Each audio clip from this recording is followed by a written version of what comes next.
And we're live.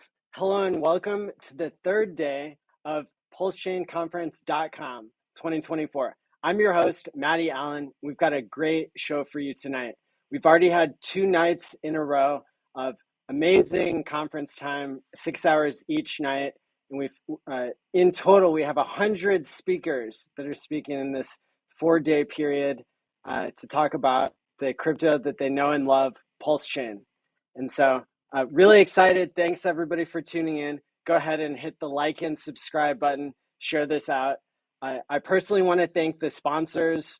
Liquid Loans sponsored the first day. We had TimePays.me with support from Pateus.io and Love.io, who contributed during the second day. Day 3 today is sponsored by GoPulse.com, and then tomorrow it's 9inch.io. So I really want to thank all the sponsors. We've got a great duo coming up to speak just now. And so thank you all for being here. Let's go. Insane taking on ETH and Post. We on 2 chains. Other coins didn't fit. What was I supposed to do? Not stake and stay broke with you? Shit. Bar Hex for 4 years. Trying to DCA. Got PulseChain, PulseX. Trying to DCA. Now the world gon' see. Rich already changed the game. Which is why the hell you see me DCA and in the PulseChain. Bar Hex for 4 years. Trying to DCA. Got PulseChain, PulseX. Trying to DCA. Now the world gon' see. Things will never be the same. Ever since we launched our own thing on our own chain. Bar Hex for 4 years. Trying to DCA. Got PulseChain, PulseX. Trying to DCA. Now the world gon' see. Rich already changed the game. Which is why the hell you see me DCA and in the PulseChain. Bar Hex for 4 years. Trying to DCA. Got PulseChain, PulseX. Trying to DCA. Now the world gon' see. Things will never be the same. Ever since we launched our own thing on our own chain. You other Sammy Chicas need to get your crypto coffee to wake up and out of ditches so you go from rags to bitches. Welcome. Hey guys. Yo. Good news. Coffee said he was coming. Let's go. Awesome. Well, I want to introduce Gerardo from Mintra.ai and Corey Costa's Crypto Coins. You are both well-known faces and voices in the PulseChain community. I really am excited for you guys to be here. Now, before I get off stage and hand it over to you guys for the hour, I want to say Happy Mother's Day to everybody. I called my mother earlier today, and you should too. Tell your mom and dad that you love them. Awesome. And then, also our hearts go out to Nuclear Herbs. He Corey, do you have an update on that? He was going to speak on the panel tonight. He was going to speak on the panel today, but he unfortunately, to my knowledge, has a major blood clot that they found early. He's also been having a lot of issues with his heart, and the way he's been talking, unfortunately, it's not looking good. So I really hope that everyone in the community, gives him support. He's been giving out free PulseChain. He's been giving education surrounding the SEC case with Richard over the last year and a half, to my knowledge, for that long. Yeah. So I just want to. Yeah, he does a segment called PulseChain Law School. It's been like incredibly helpful to the entire community. So his popularity has soared, and we've all gotten to know that he's a really great guy. And he and his wife have been posting from the hospital that they're watching the conference.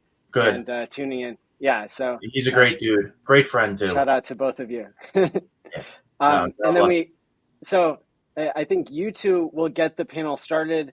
Then we'll have a crypto coffee, and perhaps Hexiest Man in the World jump in here as well. I think they may be calling their moms now too.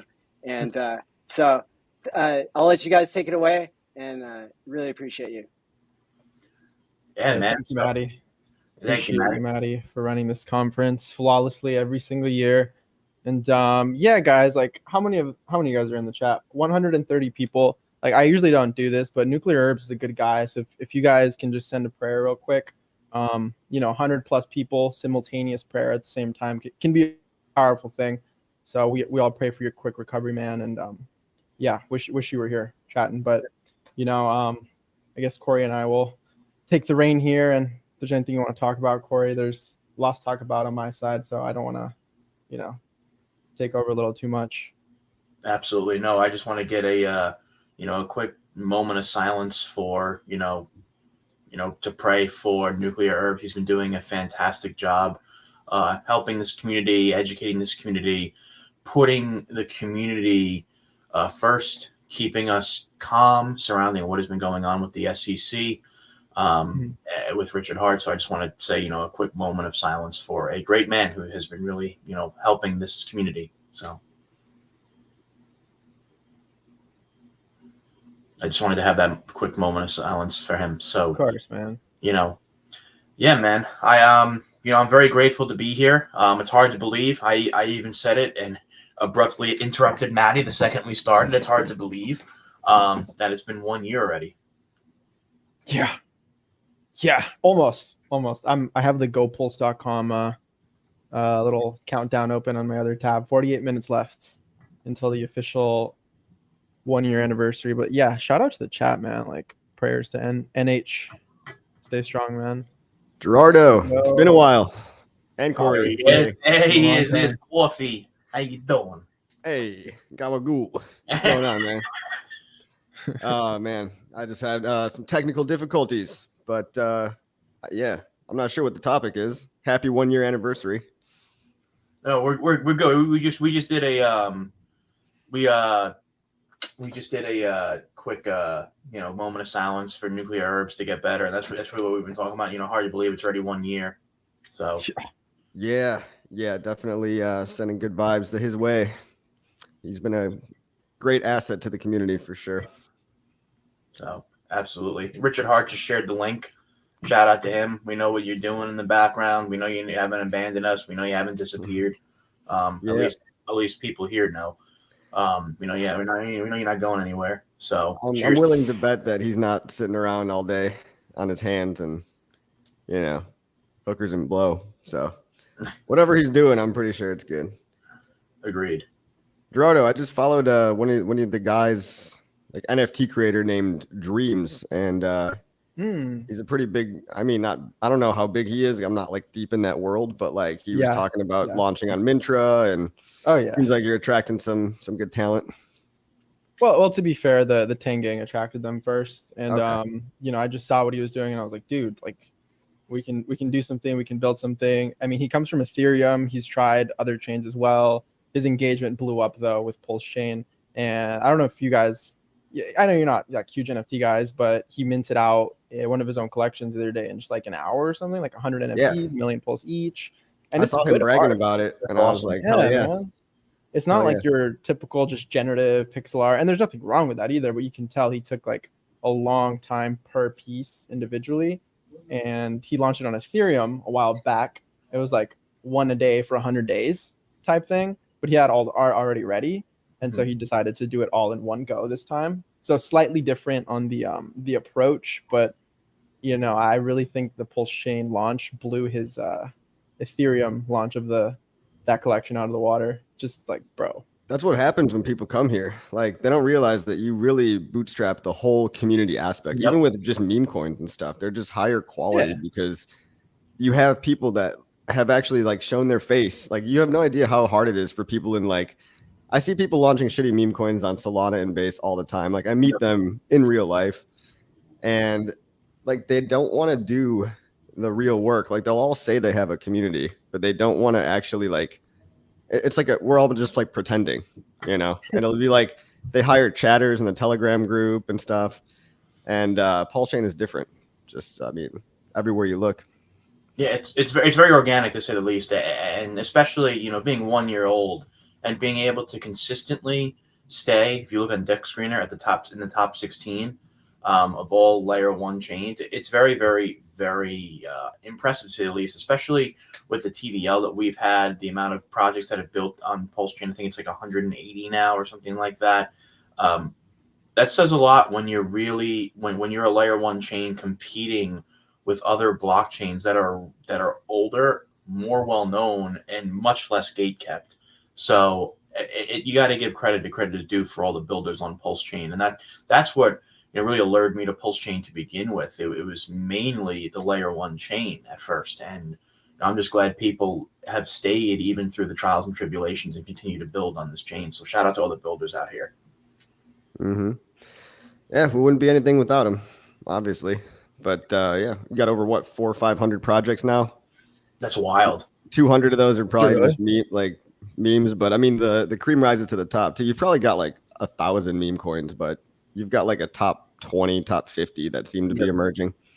Yeah, I watched the Pulse conference yesterday where Pulse Domains was talking for a bit, and he actually has some stats, and he was saying that at the beginning of PulseChain launch, I believe there was like 10 to 20K coins that were live and running on PulseChain.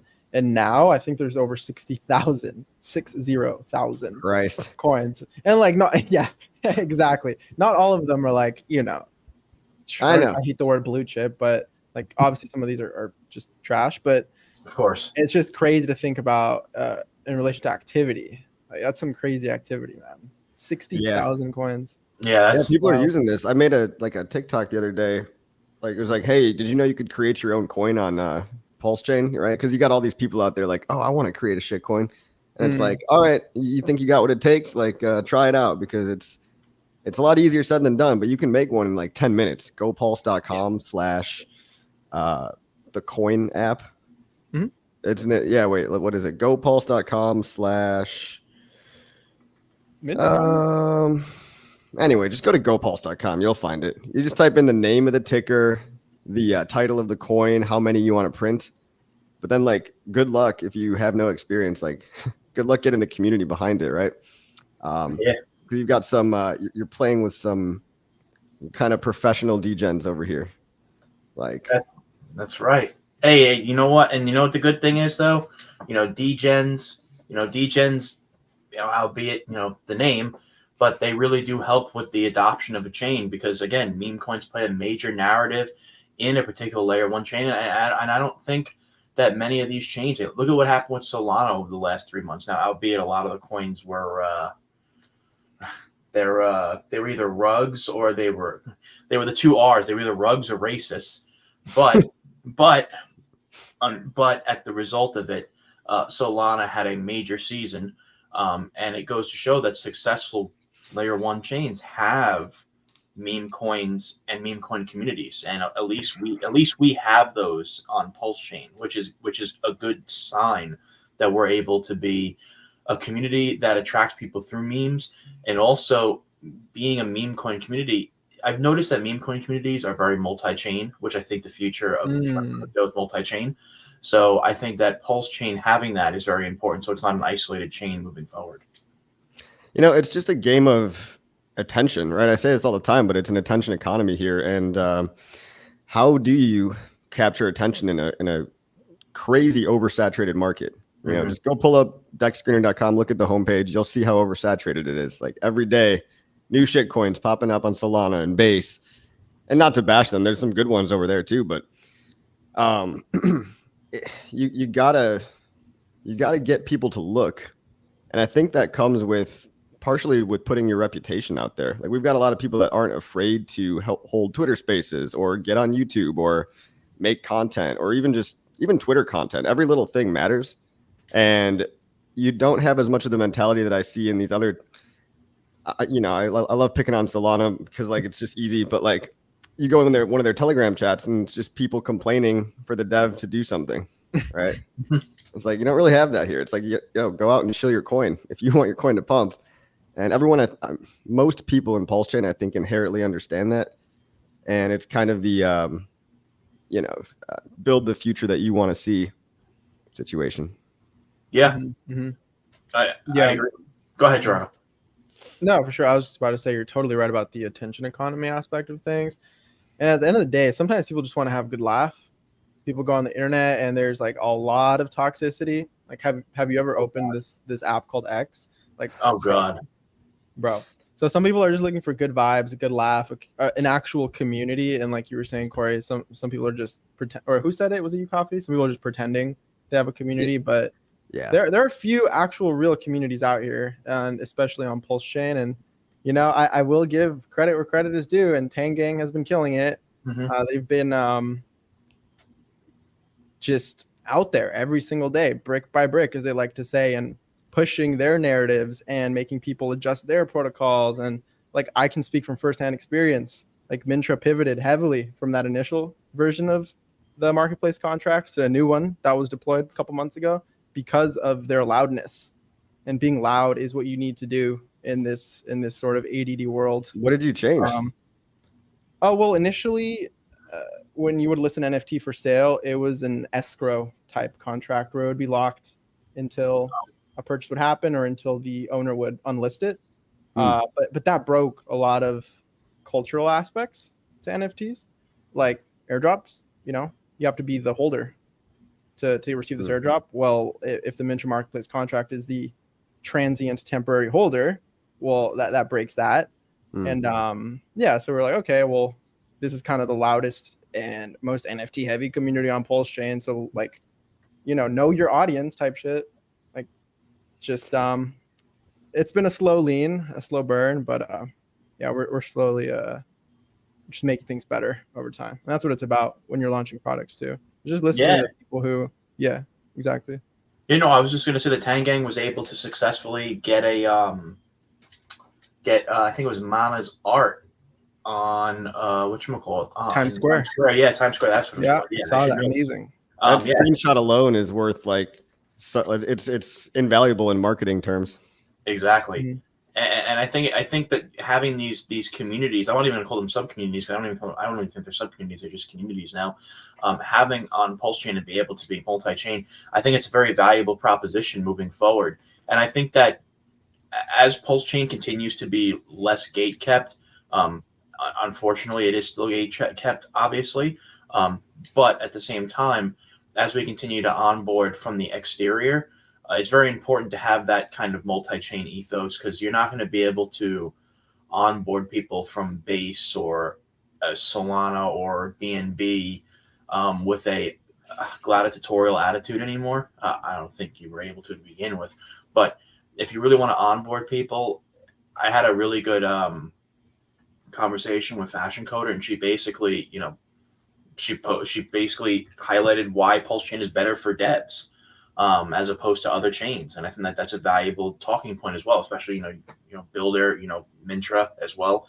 So, you're a builder, so you've built on Mintra. So, you've built on PulseChain with Mintra. So, that's another talking point now. Why is it better to build on PulseChain rather than, I don't know, BNB, something like that. So, truly any EVM compatible blockchain is pretty easy to just, if you already are an Ethereum dev or have Ethereum devs, something like a PulseChain or a Binance Smart Chain is relatively easy to deploy your protocol on if you already have the majority of it built. Now, of course, you have you probably need to duplicate maybe a database or something to hold the other chain's info and all that mumbo jumbo. But if it's EVM compatible, it's like that one quote. If you're an Ethereum dev, you're already a PulseChain dev. Why not come deploy it over here, especially if there's a niche for you? But yeah, that's what I have to say on that. But definitely different cultures, different countries prefer different blockchains, I guess. I think PulseChain is very US heavy. Tron is more Asia heavy. Yeah. Yes. BSC is more Asia heavy. Then again, it doesn't have to stay that way. These are global blockchains. Of course. Just because they are something doesn't mean they have to continue to be that forever. And we'll see over time where people choose to migrate. Yep. Yeah. No, I agree 100%. And also I want to give a shout out to the community because it's this bull market, for lack of a better word, for the main tokens, the main Arche tokens have been kind of boring thus far. But the community still sticks here. The community's still vibrant. There's 307 people. What's up, Tam? How you doing? I'm looking at the chat right now. 307. There's literally 307 people watching right now. Maddie ALLin is able to get 100 different speakers to speak at this conference, and I think that's a valuable proposition for community. If these blockchains, no matter if it's PulseChain, BNB, Ethereum, whatever, it's not about the tech. I'm just gonna say it. It's not about the tech. It's about the community that creates the longevity of the tech, because the tech can be the best technology out there, but if nobody knows about it or nobody uses it, it makes no difference. But you can have technology that's adopted that becomes the pinnacle of cryptocurrency.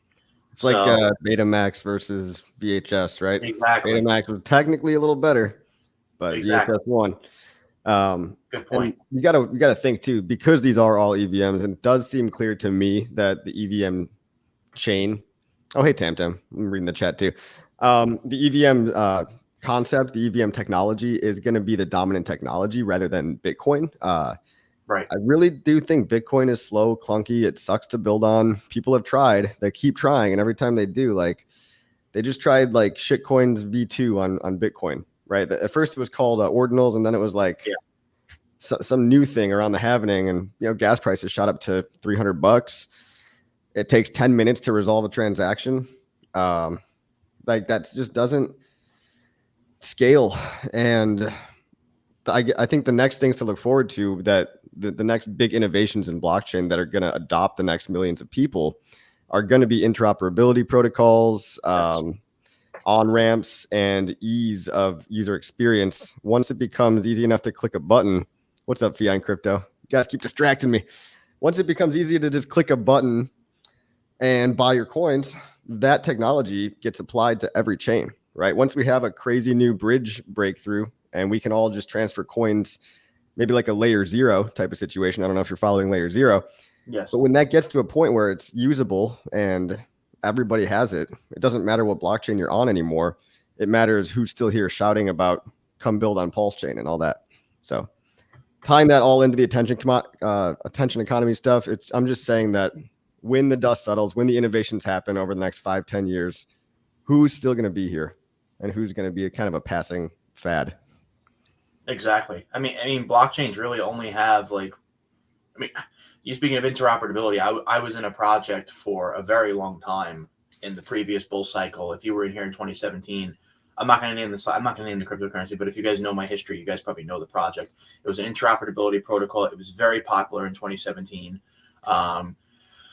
And it was an interoperability protocol. It was a layer 1 chain as well, migrated to its own chain. And, it was, it's now not as popular as it used to be. And I think one thing that really, makes PulseChain have the capability to be more than one, to be a larger than 1 cycle or 2 cycle or 3 cycle chain is the community. You need the community in order to thrive and survive, and the builders as well. The builders are the ones that actually make the community, because without the builders, the community really only has a few things to actually regarding attention economy. I mean, we're in a very fast-paced, tension-paced economy. If you don't find something that's captivating to an audience, well, I'll just find something on Solana. I'll find something on Base. I'll find something on Ethereum. I'll find something on BNB. That's exactly why these builders are so important. So I got to give a shout out to them. And, especially, I've been interviewing PulseChain projects since the very beginning of my entrance in this community 2.5 years ago. And a lot of those communities, a lot of those projects that I interviewed 2.5 years ago, they're still here.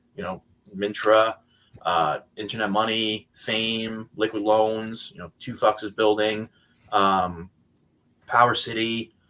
These are all fantastic projects that are just that have promised to build, and they've built.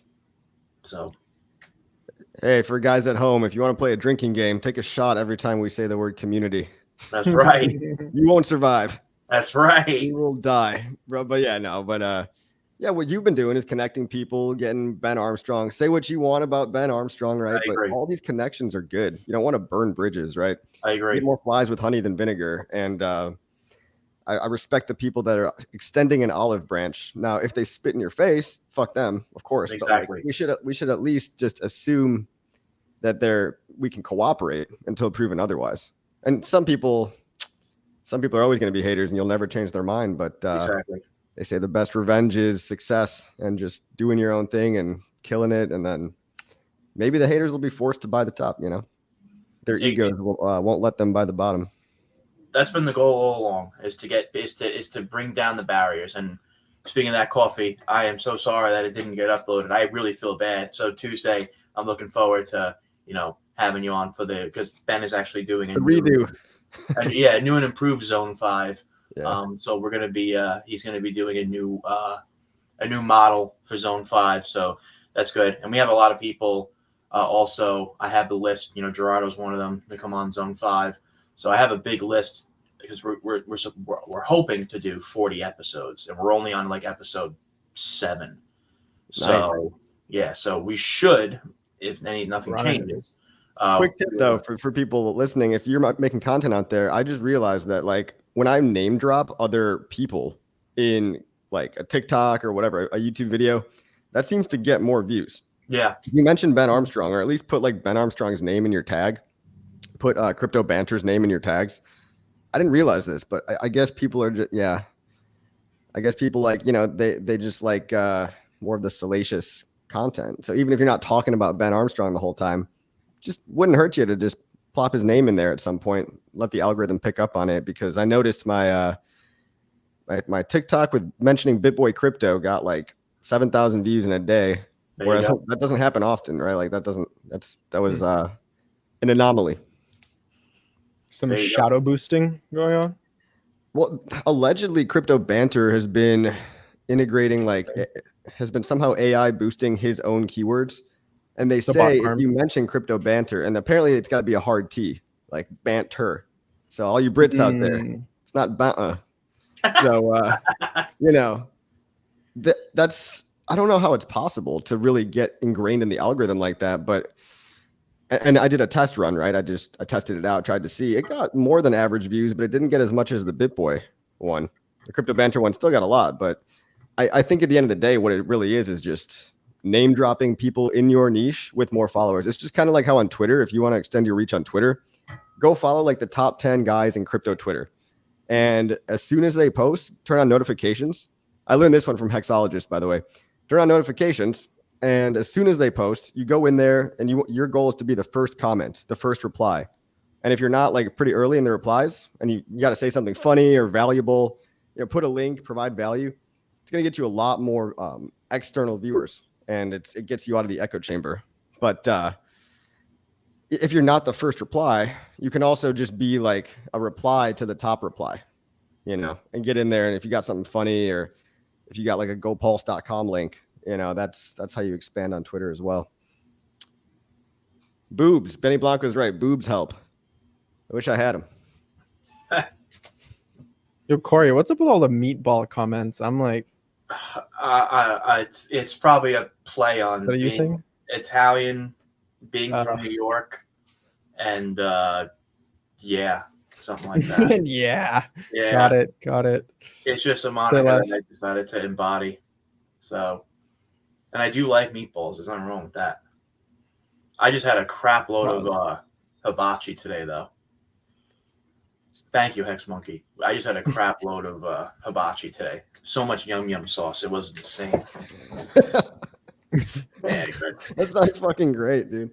I just ordered a chimichanga. It's sitting right behind me here. Chimichanga. I'm a slob today. There you go.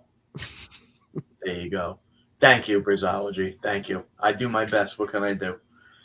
But yeah, no, I think the main goal for this community right now, the real main goal for this community, is to start branching out to other communities and other influencers out there.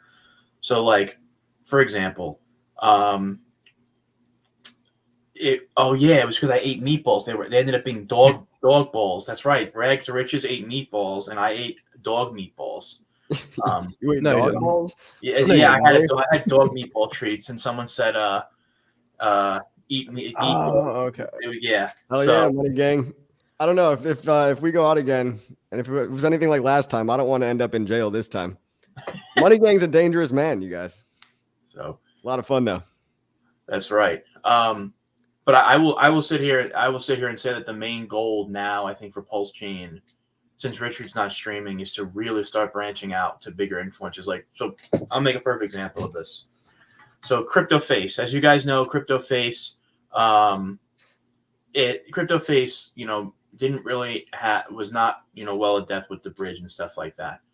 And his comments were a little bit abrasive, but the comments under there didn't help the cause for adoption when the man has 100K followers.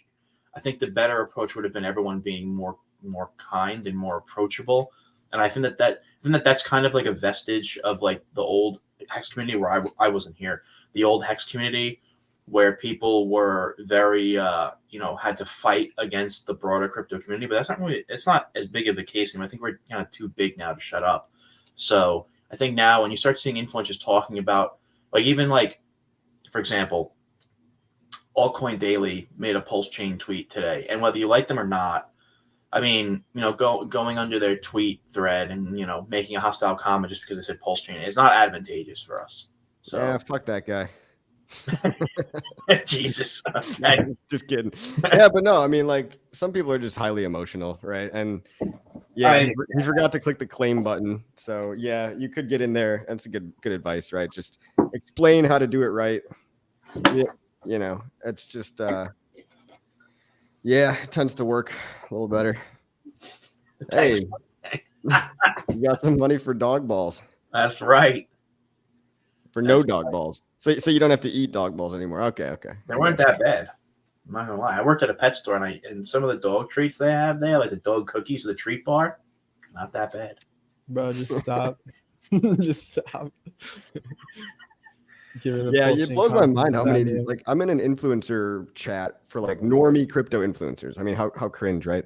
But it's on Telegram, and it's like all these people that like they go around, and it seems like they just go to conferences and like party and stuff. And like, so I don't really like keep active in there, but the people that I met through this little like mainstream crypto influencer group, which is kind of an oxymoron, mainstream and crypto, because it's not. But these guys are still using centralized exchanges. They still have a hard time figuring out anything in DeFi. They don't even understand the difference.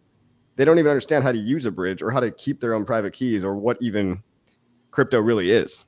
So everybody watching here, I mean, I just want to say you're leaps and bounds ahead of the curve. It's not even funny. And for all these people with these public personas, they're supposed to be teaching people about crypto, talking about buying it on Bybit, right? Like, it's ridiculous. Using leverage.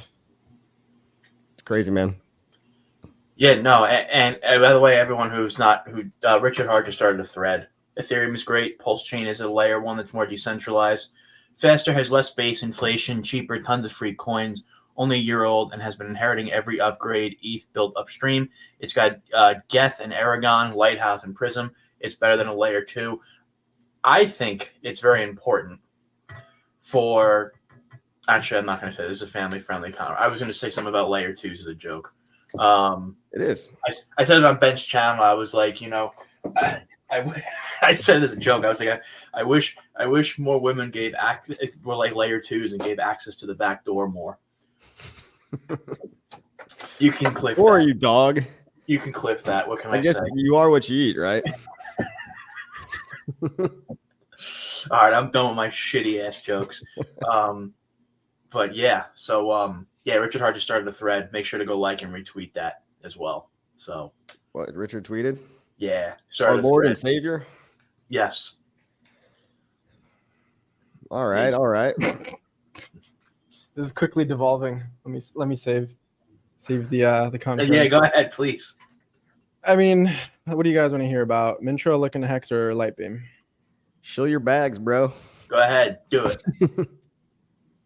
Well, Looking to Hex just got a crazy rework on the back end. Shout out GameSys, probably asleep out in European time zone. But things people have been asking for a minute, like support for PulseChain coins, P-Hex, all this, because we doubled all of the stats with the fork. And something else that's coming soon, #soon, trademark, is a you guys remember Hex daily stats by any chance? They were the best. I used their API a lot for Looking to Hex. And then they just kind of disappeared and whatnot. But that kind of opened up the, this gap, right, for the need for like a proper Hex API. So in the coming, I want to say weeks, months, we should have a Looking Hex community API for anyone who wants to do like cool Hex stats or whatever. Just plug right in, boom, there you go. Contract data, liquidity data. Does that connect to blockchain on-chain data? Stuff. Yes, sir. Yep. I'm just taking a look at Looking to Hex. The revamp looks great. Yeah, it does. Very smooth, very sleek. It's all right. Don't look at it yet. Don't look at it for a couple weeks. It's not quite there yet. It looks better than it did when it first started, but yeah, I mean, it's absolutely one of the top tier informational websites. Look into hex.com. Check it out. API is going to be dope. Some of the data still. I'm going to be real. Some of the data still and not like updated for some weird reason, but that's why we reworked the whole back end. And it should be good. It should be rocking soon. But appreciate nice, man. Words. Yeah, man. Yeah, some of these things, they come and go. I'm glad you're still here. Yes. We've seen stuff like Staker app, right? Like it was good. Well lasted. Apex.win. Oh yeah. Still pretty good. I mean, sometimes it seems to be a little glitchy. I don't remember. Hex.vision. I don't even know if anyone uses Hex.vision. I still do. No. Yeah, it's just it's interesting to see what's going to be here to stay. I think hexscout.com is going to be one of the priority, one of the main ones. GoPulse.com, hexscout.com. These two are like, pulsecoinlist.com. Those three maybe. They're so good. But that's what you get. Decentralized community, right? Everyone can build whatever they want. Oh yeah. I got a question for you guys. What is your guys' favorite Richard Hart token out of the big five? My favorite Richard. Oh, dude. I'm just gonna say if I had to shill one token, it'd be INC token. Okay. All right. Interesting. It to be fair, it makes sense. It makes sense. 21 million. It's not 21 million supply. It's like 40. What is it? 44 million. I don't remember off the top of my head. Low supply. Yeah. We don't have the supply will be decreasing one day when they turn that feature on. It can only be mined by people that are hardcore believers in the other blue chips. There you go. And fair launch, if you like that, which I don't really like. Fair launch is all just subjective, but I mean, not really. There's some aspects that are not subjective. Like if you literally just enrich a bunch of like 20 insiders, yeah, that's not quite fair. But no, this is like a fair launch, you could say, where there was no sacrifice. Okay. Right. Even though tens of thousands of people joined the sacrifice. So that one was a pretty distributed launch. But yeah, I guess INC is fair, you could call it. And what is it? Scarce. The logo is green. Come on, guys. The logo is green. We didn't have a green one yet. We needed that green one. We did. Yeah. What about you, Gerardo? I'd have to go with PLS. Because all of these other coins are built on that, and they all feel like leverage plays on PLS. If you notice, last time PLS went from it's like 4 zeros and a 4 to like 3 zeros, 1 5. Not the recent pump, but the one before that. If you notice, it went up like 4x, and then PLSX went up even higher. INC went up even higher. Mintra went up even higher. So like all of these PRC20s, which I love, Hex, PLS, or PLSX, Inc., all of them, they all feel like leverage plays based on the data. And so, yeah, I think I would go with PLS. Or if I'm feeling cheeky, maybe I would say Ethereum, because PLS is a leverage play on Ethereum. It's feeling like lately. Yeah. We all know we're waiting for that 10K ETH. Yeah, we know. Yeah, it just feels like it's so far away. It's just a tease. Every time we go up to 3,500, it just goes. Yeah. And, I'm waiting for it. This is the boring part. I don't know if I made a video yesterday, and I don't want this to be true, but there's like a macro theory that it might be like we might not see a new cycle peak until like late 2025, which I wouldn't mind really, because it kind of extends things out and buys us time. But historically speaking as well, altcoin dominance doesn't go up usually until like 6 to 8 months after the halvening. Right. So Q4 of the post accumulation zone, guys. I know you're all tired of the accumulation zone. What's up? Yo! What the fuck? What the hell just happened? I just heard an echo. That was pretty cool.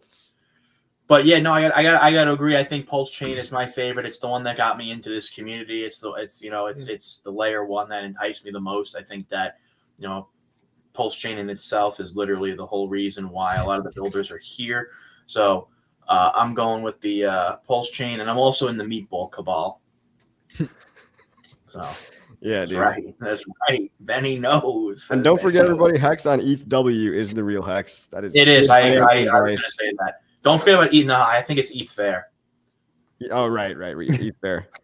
I mean, it's got it in the name. It's a fair token. So It's fair, bad, yeah, dude. exactly. It's just regression. Like everyone's going to proof of stake and they're like proof of work, and then everyone's like, yeah. And then it pumps for a little. Smart people probably sold that. I think miners just needed more money. They just didn't want to reconfigure their mining machines. You know what? There was probably, it could have been predicted that something like a phenomenon like that would arise. Because they're not trying to. Yeah, it happened with Ethereum Classic. Sunk cost. Sad face. Oh, did it? Well, yeah, that's exactly why ETH Classic exists, because like they didn't want to go to proof of stake. The miners wanted to keep their machines going. That's a good point. I mean, a lot of people still mine ETH Classic, and sometimes it's profitable. Like $30 a coin or less. 1/100th of a real ETH. Yep. By the way, I just want to give a shout out to Money Gang Crypto and Hexy Bastard, bro. If you guys haven't seen Lowest of Stakes, I literally watched the entire thing yesterday. It was fantastic. British humor is something else, and I absolutely love it. And it was really, really good. I highly recommend everyone watch The Lowest of Stakes. Yeah, it was. My favorite part was just him driving down all the streets like Cock Avenue and like fucking like Dick Lane. It was great. I really enjoyed it. I literally just sat home. My friend called me and I said, "Leave me alone. I'm watching a documentary." He's just delivering food. He's like driving by like Woodcock Court or something. Yeah, it was good. I like it a lot. I would recommend everyone watch it. Seriously. Well done. So, yeah. Speaking of Ethereum, though, they're gonna have that update coming out in early 2025. That's basically gonna fix the gas problem, and PulseChain's gonna get this too. That's another thing I think is to look forward to, user experience wise. The work we're all doing now is probably going to affect the number of X's we do when we do pump. I think we're going to pump, but like a 20X versus a 200X could all be determined by how good we make our stuff, how much we build. And then, dude, when that EIP 3078 comes in the game, like if you don't have to pay gas, right, you can have a sponsored transaction and a batch transaction, meaning you don't have to approve a coin and then send it and do like a 3-step approval process. I mean, that cuts down massively. Yes, it does. You need to be seamless if you want adoption. Yeah, I'm excited for it. Randy, I read a little thread on that. It seemed like it wasn't fully secure or fleshed out quite yet. Like there were still some potential vulnerabilities. What was it? EAP 3 something? 3078. Probably. I think. Yeah. That thing. But yeah, it would really change the entire user experience of Ethereum, of PulseChain. Like at this point, we all just kind of normalized, okay, approve, and then you move forward with your transactions, 2-3 transactions. But no, that would be amazing. Just reducing friction overall is a good thing for users. And that other feature, which was I think subsidizing gas, so that users didn't need dust or a little bit of gas to do a transaction, is also super nice. And the way we got around that was like GoPulse, and I think it was Pulse CoinList did that little bot that would send you PLS the second you bridged in.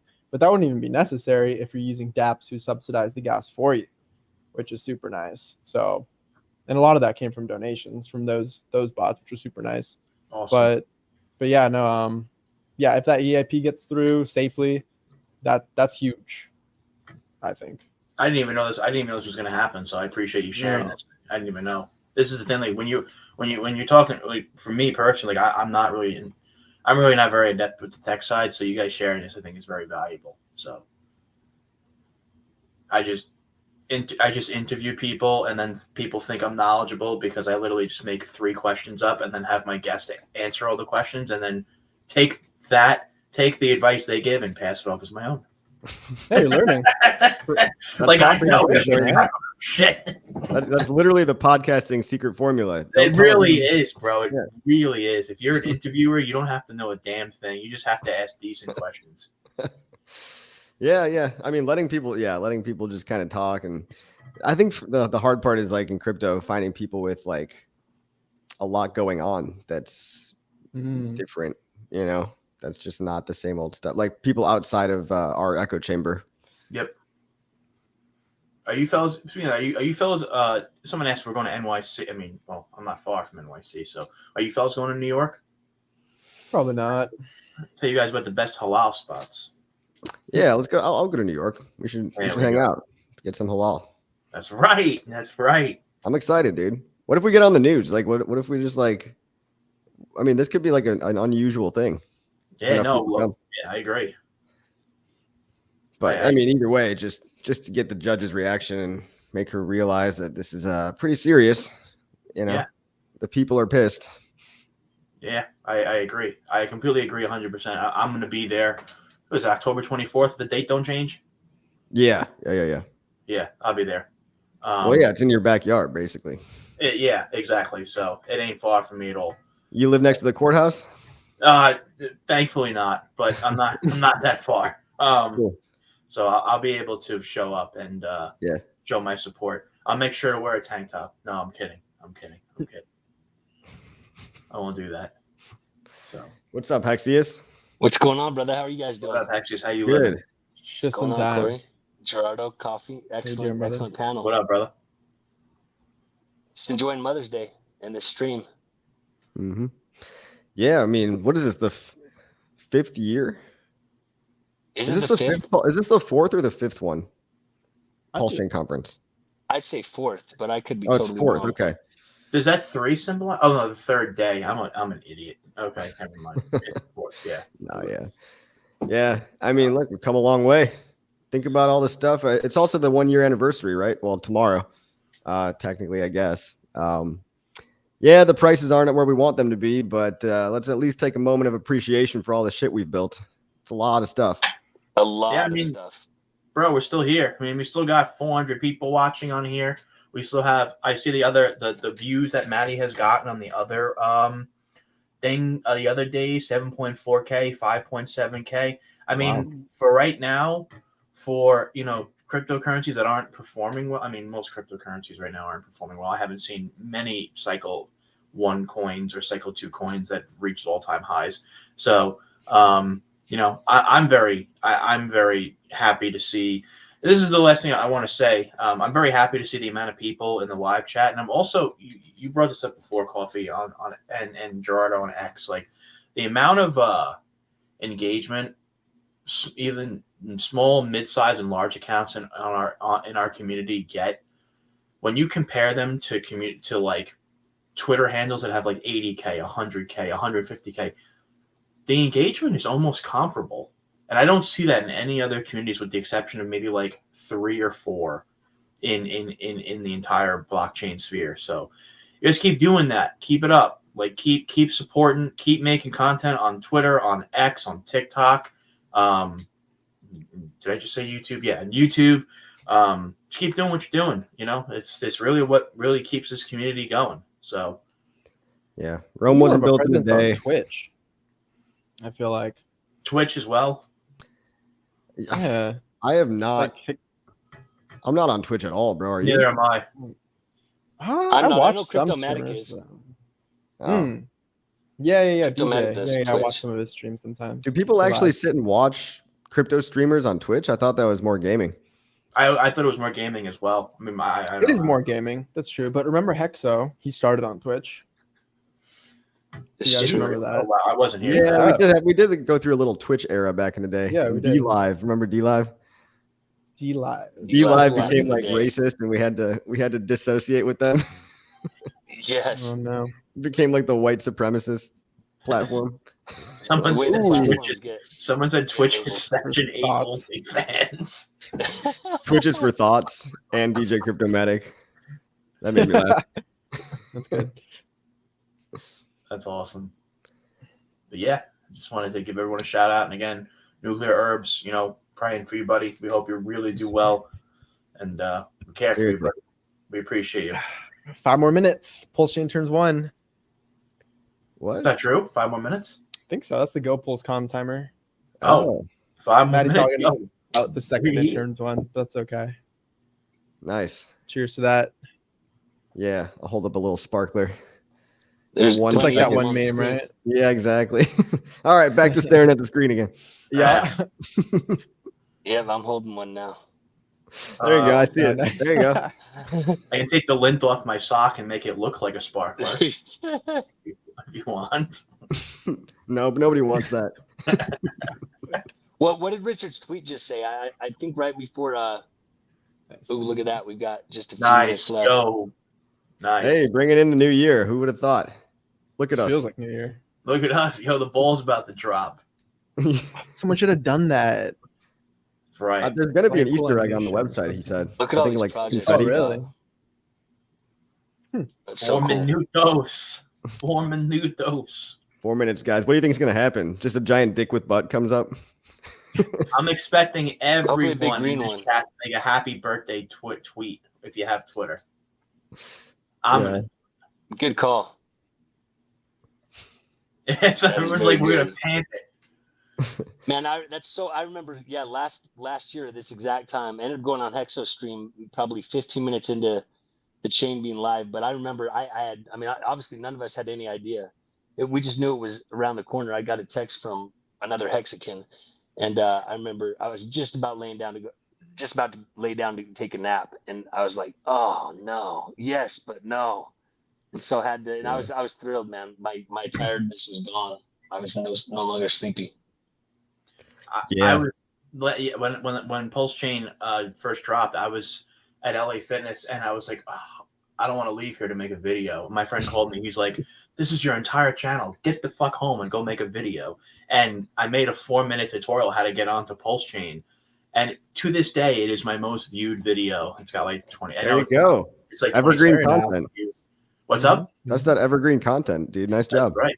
Absolutely, man. 27K views almost. So I'm very happy about that. So it's a lot of eyeballs.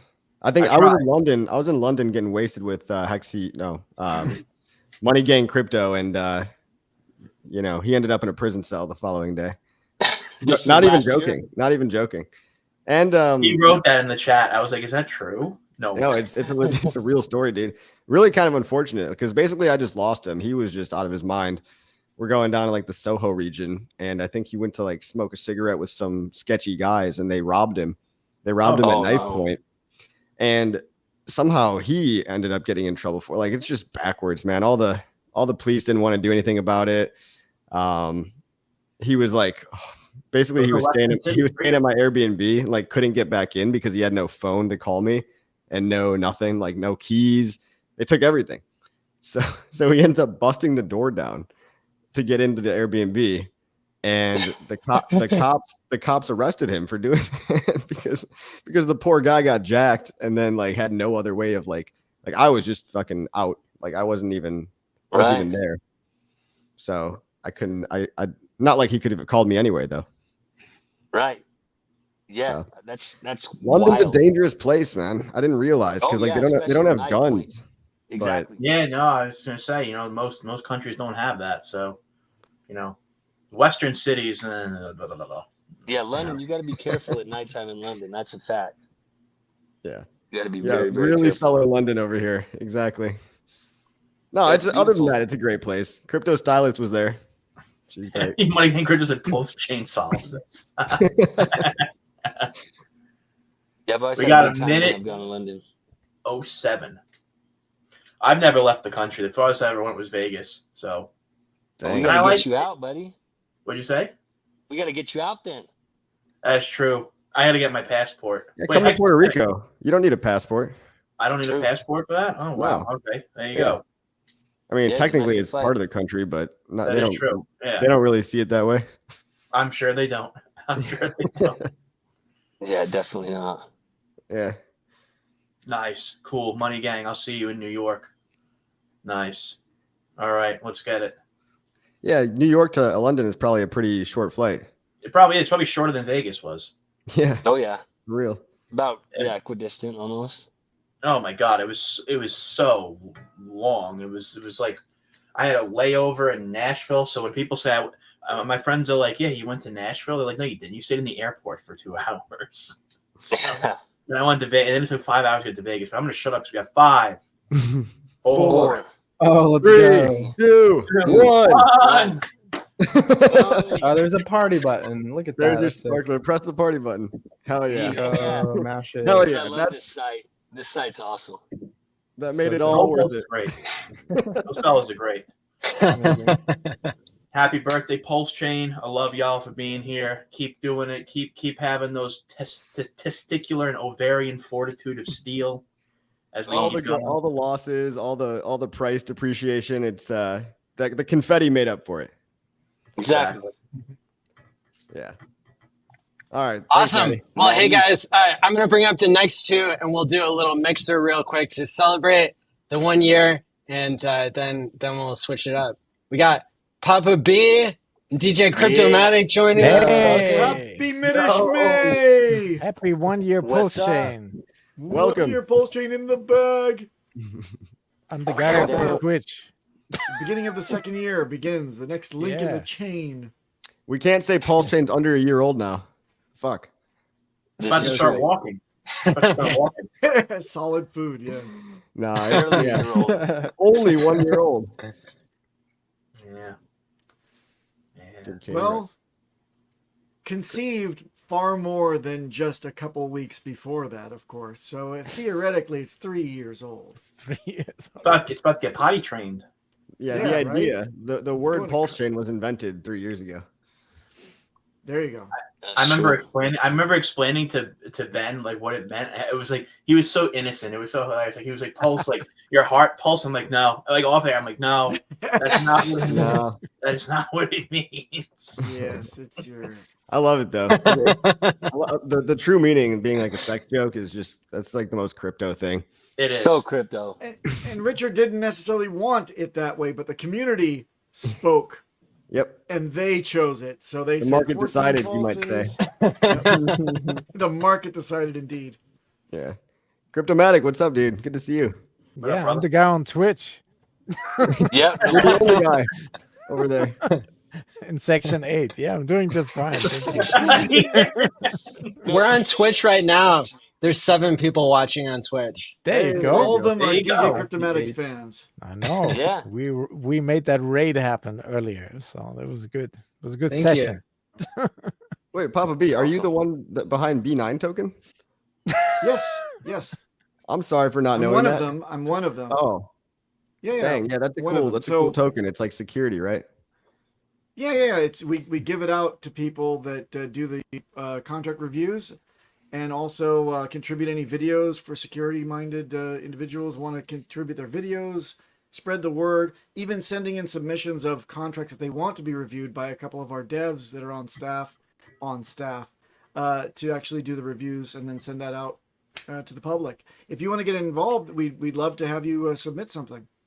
Sure. I mean, awesome. I could probably just make a TikTok or a tweet about it. I remember seeing that when it first launched, and I was like, oh, this seems like kind of pretty useful, right? Like it's almost like a decentralized way to audit stuff. Kind of. It's fairly centralized, but people waft in and out, and there's a check, a blind. There's two devs that understand Solidity very well that will check the contract, and only then will we publish to the site. So it's fairly centralized, but it's for the community, so anybody can contribute, I guess. In that way, it's decentralized. Cool project. I know it's probably like 8 months old now at this point. Yeah. About so, nice. yes. Hey, Randy. Thanks a lot. Shout out to Randy for the $100 super Randy, chat. the man. Happy birthday, PulseChain. And Randy will be coming on to give us a talk later tonight. Nice. Soon, very soon. Nice. So let's go around the room here and find out where everybody can find you guys, and then we'll migrate to the Papa B and DJ Cryptomatic 20-minute panel. The old man 20 minutes. That's a young man's hour. Old man ranting. Yes. Gerardo? Yeah, you can find me on x.com/GERAWRDOG, Gerardog, or go check out app.mintra.ai. Check out your portfolio, see if you have any NFTs there. Just waiting for you. Awesome. Crypto Coffee? Crypto Coffee 369 on everything. Like, subscribe. If you're brand new, buy my course. That's it. HexPassiveIncome.com. Oh, yeah. Thank you. Awesome. And Hexiest Man in the World? At Hexiest Man on X, and also at agproject.io. We've got a cool project going on PulseChain. Awesome. Love it. Thanks for joining. And Corey Costa, where can people find you? There we go. Thank you very much, Maddie, for hosting this and letting us come on. You can find me on Twitter at Corey Costa 123. I know how original. Again, that's at Corey Costa 123, and on YouTube you can find me at Corey Costa's Crypto Coins. That's where you can find your boy. Awesome. It sounds great. And we're going to do a 40-second, not minute, a 40-second sound transition. And then we'll be back with the next panel. Thanks. Thanks, Maddie. Thanks, Maddie. Thank you. We're the Hexicans coming for your neck again. This cryptocurrency space ain't ready for us yet again. We're the Hexicans. Yeah, I'm a Hexican. Now, we're the Hexicans coming for your neck again. This cryptocurrency space ain't ready for us yet again. We're the Hexicans. Yeah, I'm a Hexican. So I'm like, bet, how can I invest? He said if you got MetaMask, brother, you set. Now don't forget to write your seed words down. Not your keys, not your crypto, bet. So I step, Richard is a vet. Retired at 23, traveling in jets. He writes self-help books, especially his new book.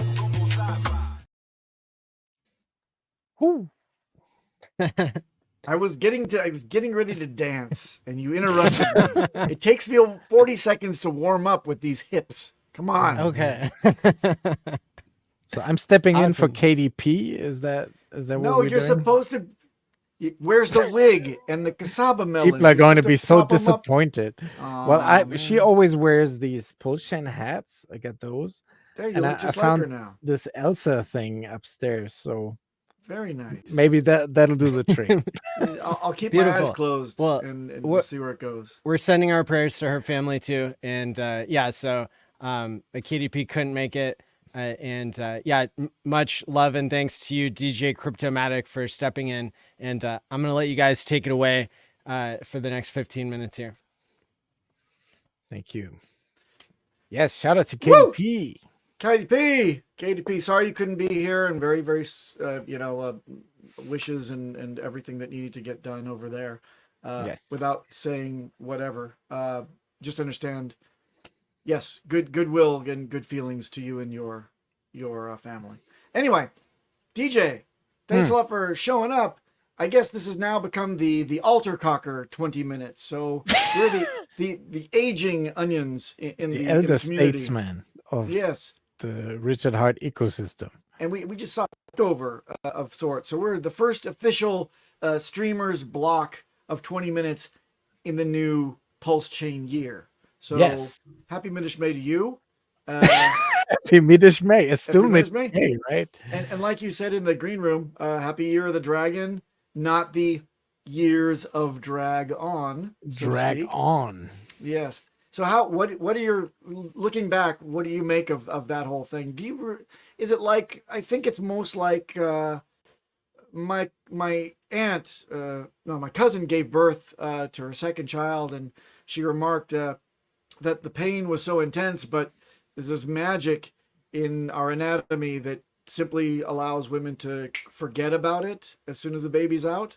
They forget about it. Right. So in most senses, that's what she said, not me. I don't know. I've never given birth. But do you feel in a sense like all of that weight is just like we thought it would be? It's like don't even remember waiting 2 years for it.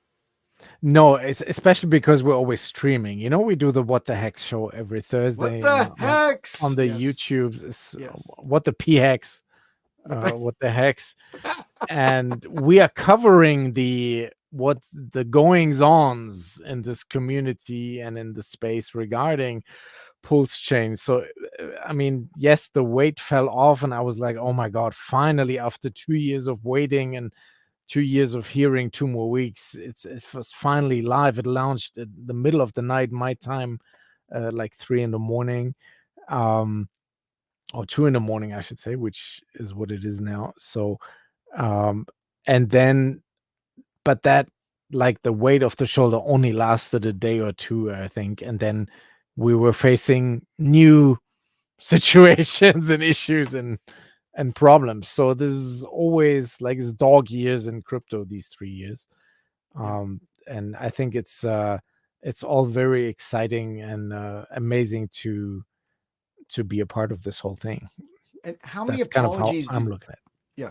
How many apologies did you collect when from the first tier of haters that said that PulseChain would never launch? How many apologies did you collect? I collected none. Zero. Of all those. You remember the posts that I FUD said, where people said, "Oh, this will never gonna launch," and yeah, yep. Oh, and also the have FUD with the sacrifices being, where they said, "Oh, you sacrificed and now it's down," but most of us sacrificed Hex, and at the time of the, when the sacrifice phase happened, the Hex value was way, way higher than it is now. So the sacrifices, in a way, even though they are down in price from the SAC level currently, it was still a blessing for many, many Hexicans who sacrificed some of their Hex portfolio, because you actually managed to retain that value. There's a double whammy in there fiat as terms. well. Yeah. There's a double whammy. Let's just say, for example, you got in the equivalent of 20-cent Hex. Let's just say it's 10 cents just for fun. Let's lower it, because I think 20 was more the average of when the SAC started for Pulse, I think. Pulse was 17 to 21 cents in that area, I think. So let's round it to an even thing to figure out. Let's say that it's 20 cents. You've now got, basically you locked in a 20-cent thing, and now it's at collectively 1.2 cents. Yeah. Or 1.1 cents. So that, to me, that sounds like a 20, give or take a 20x of value that you locked in. And you forget, for those of you in the United States or countries that have very strict tax laws, you've also enjoyed you've kind of front run or gotten a tax credit of sorts by taking the loss in the previous 2 fiscal years and carrying it over to now. So if you ever do realize gains, guess what? Your first X amount of that level that you locked in is also going to be credited against your future gains. So there's 2 ways to look at it. They're very, very positive, even right now at these prices. Yes. So there. So there you have it. And don't get fudded out. Okay, so wouldn't it be Look silly at to be us. Look at the old guys. Because we have this figured out. Yeah, look at us. Here we are on our rocking chairs, creaking back and forth, and there's an old, bloodhound around here somewhere. We're just smoking on our pipes, looking out across the yard, making sure the kids don't get on the grass, looking at each other saying, well, these young whippersnappers, they don't know shit, and they're probably dumping the lows.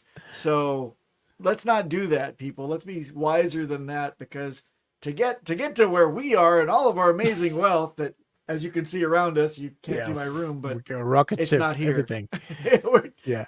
But this is a PulseChain conference, so we should talk about PulseChain things and not hacks. So B9 is a nice PulseChain project, isn't it? I found it so funny that Crypto Coffee, who we tried to get on the show for a full year to tell him about B9, has now the coin has dropped, as we say in Germany. Yes.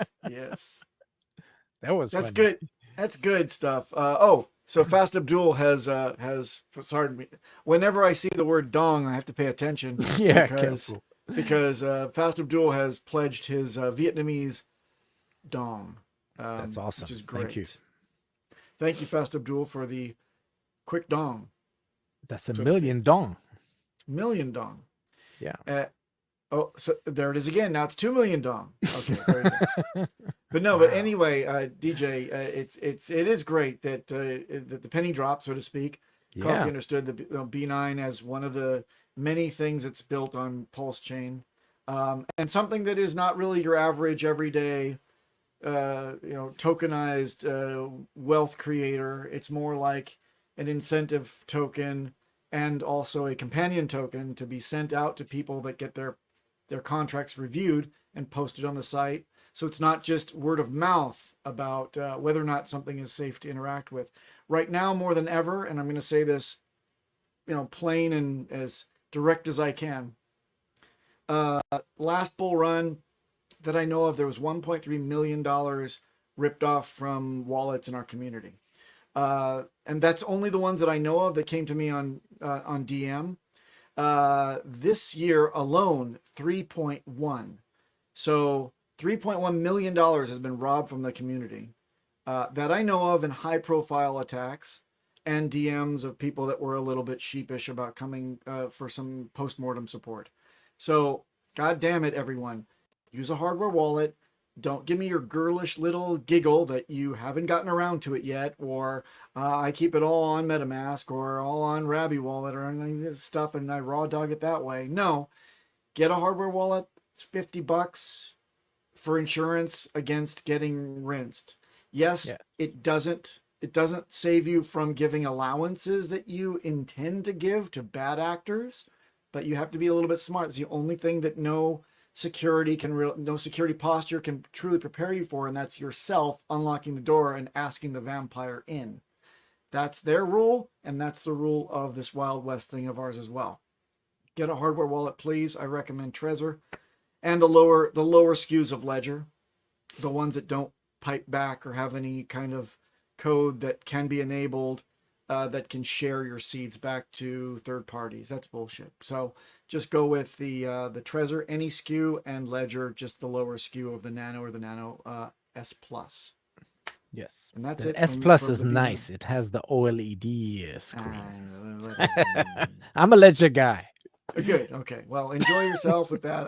I don't care what you do. You know what? I'm gonna caveat this. If it's this late in the cycle and you're comfortable with whatever you're doing and you haven't been zapped yet, with the exception of being on a soft wallet, if you have a different kind of obscure hardware wallet or whatever and it's working for you and the entropy is there and it handles passphrases, then stick with it. Don't get all creative this late in the cycle. For the next year and a half, you should be sitting tight with your heads down. Keep your wallets siloed so you've got your goodie bag on a vault wallet which has a passphrase, and lay low and do your degen thing in a very small wallet. That's all I gotta say. Yes, so DJ, back to PulseChain. The amount of things that have been built on PulseChain and the checks in the box that I've learned about through this PulseChain conference are staggering. It's amazing. I haven't even understood half of them yet and why they're important to add to the chain. Same. But everything is here that is over on Ethereum. Things have been forked and improved upon, and code has been reviewed, and we got our special flavor. We're all ready. It's like Disneyland is like all set and the lights are on and the park attendants are walking around going, yeah, all right, everything ready, everybody? We're open in 10 minutes. 10 minutes. Get ready. Get your Goofy, get your head back on. Get ready for this. Okay, ready? The kids are coming in. So that's the way I feel now with PulseChain. What do you think? Am I on the right track there? Do you think that analogy absolutely? is and I especially enjoyed on yesterday's the day 2 of the PulseChain conference, these 4-minute quick elevator speech sessions which give you, they went on for like a full hour, 1.5 hours. That alone divided by 4 minutes, gives an idea of how much stuff is in the works and people are really building on PulseChain. Is very positive to see. And if all these people, must transact on the chain, so we get the buy and burn, get PulseX going. So it's fantastic. I think, what more can you ask for? It's a thriving community, and this conference is absolute testament and proof for that. Yep. Yeah, I think the knowledge base, the IQ level of our average user has been upped so high by this exposure to the technology. For example, before there was PulseChain, I gotta say that maybe just when before there was testnet, PulseChain testnet, I think there was very little understanding about how liquidity pools and mining and farming works. And now it's like, well, you don't know that? Who are you? It's like normal stuff that we're passing on, and we're actually getting smarter and more savvy about how this whole financial thing of ours works. I think Big Krakowski did say something that was very haunting and very accurate, and that is he's keeping track of the amounts of fiat and other tokens that are being bridged in and over into our ecosystem. Yes. And he keeps a watchful eye to gauge how much adoption is actually coming over to us. And he says that until he sees this massive tidal wave, he's just going to consider this a 3-card Monty type of game that we're playing with each other. That's very, very interesting way of looking at things. It also gives you a triggering event marker. If anybody wants to, I keep the bridge open as well to see what I can see coming across. I get the alerts as well. There's some bots that will alert you on Telegram when large amounts come over, but look for those. I think that's going to be the bellwether, sign that we're. But there are loan protocols now. There are various dexes people can use, cross-chain swapping. Yes, I mean, yes. so lots of stuff.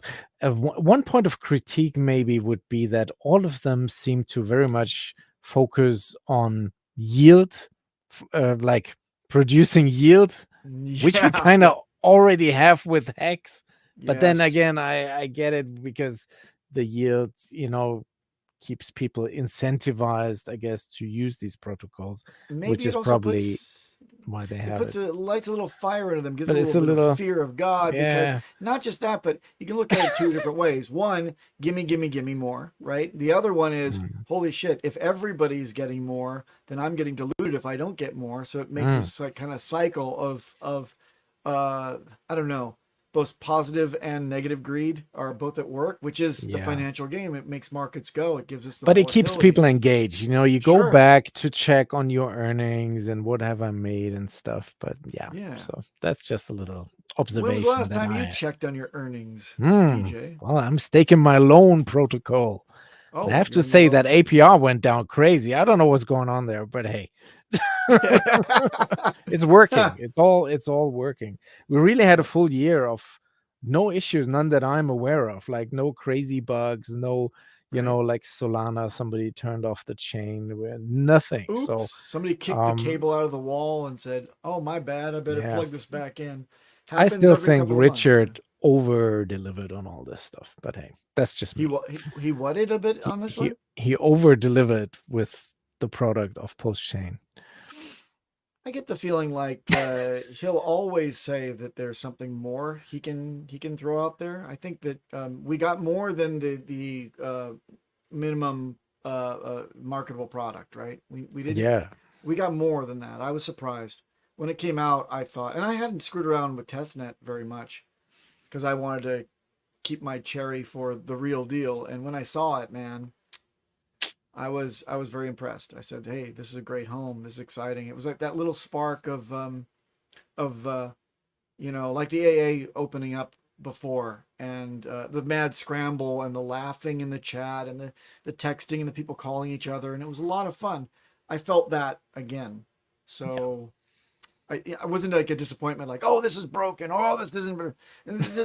No, people were like jumping right in. They were already established from testnet, and they were from testnet for years. Yeah, for years. For Testnet. years of how testnet. many versions of testnet did we have, by the way? You remember? God, wasn't it 3? I want to say 3. I'm not sure. I thought there were decimal places too. Weren't there Oh, decimal really? places? Oh my God. I don't know. Yeah, I wasn't too locked in with these things. Yeah, well, yeah. But hey, I guess congratulations to us. This is ours. Congratulations to Richard Hart, who through all of the criticism and like his being hands tied from the powers that be, had the wherewithal and the vision, and produced and made good on the expectations that we did not even have. Yes. So I was delighted. And how are you delighted? When you don't expect something. So again, thank you, Richard, for running a team that may or may not have given us all these beautiful gifts. It is our place to play. That's right. And then there was Maddie. Another gift. What a great message. So awesome. Thank you guys. And where can people find more of your content? I'm at DJ Cryptomatic on the X, and as it's been talked about earlier, I'm the guy on Twitch, where I still need more viewers and supporters and followers. That's where I'm doing the real outbound messaging. I'm actually targeting non-crypto people with my music shows that are in a crypto setting on Twitch. So I would really appreciate the community to, if you're, that's always what we say. If you don't stream yourself, at least what you could do is like and retweet. That can go a long way. Yep. And I'm Papa Boner. Prude Maddie ALLin will pronounce it Boehner, but it is Boner. You can find me on the What the Hex show on DJ Cryptomatic's own channel, so to speak, that has set it up. We have our own thing going on again. So that's great. We love that. Every Thursday, you can tune in and see me embarrass myself. Also, speaking of embarrassment, well, no, let's speak about b9.xyz. You can see me in vaporous form throughout that project. Go there and check out to see whether or not the tokens that you find mysteriously dropped into your wallet actually have some kind of malicious code involved. And I urge all of you, because now the bull run is nigh, so to speak, in a year or whatever. Be careful interacting with tokens that you may get airdropped to you. And the last place you can find me, and this was unexpectedly beautiful, and you can actually find DJ Cryptomatic, Maddie ALLin, and myself immortalized in Drama Queens trading cards on the 404 NFT platform. Okay, that's enough. Drama. Oh, come on! You know what your name? You know what your name is on that one? Did you see it? No, I don't want to know. No. No, it's great. Well, first of all, I'm lost as Boner. DJ Cryptomatic's DJ Geriatric, you, sir, are, get this. This is the back to Diffracture. All right. Because the clavicles. Remember that funny thing that happened with the clavicles breaking? Right. The little snippety I'm glad snaps? it wasn't something worse. It's not perfect. None All of right. these are Well, bad. look, I got to get you guys off the screen before you say more inappropriate things. But I really appreciate you, and you guys rock. So thanks for being on. Thanks, Maddie. We're gonna have 40 seconds of music, and then we'll have Randy Hilarski up. Thanks, guys. Sacrificing all this bread like I'm Richard Hart. Got paid on big payday and I had a heavy start. Now I'm checking on my pulse just to check my heart. Checking my MetaMask moving. Look at the hex, he is mooning. Looking at wives they be choosing. Peter is why they be losing. PulseChain's out, now get me a check. He's gas up and it got me a mess. Remember the times he died collect. Hex had me eating, I'm dying in the best. Getting this back like a year ago. Getting this PulseChain lingo. Swerving the ring like a Lambo. Getting this back like a year ago. Getting this PulseChain lingo. Swerving the ring like a Lambo. What's up, Randy? Good evening, Maddie. It's great to see you, brother. Glad I could make it. Glad you could fit me in. Oh, I'm honored you can speak. You've been in crypto for more years than most, and so you have a lot of wisdom to share. I'm gonna have you do your 20-minute talk here, and I'll let you take it away. But I wanted to let you know that I really appreciate you, and I know you bring a lot to the table. Thank you, sir. Thanks. All right. Happy birthday, PulseChain. I'm so excited that we made it this far. It seems like ages since I got into Hex back in 2019. I thought we failed, and it ended up turning into some amazing thing. Like Maddie says, I've been in crypto a long time. 2014 is when I bought my first Bitcoins.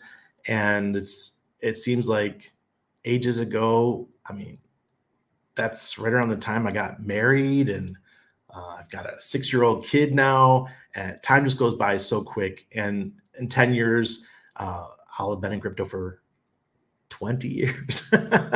So yeah, kind of showing my age here. I love what we do. We are changing the world, and hopefully for the better.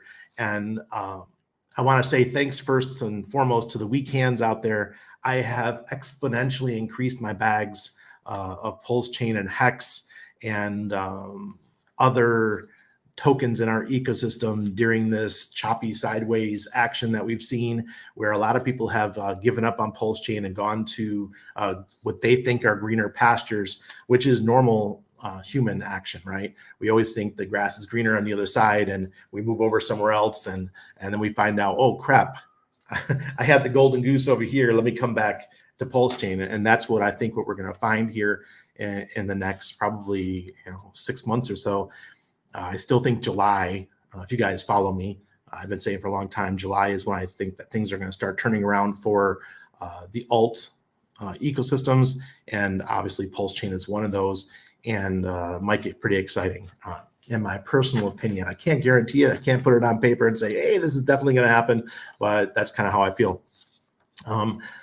I did want to take a moment and thank the people that are out there fighting for RH and fighting for PulseChain, Hex, PulseX, or any of the INZ, the tokens that RH came up with, and RH himself against corrupt 3-letter agencies. I want to thank the guys out there that put the amicus brief together. I want to thank those of you guys who are retweeting content from Richard, from the lawyers, from people who are putting stuff out there to fight these corrupt officials. You guys are doing an amazing job. You don't have to actually be doing the lawyer's work, but retweeting the content and sharing the content out there and talking about it on YouTube and these kind of things can really go a long way to help sway the opinion of these judges and other magistrates, whatever the hell they are, that help control our lives. All right. I will try to be there in New York in October. I've already discussed it with my family. It looks like that's something that might happen. So I will be standing alongside you guys, hopefully fighting the great fight. Right now, I believe that PulseChain has the foundation. It has the pipes, it has the streets, it has everything we need to build a wonderful civilization on top of it. I'm going to go through a couple of the projects right here, and I'm going to say a little bit of how I feel about this right afterwards. As a layer 1, we have PulseChain. PulseChain is the city, right? It's what we need, the stuff underneath that helps this thing operate. It's the layer 1. Then we have the DEXs. The DEXs are PulseX, 9-inch, 9mm Pro, SparkSwap, Fux. All of these are where we can go and we can transact our currencies, change back and forth, go into DAI, go into stable coins. And then we have our bridge, and we can bring the PulseChain bridge, go back and forth. These are all things we need as infrastructure to operate a very successful layer 1 ecosystem. Then we have the aggregator Pateus. I love Pateus. If you want simplicity and you don't want to have to deal with anything else, if you just want to do simple transactions, use Pateus, please. P-I-T-E-A-S. Then we have the loans, fiat, liquid loans, Power City. Thank you guys. There's people out there that want to do this. I don't personally use them that much, but I know there's a lot of you guys that do. Then on top of that, we have the NFT platforms, Mintra, Pulse Market. I know 9mm Pro's got one too. There's going to be, sure, many more. Pixel Park, they're all coming. Then we have the launch pads. We have Pulse Launch, and then the one that I'm heavily involved with, the Forge, where you'll be able to come, bring your ideas, and we'll help you bring your idea from just a simple dream to a reality on the Forge. And right now, I have to say, even though we have all this infrastructure and all these amazing platforms to build stuff on, those tokens seem to be underperforming. What is performing on PulseChain right now? It's the freaking memes. Who would have ever thought that you would build this Dubai-esque city, that runs perfectly or almost perfectly, and we call it PulseChain, and we have all these tools to use, but those tools, their tokens aren't performing very well. What is performing are the memes. Why is that? And I think I saw a tweet, I think it was B. Roops that spoke about this, but he is absolutely correct when he brought this up. He said, the memes are the most exciting part of crypto. Just like in real life, we need the utilities to live, but entertainment and beliefs in an idea is way more exciting. Who would have ever thought that our religions, our entertainment, the things that we do every day for fun and enjoyment will be more important than the infrastructure? You spend a lot more time thinking about going to a concert and buying the tickets and where you're going to sit in the stadium for that concert than you do paying your water bill. Sad to say, but the infrastructure plays aren't that exciting. And it's the stuff that we have, that we believe in, that is going to perform very well in this upcoming bull market, in my personal opinion. Now, let me lead that into what we're doing. We've got the solid index. The solid index is Nope token, which is the token that I started. Then we have Solid X, which is the token my partner, Solid Hex, started, and he'll be speaking later on tonight. Then there's the Axis token that Axis Live started. And then Crispy Man's Fire token. All four together, they're all meme coins for our communities, for people that believe in us. And then you have the Tengang. You see what they've done with their memes? They're doing spectacular. And they've incorporated a lot of NFT stuff with theirs too. And then you got the Atropa ecosystem. You know, people with the belief that PDI will peg. These are beliefs. This is religion. These are things that transcend the utilities. So I'm truly believing that this might be the bull market, that we start to see the things that we care about in life become more important than the utilities. I was one of those guys. Going back 2015, 2016, 2017, 2018, the token has to have a utility. If it doesn't have a utility, then we can't put our support behind it. Well, I'm telling you right now, 2024 is the year that we bypass that. We go past that. We start to do things that we believe in and what we put our heart and our emotion into. And I think that the meme coins are the ones that are going to do that. And in our ecosystem, we do have a meme coin. Our meme coin is Hex. It's my personal belief.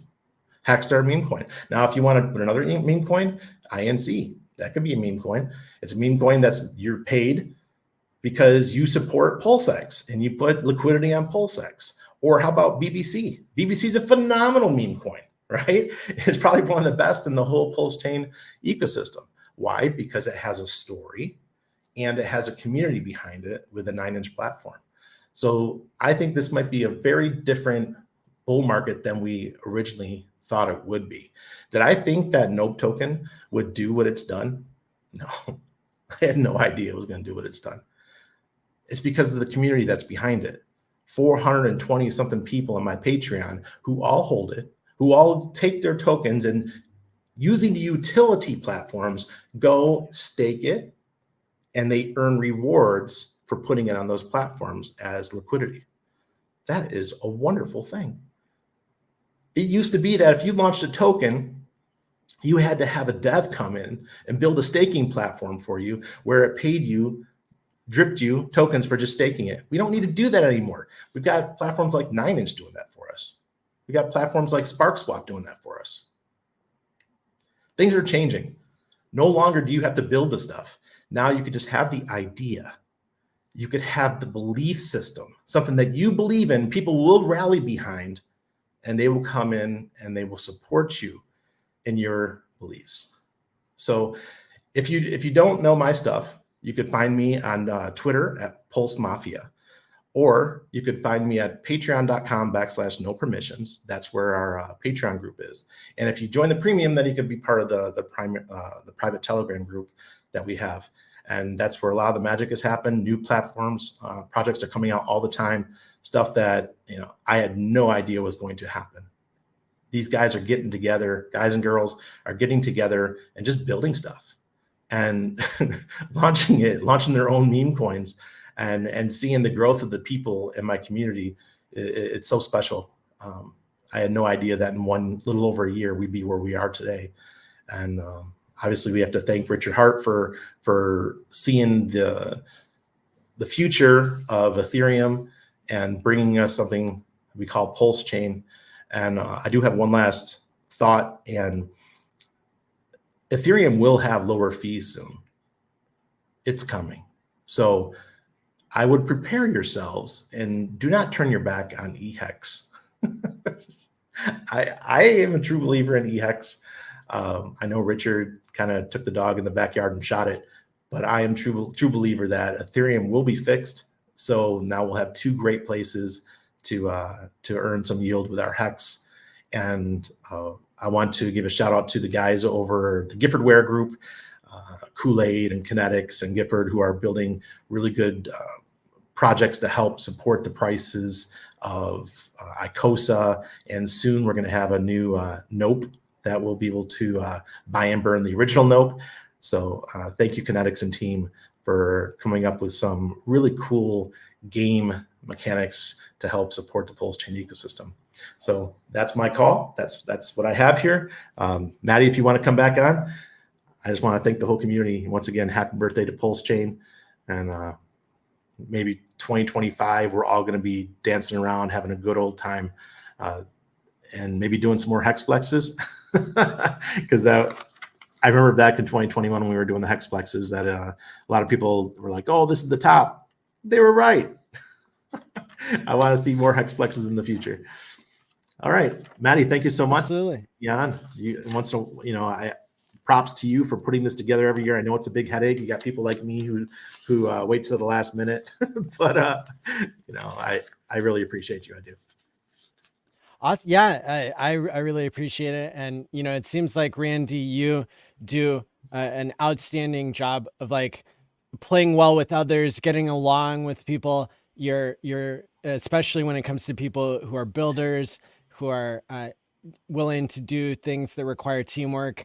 You're out there with Axis, with the Solid Index, with Solid Hex and Crispy Man. So yeah, I really like to see that. I think that is one of the ways that PulseChain really shines, is because of people who have an attitude like yours. Yeah, I've said it from day one. I mean, when we started having issues with the whole Maxi thing, myself and Nerd Girl, arm in arm, we're out there. Look, this is not how you grow an ecosystem. You guys have to have open arms. And we're hoping that we'll have a killer panel later tonight with Nerd Girl and Solid Hex for the first live audio appearance that we've seen from Solid Hex, aka the Firewhale. So, he's been in no permissions already. He's already spoken to my group, so this will be his second public appearance. Okay, love it.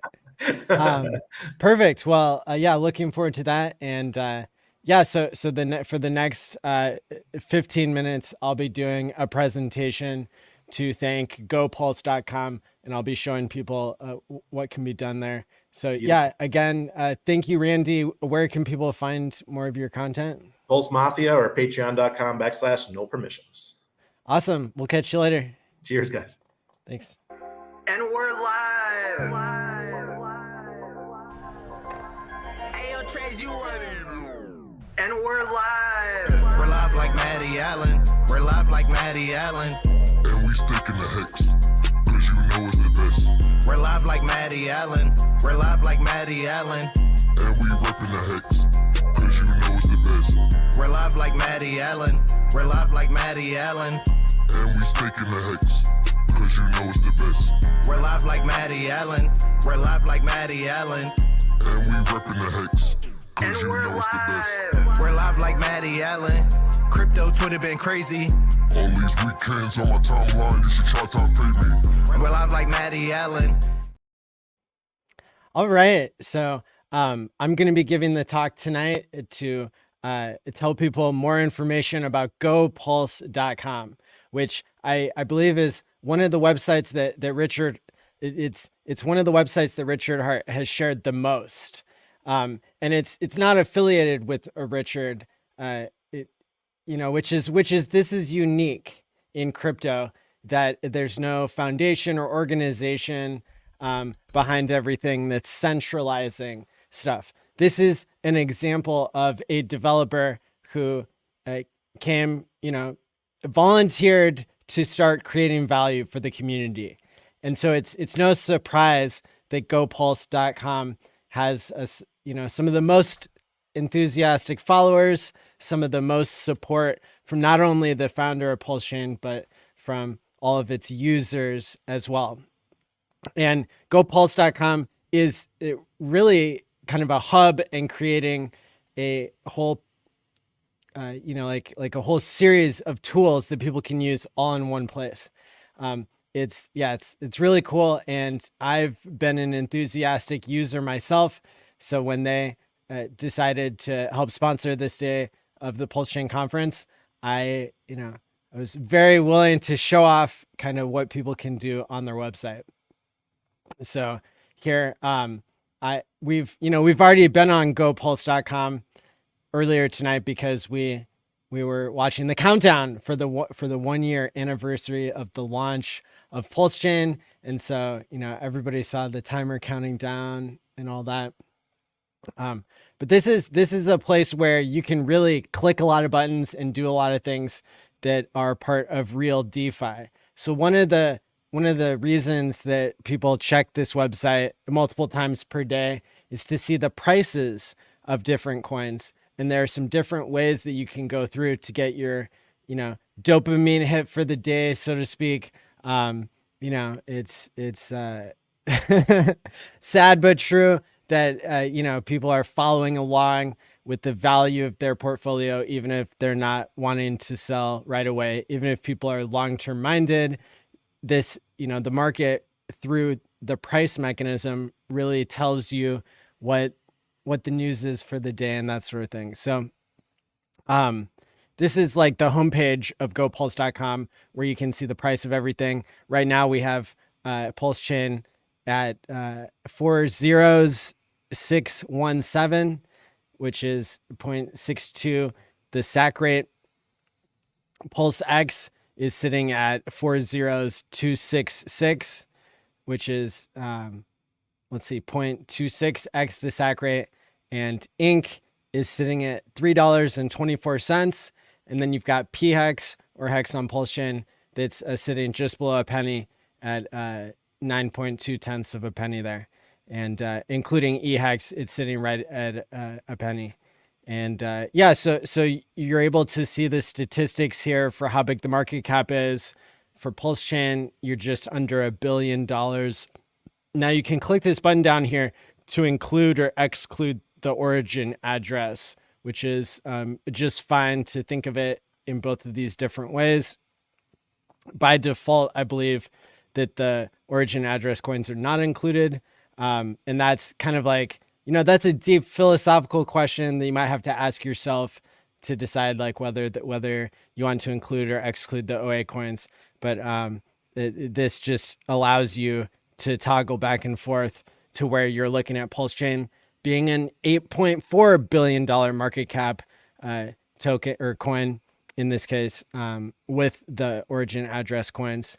And the market cap here, I guess, again, like without the OA, is $500 million for PulseX, it's 100 million for Inc, and it's 853 million for Hex on PulseChain. So there you go. Those are numbers that people care about.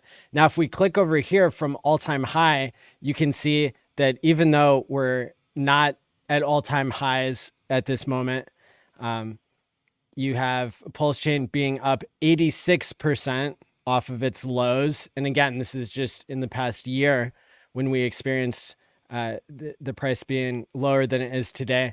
And PulseX is up 200% from all-time lows this year. Inc is up 721% off of the lows.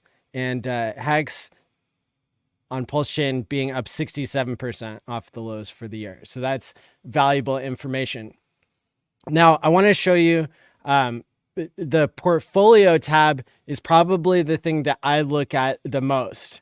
Now, don't get too excited here. This is this money that I have loaded into the portfolio represents mostly the badge program, which is what the God Whale donated about $60,000 to help pay Twitter for the badges that everybody has that increases the viewability and the trustworthiness of people's Twitter accounts, to defeat imposters and to get everybody with more impressions there on Twitter in an organic way. So I am, very public in the fact that I launched this donation address.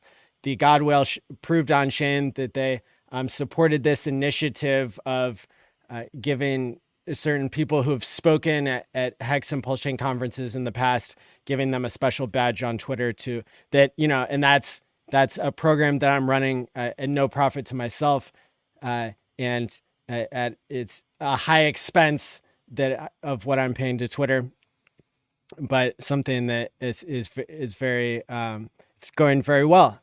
And then I also have a couple other addresses preloaded in here. You can go over here and you can add whatever addresses you have. You can have a whole list of addresses that you use with the portfolio feature.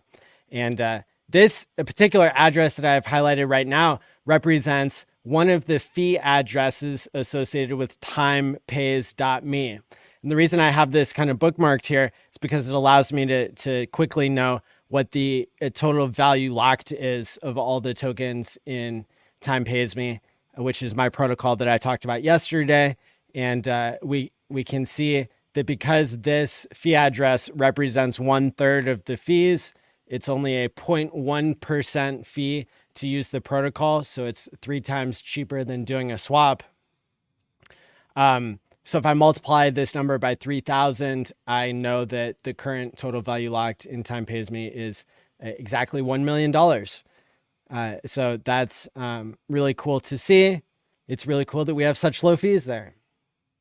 And then I also have another address loaded in here that shows the mati.pls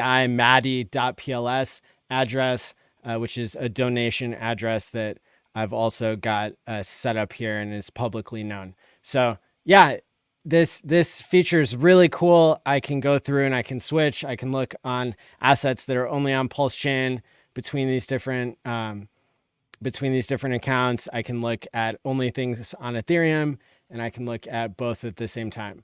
So yeah, very cool a tool here under the portfolio tab. Now, what other things can I do on GoPulse.com now that I'm here playing around? So I can look at all the statistics that are on here. This is really important because people want to know what their leagues are.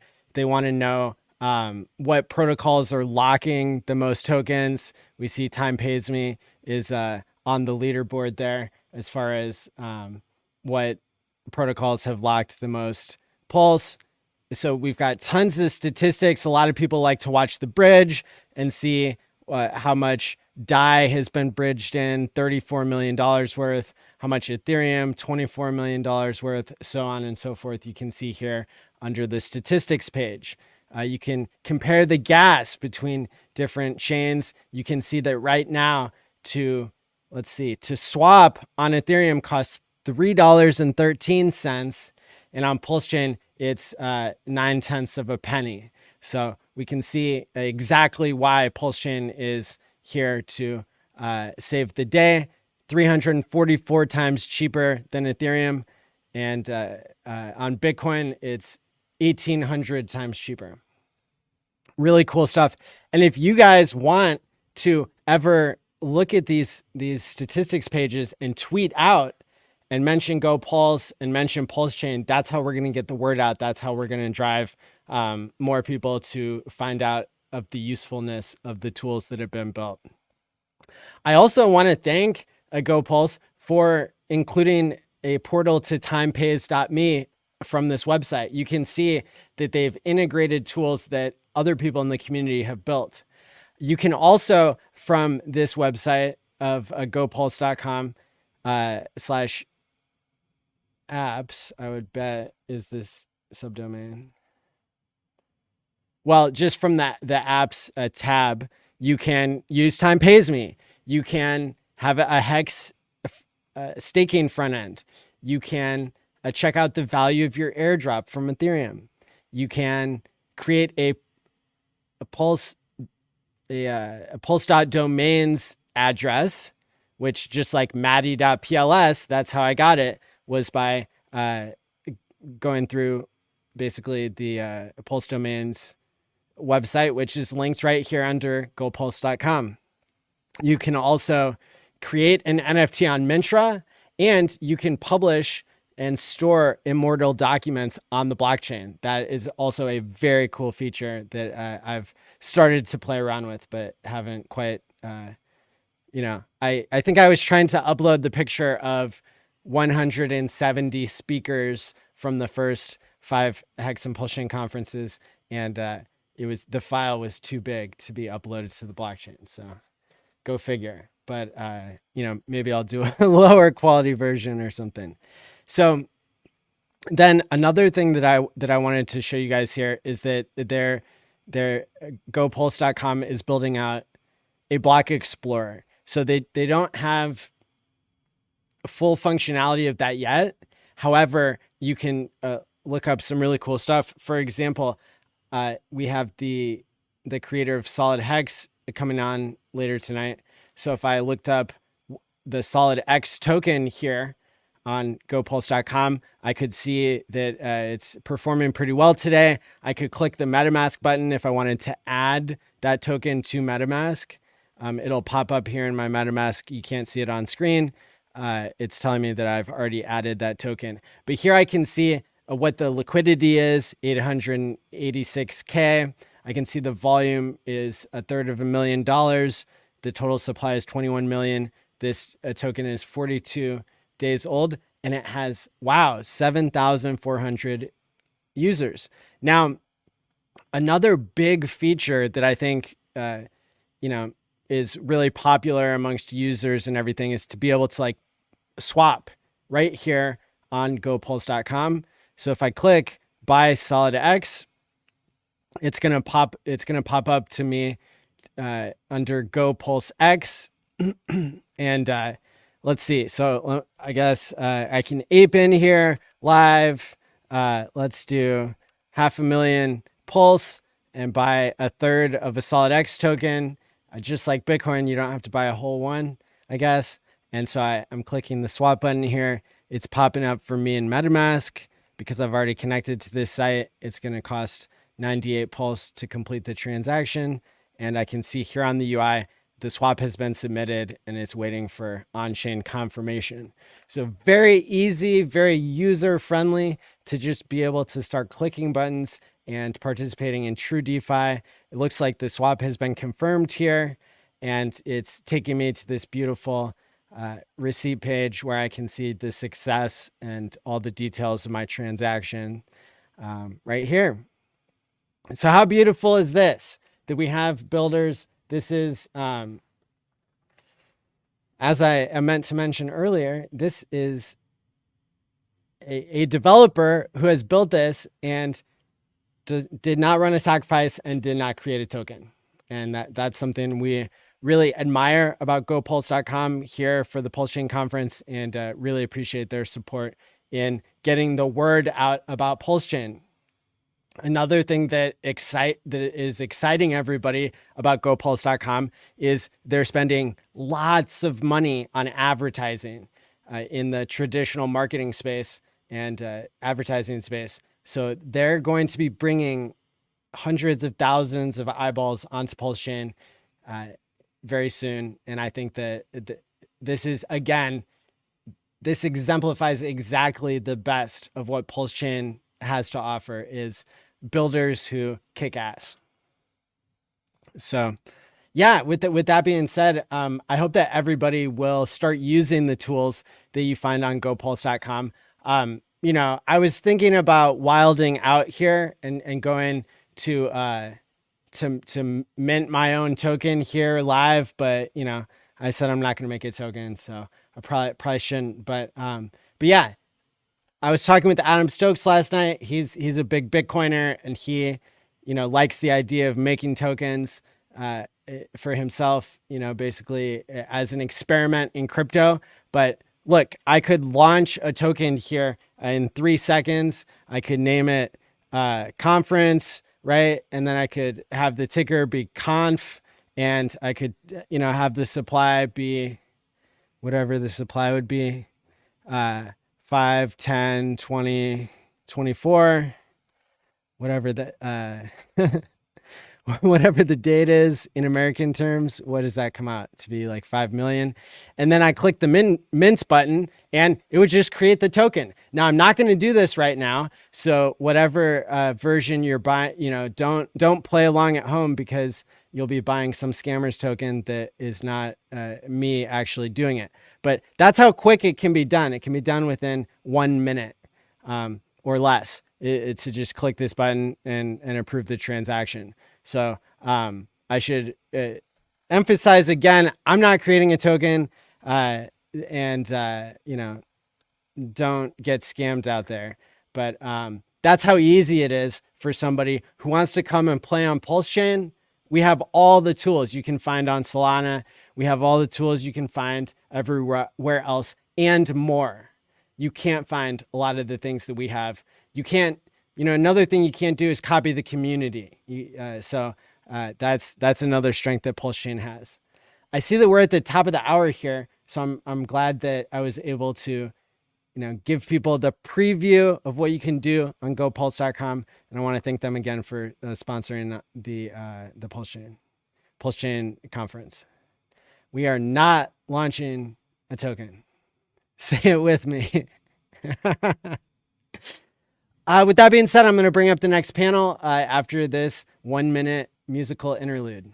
Bitches, see a brainologist and a fashion coder. It gives your crypto heartbeat up before it's over. Check my post. Stop by Kaiser to stay bull run ready. Media not tired. And on the corner of Westcott needs yes. Saw a picture of Rich in Georgia in a wedding dress. Yes. Hard Priller class teeth fools. Met a pirate. Johnny's chaos broke loose. Heard a hex siren and SJ appeared, but I saw whales only, no dolphins on the bed. Cosmic Cowboy saw the street it was on when Whitney did her magic and Toby Wan's Padawan. Wore a couple shirts while waving goodbye that said RH Max and Access was alive. Then I met Corey, a big time investor. Met another Corey, intellectual impressor. Robbie got me hyped, now we dance carefree. And Julie got her dress on with Lindsay and Marie. This compassion in crypto. Ask Black KC, Forrest, Robert, Quinn, or David Lee. Sandy Beach sounds good. A Black Hexican winning like some Hexican or DJ from Polybar Hex for 4 years. Trying to DCA. Got PulseChain, PulseX, trying to DCA. Now the world gon' see, Rich already changed the game. Which is why the hell you see me DCAing in the PulseChain. Hex for 4 years. Trying to DCA. What's up, guys? What's up, guys? Everybody? Going on, Maddie? Happy anniversary. Yeah. Happy 1 year for PulseChain. I'm really excited for you four to speak. And yeah, I'm going to let you guys take it away here on your 1 hour panel. And thank you again for agreeing to speak at the conference. Thank you, Maddie. Woo. Thank you. Gentlemen. What's up, gentlemen? How we doing? How are you? Good to see you guys. Happy anniversary. Yeah, Crispy Man's looking like the PulseChain Santa Claus tonight. That's it, man. That's my Pulse look. Bear. Thank you for bringing that up, Monkey. Dance, Monkey, dance. Dane. If you could bring us some green candles, sir, we would love that. We would love that. Let's just rage pump all this during the stream. Let's go. Right. Just got a spare $1 million. I mean, I tell everybody on my show every day, like Twitter jeets, Twitter toxic jeets, because we don't have the toxic ones watching our show. Please jeet your bags for me and Dane can keep buying those bags every day. Like I'm all for it. If you want to keep dumping right now, I'm going to keep buying. And I'm going to keep buying until I'm back in profit again. And when I'm in profit again, that's when I'll start to slow down. So. Amen to that. Yeah. Isn't it amazing the psychology of all this? Like I'll admit, even 6 months ago, I was so like kind of down about all this. I'm like, oh man, we're just dead. Whereas now it's even later, we're still down, but now I'm excited. Like, oh, I can accumulate more. Are you kidding me? Exactly. I tell people this is a dip for ants. Go ahead. This is all part of the wash, rinse, repeat cycle, right? I mean, we have to experience the emotions, right? And if you can catch yourself and kind of like do the contrary thing, they do pretty good. But this is how people get washed out of every investment, not just this investment, expectations too soon, too fast, and, not willing to wait. No patience, no delayed gratification. You buy tops when things are green and you sell bottoms when they're red. And that's how the money transfer takes place, the value transfer. I mean, a lot of people don't like hearing that, but that's kind of what it is. You always have to like take a step back and watch and see. I'm glad that you say that, Crispy Man. So Corey and I, for those of you that are tuning in and you're less familiar with Corey and I, in fact, that's probably a good place. We go ahead and do a few intros, and I love that point that you bring up, Crispy Man. So we've been investing in real estate, Corey and I, for about a decade, and been really blessed. Things have gone well for us there, and been in crypto for a number of years as well. And we stumbled across Richard, like I think that's why pretty well everybody's here, right? You stumbled across Richard, and you said, "Hey, there's something special about this guy." And we felt the exact same way. I think Richard's the guy. In fact, every time that I go and step into other ecosystems, I feel like there's so much lacking. It's pretty mind-boggling. And so we were in Hex. We caught the beginning of the Pulse X sacrifice. We missed the Pulse sacrifice by just a hair, and have been growing ever since. And our whole intention with what we like to do is we like to bring our real estate investor friends and entrepreneurs along with us to be able to come and understand the true opportunity that crypto really presents. And we want to use Corey coins the phrase where we want to use crypto as a wealth creation tool, and we want to use real estate as a wealth preservation tool. We don't give any financial advice like everyone else on the conference. So consult, CPA, attorney, whoever you need to in that respect. For our own personal use, we've benefited heavily from using real estate to be able to make it so that we don't need to pay taxes. And man, that can be a beautiful way to be able to set up yourself from a crypto investment standpoint as well. We're all very familiar with the volatility that comes with cryptocurrency, and having some of the stability that real estate can bring in addition to that, I think can be a breath of fresh air. And so, like you said, Crispy Man, it's interesting to see the washing machine, and we've seen it in real estate where, those cycles tend to be a lot more drawn out and long, but the principles are the same. People get bored time and time again, and they're looking to get a quick hit tomorrow. Everyone wants the dopamine dump, right? I like how they talk about dopamine dealers. Sami talks about dopamine dealers, and this is no different. And so understanding, the 5 key principles that I think are critical, the 5 things that brought us to Richard Hart and the ecosystem here. You have a founder with a track record. Richard's the guy. He knows what he's doing. You have a community like nothing else. You can't fork the community, and everybody's here to stay for one reason or another. The third thing is marketing. Marketing is everything. If you're not marketing, you're dying. I think that the community does some of the best marketing in all of cryptocurrency. And then you have fundamentals and tokenomics, and all of those things are here with the Richard Hart ecosystem. We talk about this all the time on our show, and people, they feel emotional about the price charts. Well, nothing in those 5 things has really changed. All 5 of those things are still intact. And so can you wait? Can you wait out and ride the waves? That's the question that's yet to be seen for most people. Yeah. Well, hey, practice makes perfect, guys, right? And what do I mean by that? Until you see volatility, you can hear people talk about it, but until you actually experience it, you don't know what it is, and that's practice. And people who are in the regular stock market, traditional stock market, been around a little bit longer, 2000, 2008, 2012, you felt it because you saw half of your value disappear. Right now, crypto, that happens a much rapid event, much more quickly, or can happen much more quickly. So you got to really, that's like a thing. You got to practice, to really be able to understand that that's what's happening to you. Because it's just so crazy. Because I get affected by the emotions too. We're all human. We all came to crypto, right? Somebody told you sometime dips are in the game. Crypto's volatile. What the hell did you think that meant? That it only goes up and to the right? No, it means that sometimes it goes down. So when we see like a 40% dip or something, I got to remind myself this is all part of the thing. It doesn't affect the same anymore though, Crispy Man. When the SEC FUD first hit, I was buying that bottom, and I was buying with pretty big size clips. And when I was buying that bottom, I feel like I was flushing my money down the toilet. I was throwing up in my mouth. It felt so disgusting. And then, of course, after the new year, I was like, that was the smartest decision I ever made. Right. And so like now we're on this dip, and I'm like, this is a dip for ants. Once again, I go back to that. Like, I know what that felt like when we were down there, at 403.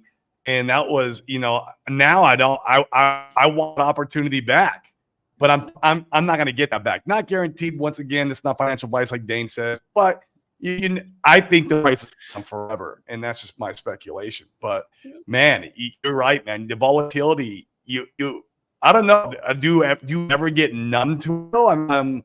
Hex Monkey, you've been around for a while. Do you feel like you're numb to the volatility? Depends.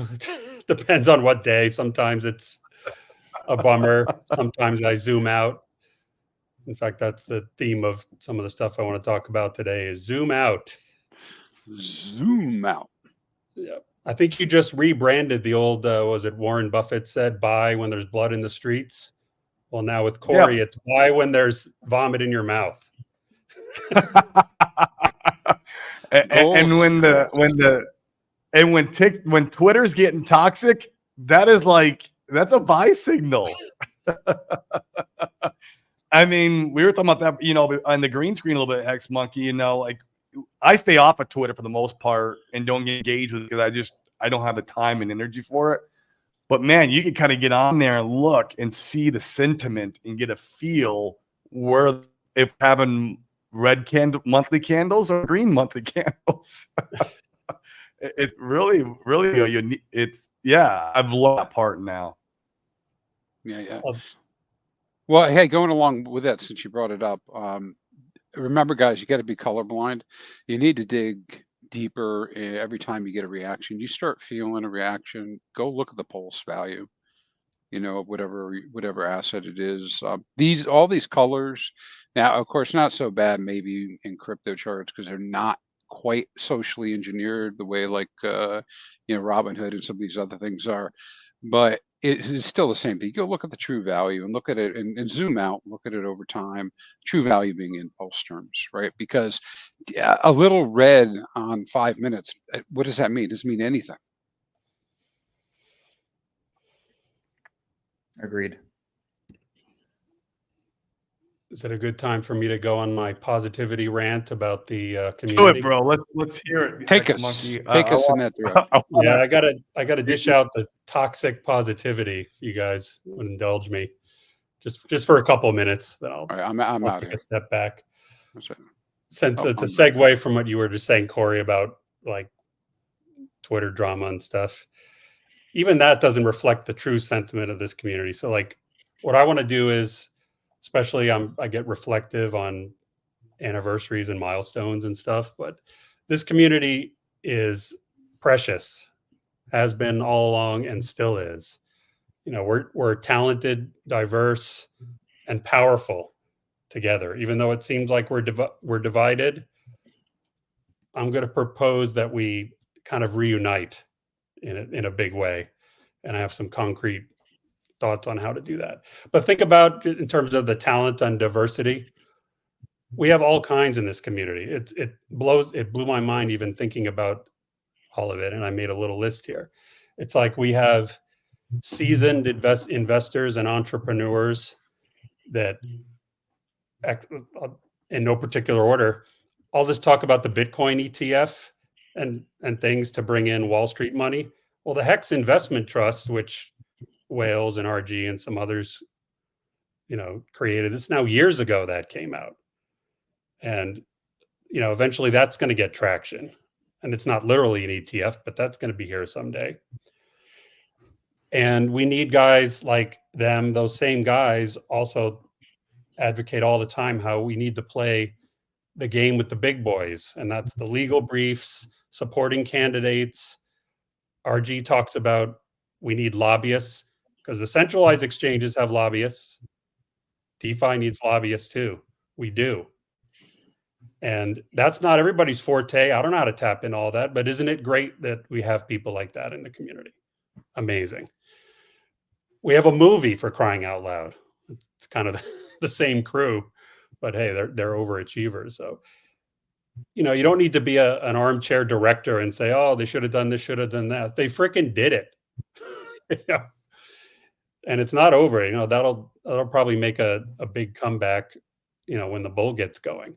So this is all amazing. We have conferences online and in real life. Shout out Maddie ALLin. We have good old school postcard advertising, as Eco Builder talked about. Yeah. We have a lady who changed her entire life and moved into a bus. course, Wild SJ. That's the level of devotion she has to this. We've got flat earthers. Yeah, we have that too. All right. We've got psychics. We got protocol and token builders. I don't need to enumerate them. A couple folks did. We have already. enumerators too. Yeah. I mean, we got all sorts of stuff going on here. Yeah, all the FAME, 9-inch, 9mm, Pateas, Mintra liquid loans. And here's the beautiful thing. This is what I'm going to call everybody to do. If you don't like one of these things, it's impossible to like everything. Just don't buy it or just don't use it. Like, bait it. Like I don't use, I haven't used FAME, Fiat, that stuff very much. I like it. I admire it. I just haven't gotten around to playing with it yet. So we don't need to go to these extremes of something's awesome or it's evil and a scam. Come on. There's just, it's not right. We need all this.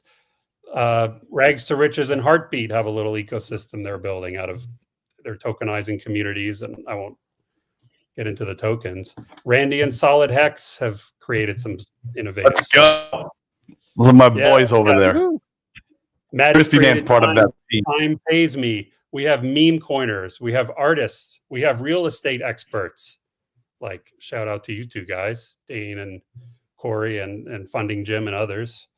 We have data nerds and TA nerds. Hexfire is one of them, sitting right here. I don't know anybody deeper with the data. Data nerd. TA. Now TA is not my thing. I kind of put an asterisk by all that, but I'm really glad they're out there. Isn't it wonderful that all these efforts and people are out there, even if you don't agree with or want to participate in what they're doing? We have the Maxis, which, you know, a little harsh at times, but you got to filter that out. That's the other thing. Zoom out and filter out. Filter out the part that you find distasteful and just say, hey, Maxis are a little harsh and down on everything, but it's really cool. They're reminding us how important the core coins are. You can take something positive from virtually everyone in this community. Here's another example of how you can support without supporting in a way. We've got a group that calls themselves the Tang Gang. Okay, caused a lot of controversy. But isn't it a blessing that they're on this chain and not somewhere else? I'm so grateful they're out there. Meme coins aren't my thing, but I watched them and I learned, you know, from Too Spooky and others, but, you know, from him in particular, I learned about, you know, a new way to look at fair launches. He's always advocating for LP. That community reaches out to digital artists outside the community and they bring them in. So they're onboarding people. Could they be a little nicer at times to other entities? Sure, but I'm not going to throw the baby out with the bathwater on that. Isn't it great that they're here and not somewhere else? It is. It's just fantastic. And so you get the idea. There's a very diverse, very talented community. And what I just want to encourage everybody to do is disagreement does not mean the thing is a scam. Okay? Like if you don't like something, don't have to buy it, don't have to actively promote it. But at the bare minimum, I'd say if you really don't like something, just ghost it. You know, don't promote it. But my call to action is to stop, you know, like the insulting and accusations. Like that's just a bad look for the greater public sphere of all this.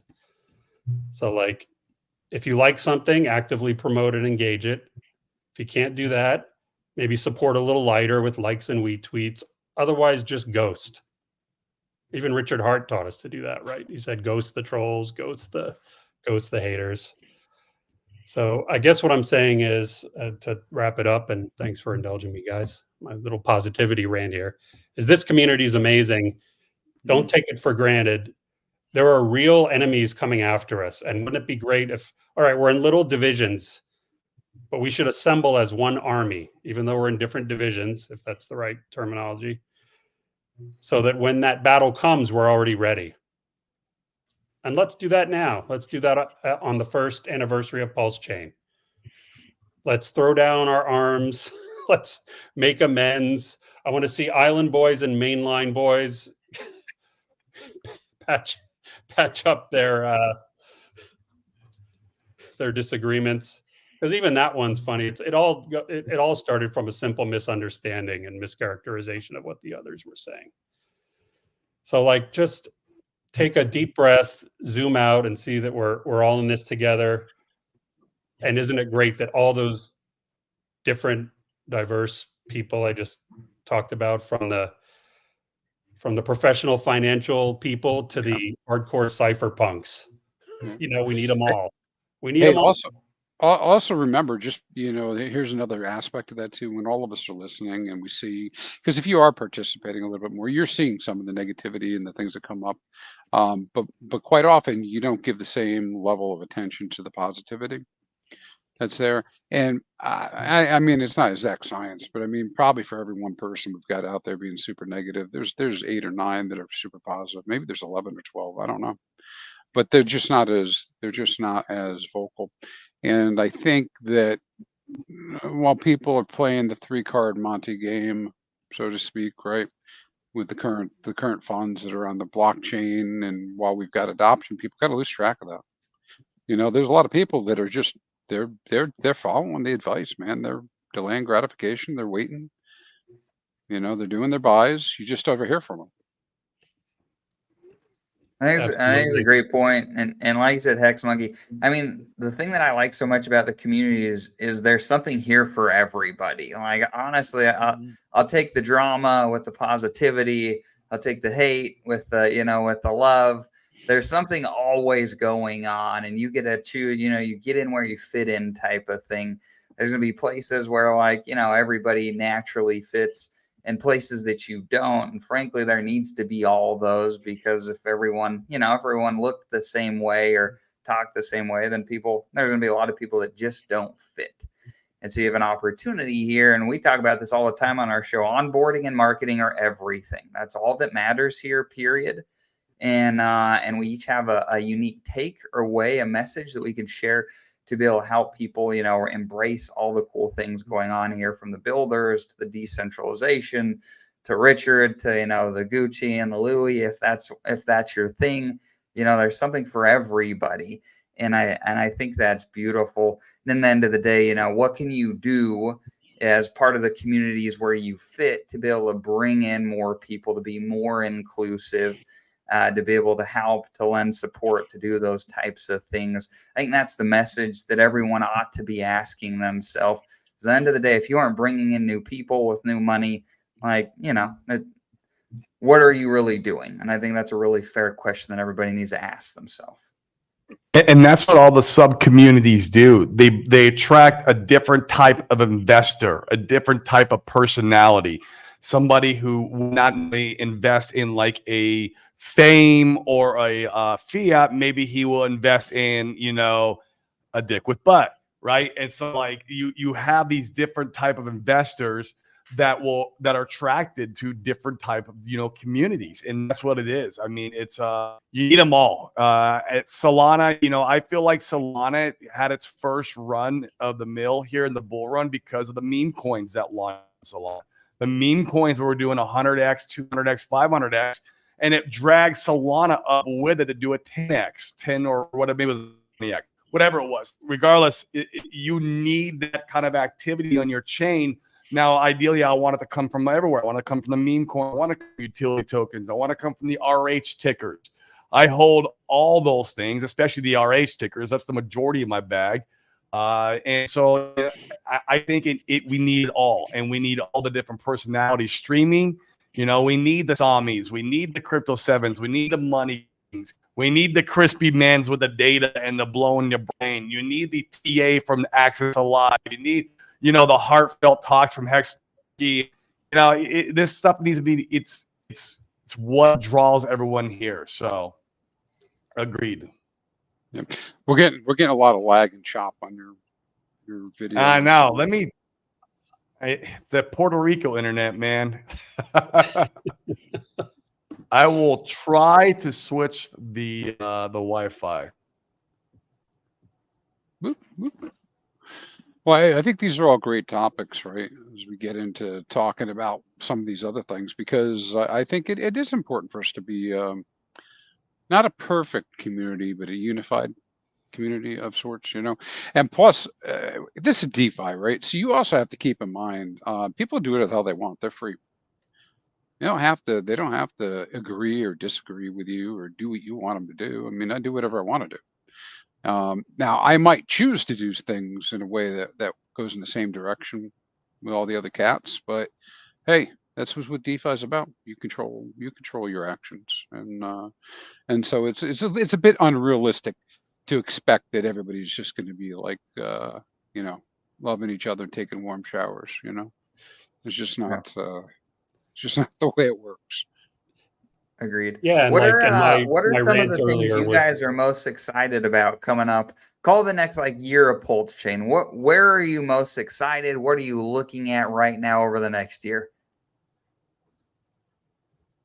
Go ahead, Hex Monkey. I think I cut you off. Maybe take that and whatever else you're going to say. Sorry about that. We just started at the same time. No worries. I'm thinking about your question now. I'm excited about staking Hex, baby. T-shares. So am I, Crispy. T-shares. In fact, look, guys, I'm going to make a case that we've been making since 2020 or even 2019. Like, in my opinion, hex staking, a hex staking ladder is still the play. And then once that's set up, do everything else you want to do, knock yourself out. Now, why do I say that? Because it's kind of the sentiment towards that is low-ish, feels like that. And that's because of this false sense of, oh, because I was staked, I couldn't sell. I would have sold for all this massive profit, but I couldn't. Okay. That implies that you would have had perfect market timing, which nobody does. That's only the hindsight looking at the chart. And also, maybe you needed a better type of ladder, like quarterly or monthly, so that you didn't have so much staked. And what's great is you can still course correct right now. Like I tell people in other communities that, why do I think hex staking is still the play, especially the longer ones, like Quattro Cinco. For a while there, I thought my ladder was full and I wasn't pushing new hex stakes out that far. And I got to shout out Crispy Man right here with all the data. Like I knew it, but he reminded me and many others in a big way, like, holy moly, this is the secret sauce, everybody. We all know how hex works. We know what a T-share is. We know what happens when you stake, you burn the coins, you end stake, you get them back. API is driven by how many people are staking.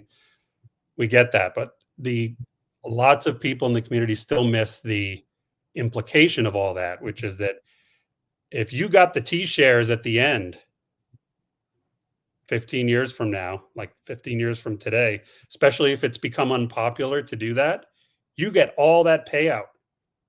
You are rich AF. Even if price never goes up from here, which is like unthinkable.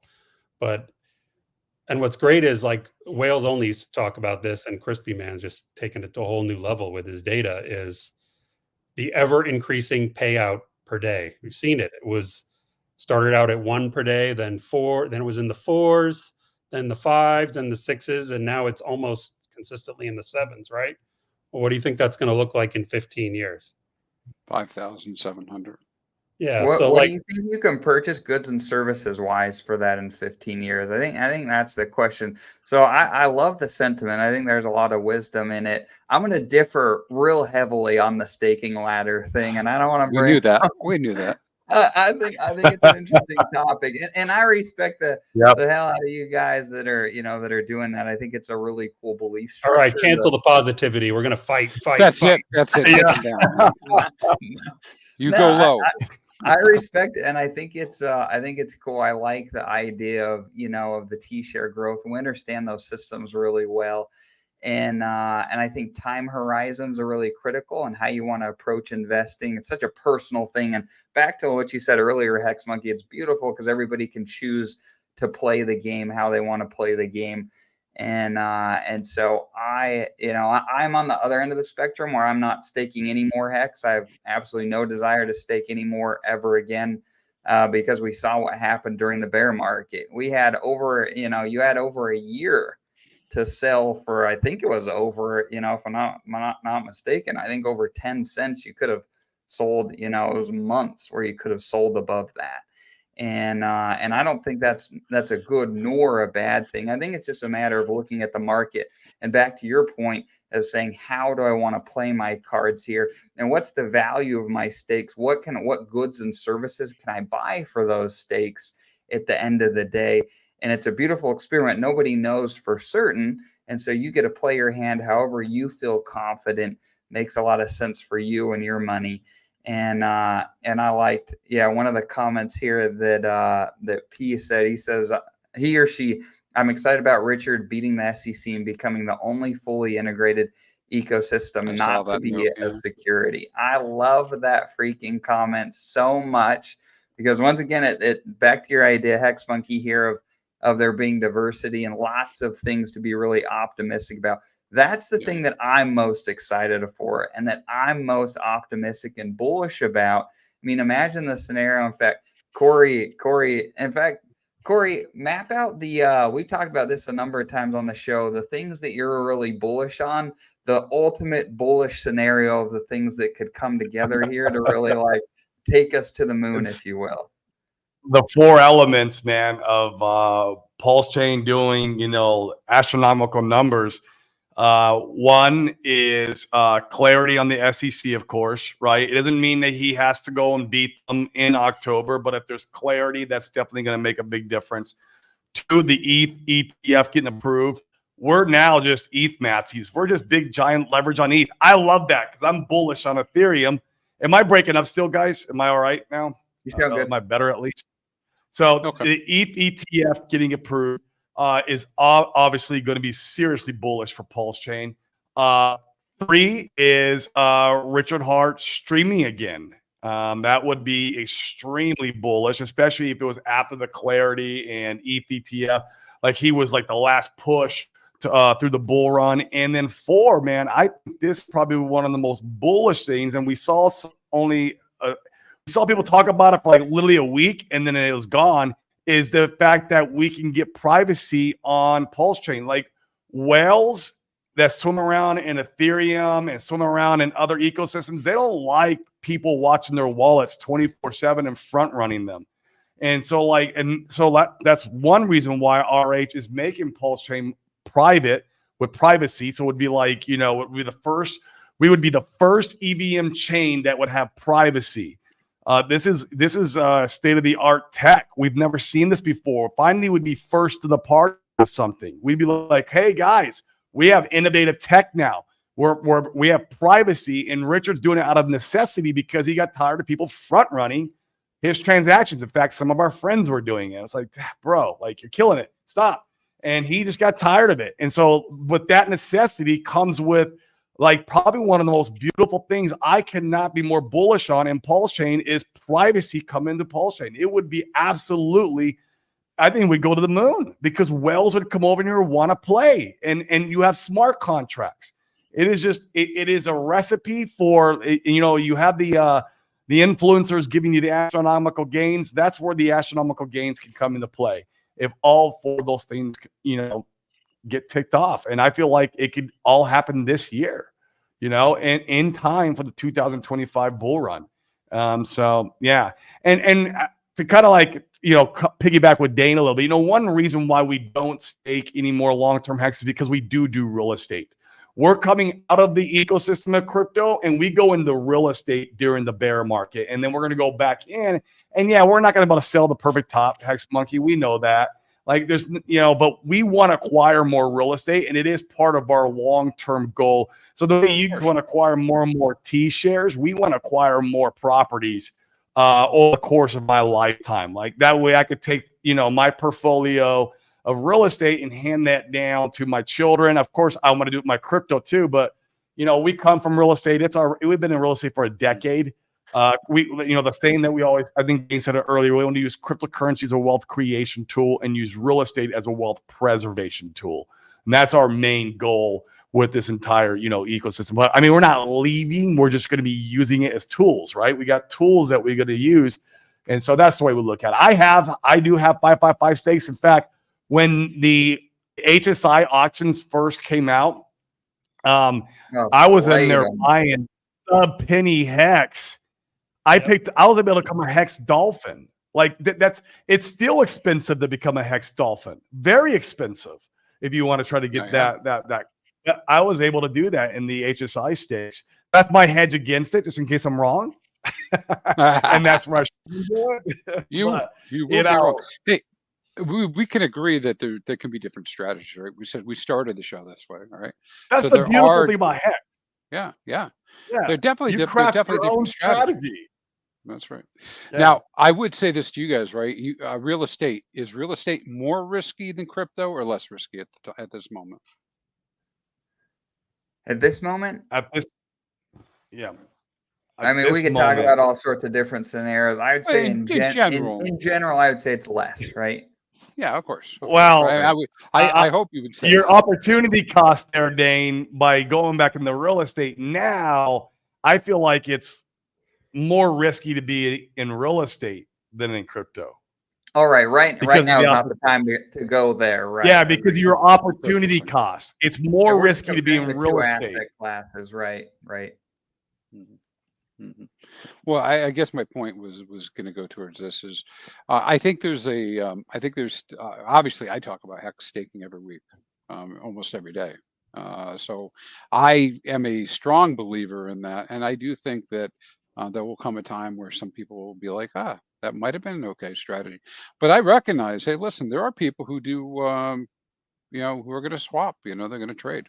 That's part of the ecosystem, right? You can't have a whole blockchain if you're not going to have holders, and if you're not going to have swing traders, and if you're not going to have day traders. I mean, what's the whole point, right? There needs to be a platform for all of this, for all these different strategies.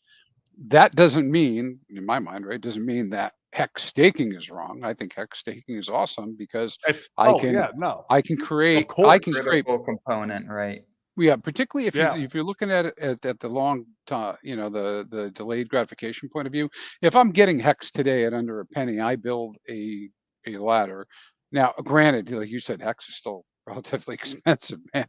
I mean, to become a dolphin is $300,000. Maybe you can get exactly. It's not cheap.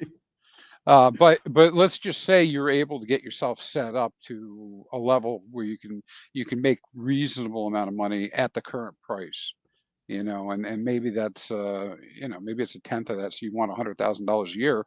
If you're maybe $10,000 a year, if you're able to set something up that's going to pay you near 14 to 15% on average, right, for all of your entire ladder, that beats the hell out of traditional finance in a lot of ways.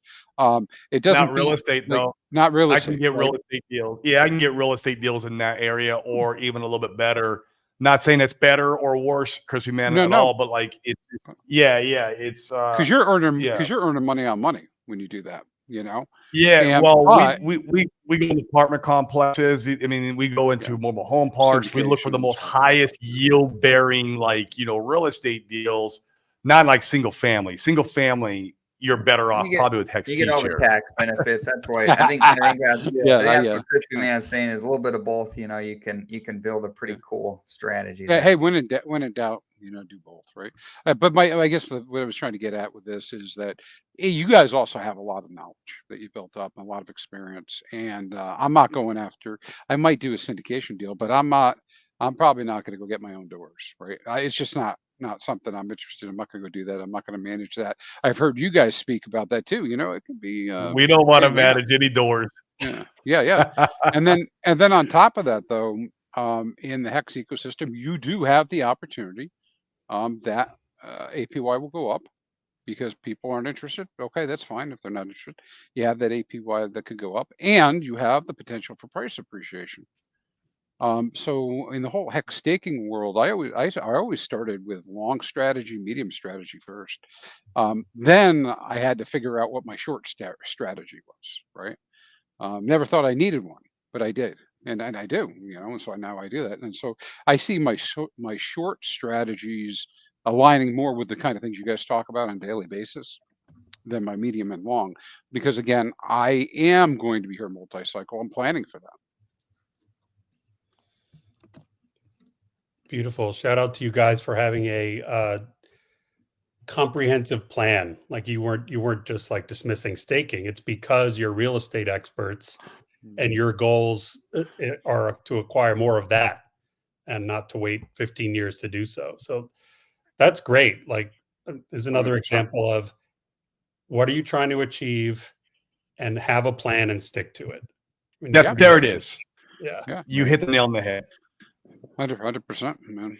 100%. I agree with that 100% with you guys, with having a plan and kind of executing the plan. Doesn't mean you don't change it over time. You know? Sure. Because I did that the too. market I didn't should teach you, right? Yeah, I mean, it would have made a lot more sense if I had started with crypto, right? But I didn't do that. I was laughing, Hex Monkey, when you said, "I congratulate you have a well thought out plan." I was like, "Man, I've been winging it as I go along." It sounds better now, but we're kind of winging it as we go. But yeah, I mean, and this is crypto and it's high risk, but at the same time, if you are trying to make it over a longer period of time, there are some asymmetrical opportunities like risk reward stuff. And that's why I keep talking about the Quattro Cincos and whatnot. You know, this liquidity on PulseX isn't going away. And, you know, a lot of people don't even realize like, okay, we could all be raptured. We'll just assume we all go. You know, we all make it, right? And PulseX might be trading by itself, man. And the reason I say that is because every time somebody puts a little bit of liquidity in, they pull it out, it leaves a little bit behind, right?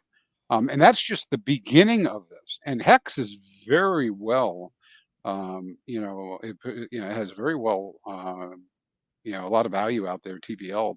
It might be one of the largest TVLs on the entire thing. So Hex is always going to have a value. So I joke about this when I do my T-shirt Fridays, because I'm like, hey, if nobody wants to listen and get involved, I can respect that. But I'm going to keep getting my yield, and at some point, you know, not you guys, but there are certain people that say nobody will ever do it again. Nobody will ever stake again. Right. Well, if that happens, I will earn 5,700 Hex per T-share, and I'll be the only one with T-shares, and maybe it'll be 10 million a day. I don't know. And that's going to be against an entire ecosystem that has sunk liquidity. Beautiful. Oh, you would love to be in that position, right? You would love that. Yeah, in I mean, 15 years, you're going to be rich with that Hex, and these two are going to be rich with their like 12 mansions each. So you both win. I might want. But you guys can come over to the mansions. You guys get to come over, so it's okay. You guys win too. And the data that you're gathering, Crispy Man, shows that narrative's not even accurate, from my understanding, right? Like it sounds like stakers continue to grow month over month. You know, that data continues to trend in a positive direction for the most part. And so, like, you know, I think that when you're looking at the data, there's a lot of things that are pointing to continual growth. There's a lot of things that are pointing to wallets increasing, stakers increasing, all these things. Those are all the sentiment that we want to see, as opposed to kind of like we talked about earlier. It's like a bullish divergence, right? You see people losing their marbles on Twitter, but then you see a lot of positivity going on in the background, and that speaks. It screams opportunity. In fact, Corey, back to your question, Pokex wants a little more context here. Says talks about bullish privacy, but doesn't mention at all how. Do you want to add a little more context to that one? Because I think this is really important. They've spotted the PulseX devs testing privacy on testnet 4. Is it testnet 4? We had so many testnets. I don't even know. Yeah, I think it's 4. It's a testnet 4. Yeah, so they were testing privacy on testnet 4. Like I said, this would be the first EVM chain to have privacy. Before, we've had Monero, but that's not an EVM chain. You'd have to go back and forth, and it was just, there's a lot of hoops you got to jump through. This would bring a new, definitely bring something new to the party of crypto, which is what I like. And so, man, I know if I had, tens of millions of dollars, I wouldn't want people watching my wallets every single day, wanting to know every move I do, trying to front run me, trying to follow my trades. And that's what happens in all these EVM chains, not just even PulseChain. This is like everywhere, right? It's an Ethereum. It's, it's not like it's PulseChain specific, but that's what it would bring and fix a need in the marketplace. You would have a new product market fit in the crypto universe when this comes to fruition. It's going to be massive, I think. My peanut brain turns over and thinks about this. I think it's going to be massive. So yeah, that's going to be sick. Can you imagine? I can. Euphoria, that comes out. RH is cleared with the SEC. RH starts ETF interacting more. It's moon time. How many fingers you got? 5. Yeah.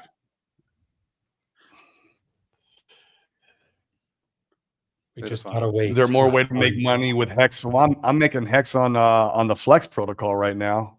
There you go. Since I don't stake a lot of my liquid right now, I went in and stuck on Flex and made a pretty good killing there in the first couple of weeks here. I mean, I think it's still paying around 55-60% APY.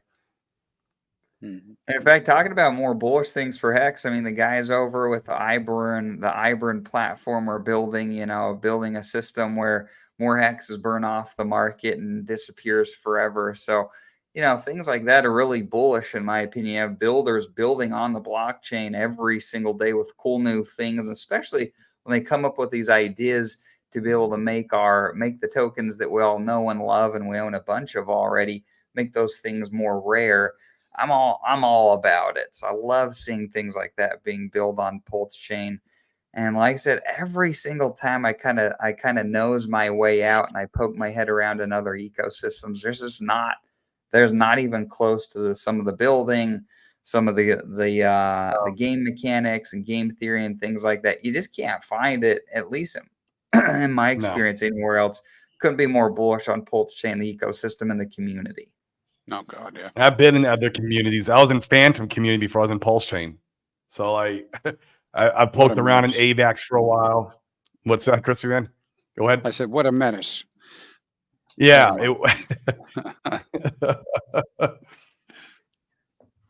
Yeah, I know. I agree with you. I'm sorry, I'm joking around a little bit, but yeah, I agree with you. And in terms of like community, we have a working community where you have people that will help each other and in a reasonable way, not like Reddit helps you, right? Sorry, Reddit, or X, but whatever. I mean, because when I got into Bitcoin and everything, man, it was like just 1,000 different things coming at in different directions. Like, who do you believe? So you're always evaluating. That's why so many of us found Richard, right, in the first place, is because besides giving self-help information, he was talking reasonableness about crypto, and got really good information from that. Really helped form, for me, helped form my view of crypto. 100%. He made me rethink everything that I thought I knew. Yeah, me too. Me too. So, if you guys are game, I love to hear a little speculation. What does Richard come back out and stream? And if so, when might that happen? What do you think, Hex Monkey? Pure speculation. Never interacted with the guy. Although briefly he kicked me out of his Telegram group in 2019 and then let me back in. Oh, why is that? That happened to all of us, didn't it? It's because there was a scam, and I said, "Hey, watch out, everybody! Don't do this scam." And he didn't want to bring attention to it, so he deleted all my. Oh, yeah, it was fun. Speculating though, I would guess that he's chilling until his SEC stuff is either completely done or the probability is very high. And even then, I don't think he's going back to streaming all the time like he used to. Can you blame him? He's almost said everything that needs to be said other than to update some of it with current events. But yeah. What's he going to do? I guess repetition is good, but he probably wants to work on other things other than tell us for the 1,000th time, don't trust third parties. DeFi is the way. Hex is good. God damn it, Hex Monkey, you never listen. I don't know. but I do think he comes back. Like maybe he streams once a month instead of every couple of days, like he used to do. But do you think that just streaming once a month gets him the glory that he's talked about wanting to have?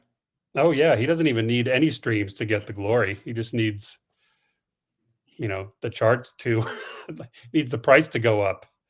So you don't think that him streaming is a big part of the price up action that may happen? Yeah, it can be for sure. Like think of just the emotional impact of him doing an old style stream with the candles and the moon math and calling out bad people and stuff. It'd be epic. It would probably go 5x that day, Right. How about you, Crispy Man? What do you think? I don't think he needs to come back, and if he does come back, it'll be for his reasons, and I'll enjoy it and like to see him. But I mean, listen, we're adults. This is DeFi. You're beginning to see the beginnings of this, beginning of the beginnings of the beginnings. I don't know, but for those of us who still have parents, does your mother come wash your clothes for you?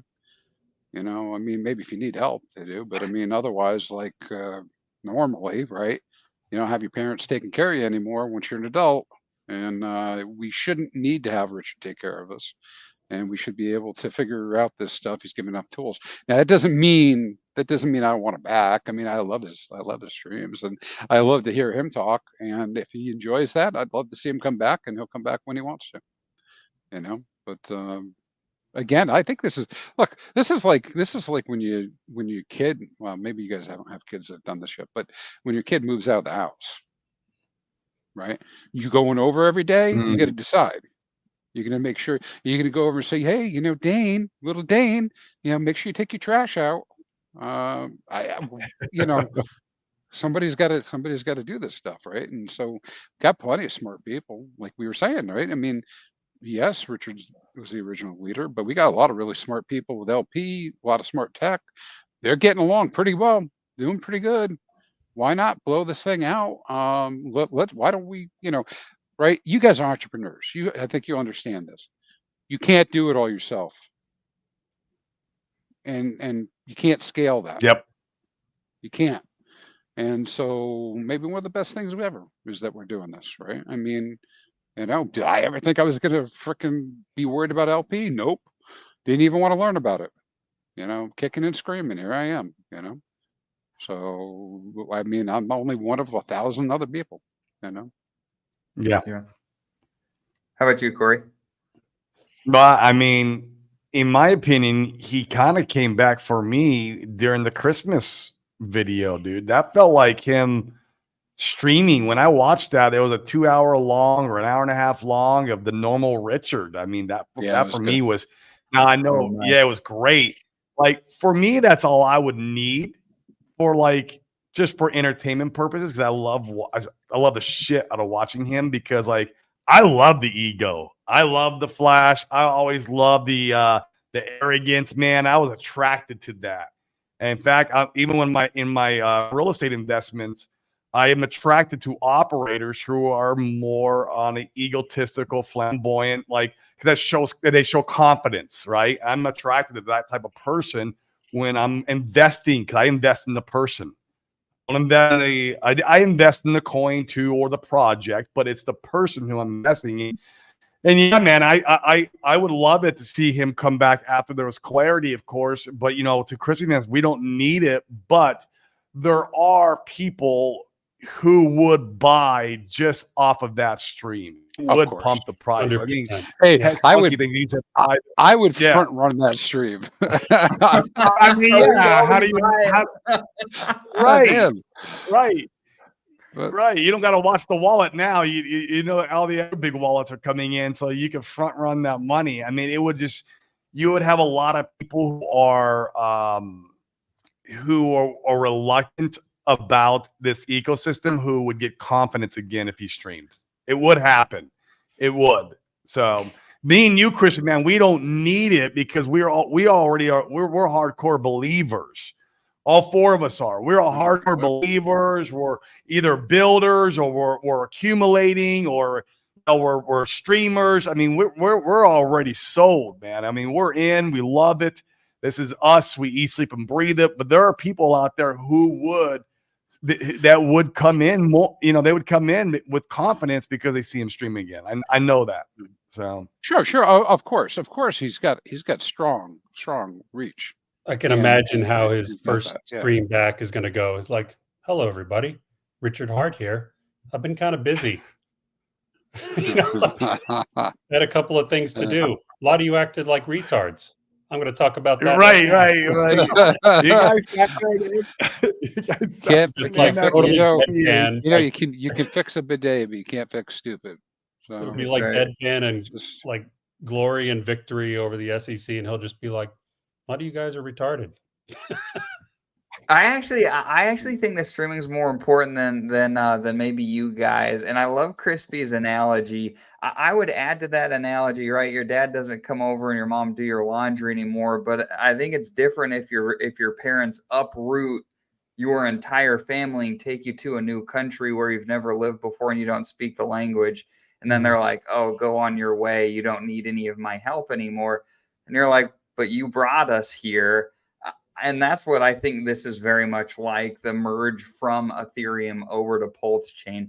And I don't think that the leadership has been well established in such a way that Richard can, in my opinion, walk away with all the glory yet. I think you need the green candles. Yeah. I think you need the code to continue to work.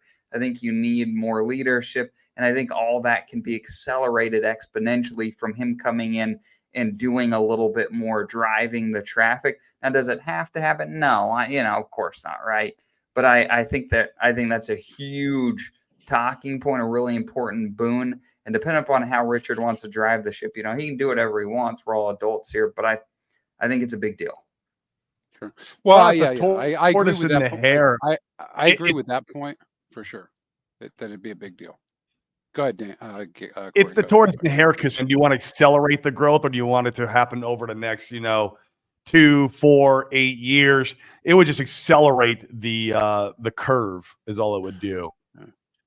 Well, I actually like I like the idea of him not coming back for a longer period of time, so more people get out, because those aren't the people that I want to be the plank. Myself, my own opinion. I don't want them to be the plank holders. Agreed. Right? If you got to be sitting here being like, Richard didn't say anything today, so I'm out. Well, what other thing's going to happen? Is it going to snow in your cell or what? I mean, you got to have some sort of conviction and idea what you're doing. And we got a lot of people like you guys right here. Like you guys are streaming all the time. I don't stream as much, but you're providing leadership. I mean, we got 100 people providing leadership. Okay, sure. There was not a succession plan, but this is DeFi, man. It's not a company. And you know what? Leaders are going to emerge and they're going to disappear, and some are going to stick around, and some will reinvent themselves, and perhaps we'll be a super better community for it. I think we can go really far, and I think it's important for for all, I call them influencers. We all shouldn't be sitting around going, "Oh, Richard didn't pump the bag." Go figure out how to pump the bag. Go figure it out. If that's what you want to do, go figure out how the bag gets pumped, because it ain't that easy, right? And it takes work and time, and people, Anyways, but I'm just saying, I agree with you, Dan, on that. It would accelerate the hell out of things for sure. But then we'd be right back to, oh, Richard went away for 2 weeks. What does Richard need to do then to get the glory? What does that need to look like for that to, like, in your guys' heads, to say like Richard got the glory that he was after? Because I don't think he gets it this cycle without doing that. Well, I think he can come back and do a couple streams. Sure. I mean, that would be like the best, very intimate stream, Because I think we're 8 years out from any of that glory if he doesn't come back and stream. Yeah, I mean, you want to wait 8 years if you're Richard? I don't think so. But maximum glory will be after he wins all the legal stuff. That would be full glory. Hex Monkey's got a point on that one. He wins the legal stuff. That's man. With his personality. Let's go. If our I'm so personality, man, bullish on that. I'd be pretty bullish too about that. I would, man. That would be. I would You know be. Yeah. Corey, you know what my big thing to look forward to is I can't wait for the day Dane comes back and says I should have staked more. That's what I want to hear. I want that day to come. If that happens, you guys should immediately sell because I will be the top signal. If you see me on stream saying I should have staked all my eggs, you probably should try to sell everything that you can because that will be the most clear top signal you've ever seen in your life. I should have staked more X. I'm out. Well, I better put that in my calendar right now. And then everyone's like, crap, I can't get out of my hex stakes, and this is the top. Just kidding. But notice, Dane didn't say staking is stupid. He just said he built his ladder or whatever your t-shirt structure is. We have a bunch staked already. Yeah, and now you're done. I'm you satisfied with my stakes that I already have. Same. 100%. Same. Right. I thought, like Monkey, man, I thought I was done too. And here I'm making Quattro Cinco stakes. I'm like, what am I doing? That'll be 95. Like, whoa, if I'm the only one with T-shares, I win. Yeah, exactly. I mean, my favorite yield, guys, is node validating. I got a bunch of pulse locked up over there. I got my node validators working for me while I'm sleeping. I get more pulse, and I can do whatever I want with that. I can go and degen. I can go buy the dick with butts, if you will, with that money, because it's coming in every single day like clockwork. It's liquid. I have it now, and my pulse is still out of sight, out of mind, so I don't touch my principal because it's locked up in the network. That's my favorite way of creating yield is by opening up more and more node validators. Oh, sure, man. I mean, I love validating as well. I mentioned you in the green room. I've been doing it for almost a year. Same here. I think I started about a month after PulseChain launched. At the same time, the other part I throw at you is I'm doing that. I'm LPing. I'm farming. I have a little bit of degen in me, even though when I'm wearing my hex hat, I'm like hex, right? I have these assets and I didn't move them all into hex, which would have been a move at one point, but I didn't do that. So I have to deal with it. And what I'm finding is there are degrees of involvement, time investment, and watching, and none of it is stake and chill. And in many cases, it's fleeting because things change over time. This month the farm's great. Next month I got to move to a new farm, and so I'm getting further and further towards how do I move back into hex all the time. Like I'm thinking about that all the time. I love it. Crispy Man, do you use let's get out of the degen stuff because all right, let's take Solid X. I love Solid X. It's actually a very large position in my bag now. I didn't anticipate it to be that way. It just happened that way. I bought it and it went up like crazy numbers, and now it's a very large position of my holdings. But I am not the Solid Index. I am not treating it the same anymore as I was your average meme coins. Like, how about you? What is your thoughts? Because I mean, obviously, you're involved in the Solid Index.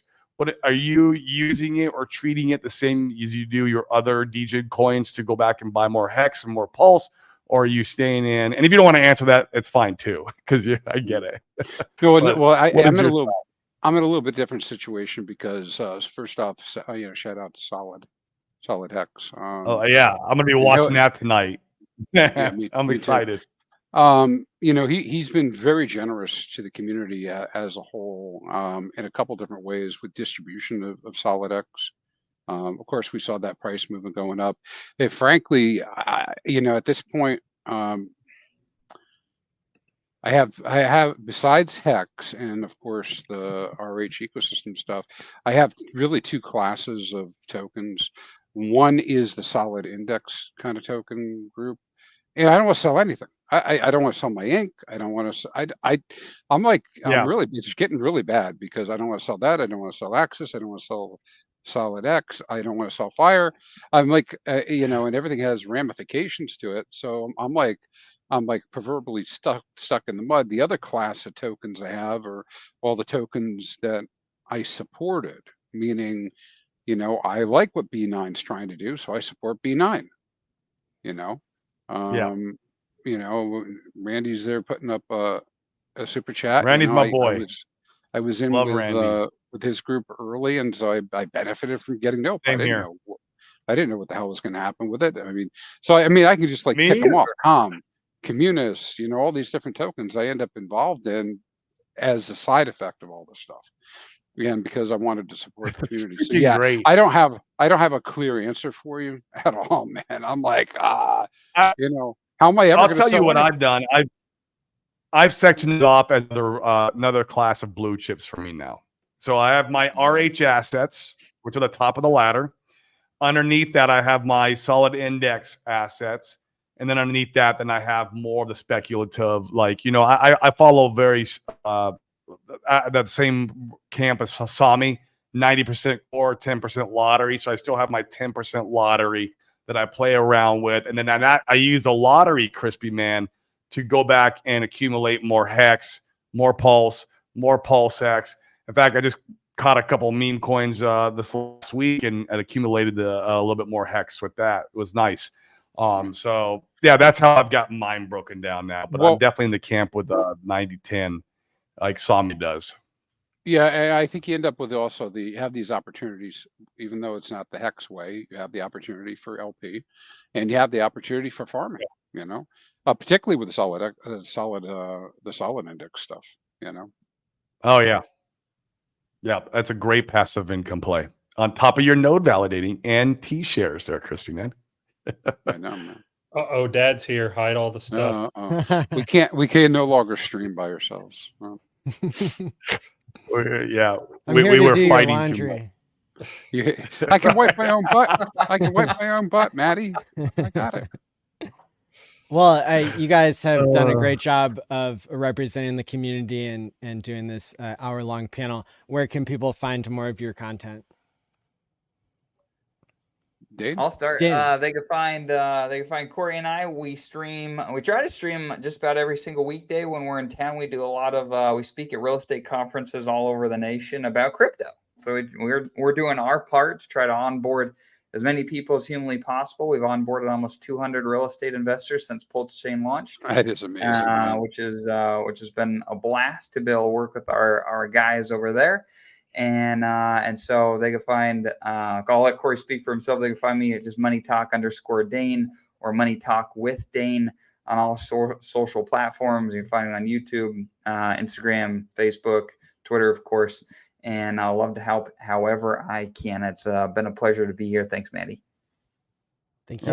I'll keep it quick. You know, all what Dane said, but to find me, you can go to Corey _Geary 555 over on Twitter, and then Corey Geary on YouTube. That's the DeFi Crypto Alliance show. Me and Dane stream Monday through Friday. As long as we're in town, we stream. And I just wanted to, you know, also say why I'm here. Thank you so much, Maddie, for the amazing conference. Again, you always do great work, bro. This is you gave T Money a run for his money every single time. That's right. I appreciate it. Thank you. And, yeah, and happy birthday, PulseChain. Gotta scream it out, guys. This is awesome. Hex Monkey. Oh, hey, yeah. Yeah, follow me on Twitter, HexMonkey369. I don't have a product or a channel or an ecosystem or any of that. I reluctantly created my Twitter account just because that's how Hexicans were keeping in touch. So here I am. So keep in touch with me. Awesome. I think it's great. Yeah. Thank you. And I do want to, I mean, I hardly promote or shout out anything, but I'd like as many people as possible to help support Gary, Brandon, and KG in their Minect app. I believe the reason I'm calling that out so much lately is it's so cheap. For $10, you can get them more points of what they're trying to accomplish. I did it myself. Yeah. Yeah. You know, and you can get these great ambassadors if they win, and they can win. Our community, if we can accomplish anything. So if you don't know what I'm talking about, go look at Funding Jim's Twitter feed, and he talks all about it. But it's only running for another week, and you can support these guys, getting them in front of a giant audience of celebrities and people in traditional finance. So go go to Rags to Riches YouTube and Twitter channel, and Funding Jim's channel as well. Yep. Crispy Man? Well, if you want to find me, you guys could borrow the DeLorean, head to 2039, August of All right. 2039. You'll find me there hoarding my T-shares and stacking them. But Hexfire IO here, we're on or out on the X or hexfire.io. And just before I do the next talk here, I wanted to show you guys what I just saw. Artificial intelligence has written a news story about PulseChain here on Twitter. So this is Elon Musk's fork of AI called Grok, and it has generated this story based on just tweets that it's observing on Twitter. And it says here, just 30 minutes ago, it created an article called PulseChain, a year of triumph and growth. PulseChain celebrated its first anniversary with significant achievements and community enthusiasm. Hey, let's go. Some of these statistics might be right, and some of them, maybe we have to double check. But it says the network boasts 48,800 validators, 991,000 active wallets, a $400 million TVL, and 100% flawless uptime. It has 200 plus content creators, 200 plus live projects, and 4 native stablecoins. The community highlighted PulseChain's decentralization, security, and potential, expressing optimism for its future growth and success. Of course, that'll be 7 native stablecoins when PDI pegs to $1. That's right. That's right. Just saying. I'm just saying. Well, throw that out at the last minute here. Yeah. Mess everybody up. Thank you guys so much for coming on. And next up, I'm going to be giving a talk for about 10 or 15 minutes here. And then filling in for Dollar Cost Crypto, we're going to have Johnny Chaos coming on screen. And really appreciate him stepping up here today. Yep. All right. Thanks, guys. Catch you later. And we're live. Ayo, Trace, you running. And we're live. We're live like Maddie ALLin. We're live like Maddie ALLin. And we stick in the hex, cause you know it's the best. We're live like Maddie ALLin. We're live like Maddie ALLin. And we reppin' the hex, cause you know it's the best. We're live like Maddie ALLin. We're live like Maddie ALLin. And we stick in the hex, cause you know it's the best. We're live like Maddie ALLin. We're live like Maddie ALLin. And we reppin' the hex, cause you know it's the best. We're live like Maddie ALLin. Crypto Twitter been crazy. All these weekends on my timeline, you should try to pay me. We're live like Maddie ALLin. Hey, what's up? So I'm doing a 15-minute talk here to raise awareness about how people can participate in crypto in some of the ways that I've designed. I think it's going to be really great to just try to lead by example. And so not only, I guess, am I known as a YouTuber here and somebody who comments on cryptocurrency, but I've also become a builder over the past 3 years. I've been in crypto for 8 years, but now just in the past 3 years, I've realized the value of creating protocols and whatnot. And so the first thing that I ever created was back, about 2.5 years ago now, almost 3 years ago now, was go.tshare.app, which is a front end for Hex and for Hex staking, for people to be able to learn how to onboard into Hex. And this is something that, I created with a genius developer who goes by the name Future Us. He was a regular on my channel in the past. And this was something we created for the community where we take no fees, and it's a public good. And I think that really kind of helped set my reputation up as where I'm really just trying to get more people to be able to participate in the ecosystem. And so, what are some other things, some other finished products that are available now for people to participate in? So one of the things is I'm asking for people to give me a fresh wallet address. And what that does is it puts you on a list of people who can free claim to basically get 1,000 Pulse that I'm sending you. And it allows you to play with timepays.me, which is my solution to help people is be able to undo a hack by setting up a second seed phrase. It also unlocks your ability, your superpower to be able to time lock any ERC or PRC20 token into the future. And so I spoke about Time Pays Me yesterday, but I didn't give an opportunity for people to participate in the free claim. And so I've issued a new tweet tonight. If you are already one of the 400 or 500 people that have dropped a fresh wallet address on a previous tweet of mine, you do not need to go again. Basically, this is for anybody who missed it so far. And this is, again, a way for people to participate in crypto for free.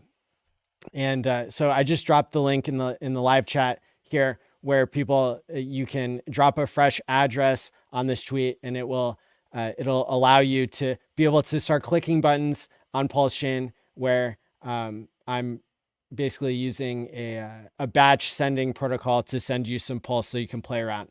So I'd ask that you give me maybe like 2 or 3 days to catch up on all the conference stuff before you'll have your Pulse there. And the next step of the puzzle along the way is once you see that you have 1,000 Pulse that's been delivered there, then you can go to timepays.me and create your vault. That's one way that you can participate here in crypto. So hopefully that's exciting to people to be able to participate. Now, another thing that I started on April 20th that's going until May 20th is also a finished product called Sacrificing for the Freedom to Sign. And this is the freedom to sign a transaction. And so lots of people have been participating in this. And basically what you're doing is you're putting yourself on a list of people who believe in the freedom to sign. And that's all it is. It's a true sacrifice, like the Richard Hart sacrifices. Points have no value. You must have no expectations. You get nothing. You're proving your belief in the freedom to sign.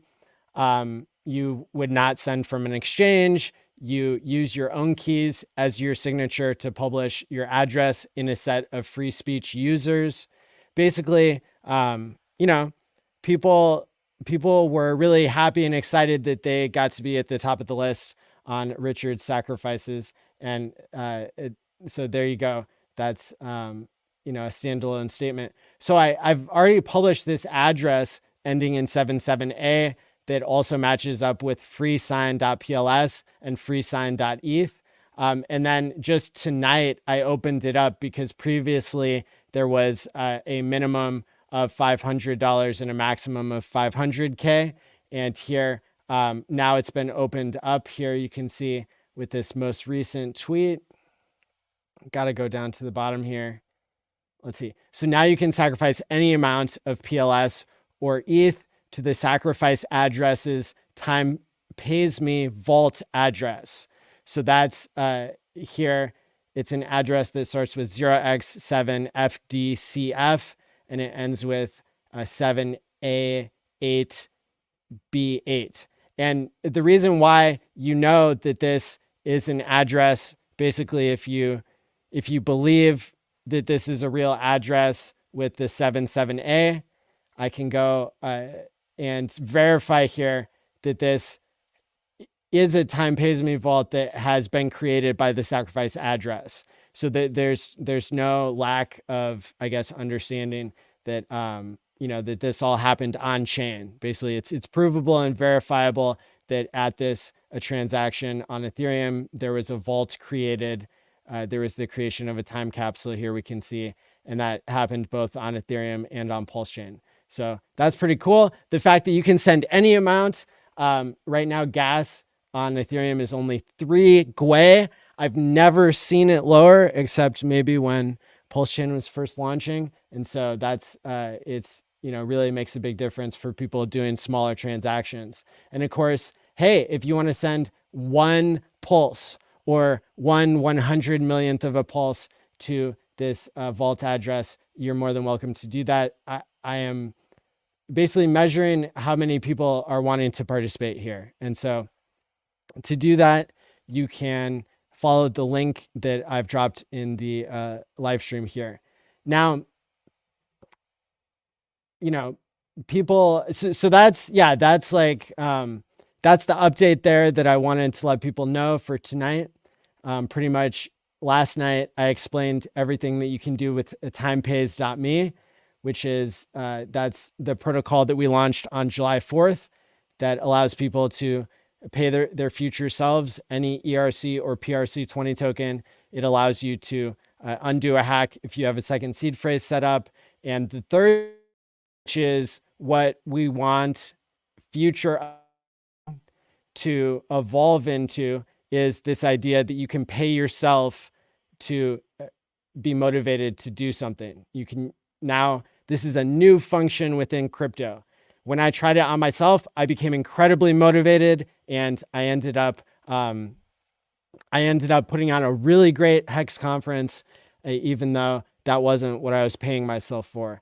It increased my productivity in other areas of my life other than where I had set the goal. And so as far as I'm concerned, that's an emergent property of our protocol. Just like when we set out to create timepays.me, we were setting out to create something where you could pay your future self, and where it would help me to be able to not sell my Pulse and my PulseX just the same as my Hex. I wouldn't have gotten a 2000X in Hex if I wasn't time locked. And so for Time Pays Me, you're basically creating a continuous staking ladder by being able to drip Pulse and PulseX and any other tokens back to yourself over time. So that was our intent, but then we had these other emergent properties of being able to undo a hack and being able to pay yourself to create motivation in a way that it turns out is really powerful. And of course, that was always my goal in crypto, was to help people program mental health into money. And so because Time Pays Me it had a starting intent of helping people to delay gratification, that kind of necessitated us to be able to create basically a brand now that basically helps look at the way that people can not only motivate themselves to create productivity, but also I'm imagining a system where people can motivate each other through smart contracts. And this really gets back to like, what was the point of Bitcoin? Was peer-to-peer cash. It said it in the title. And so, the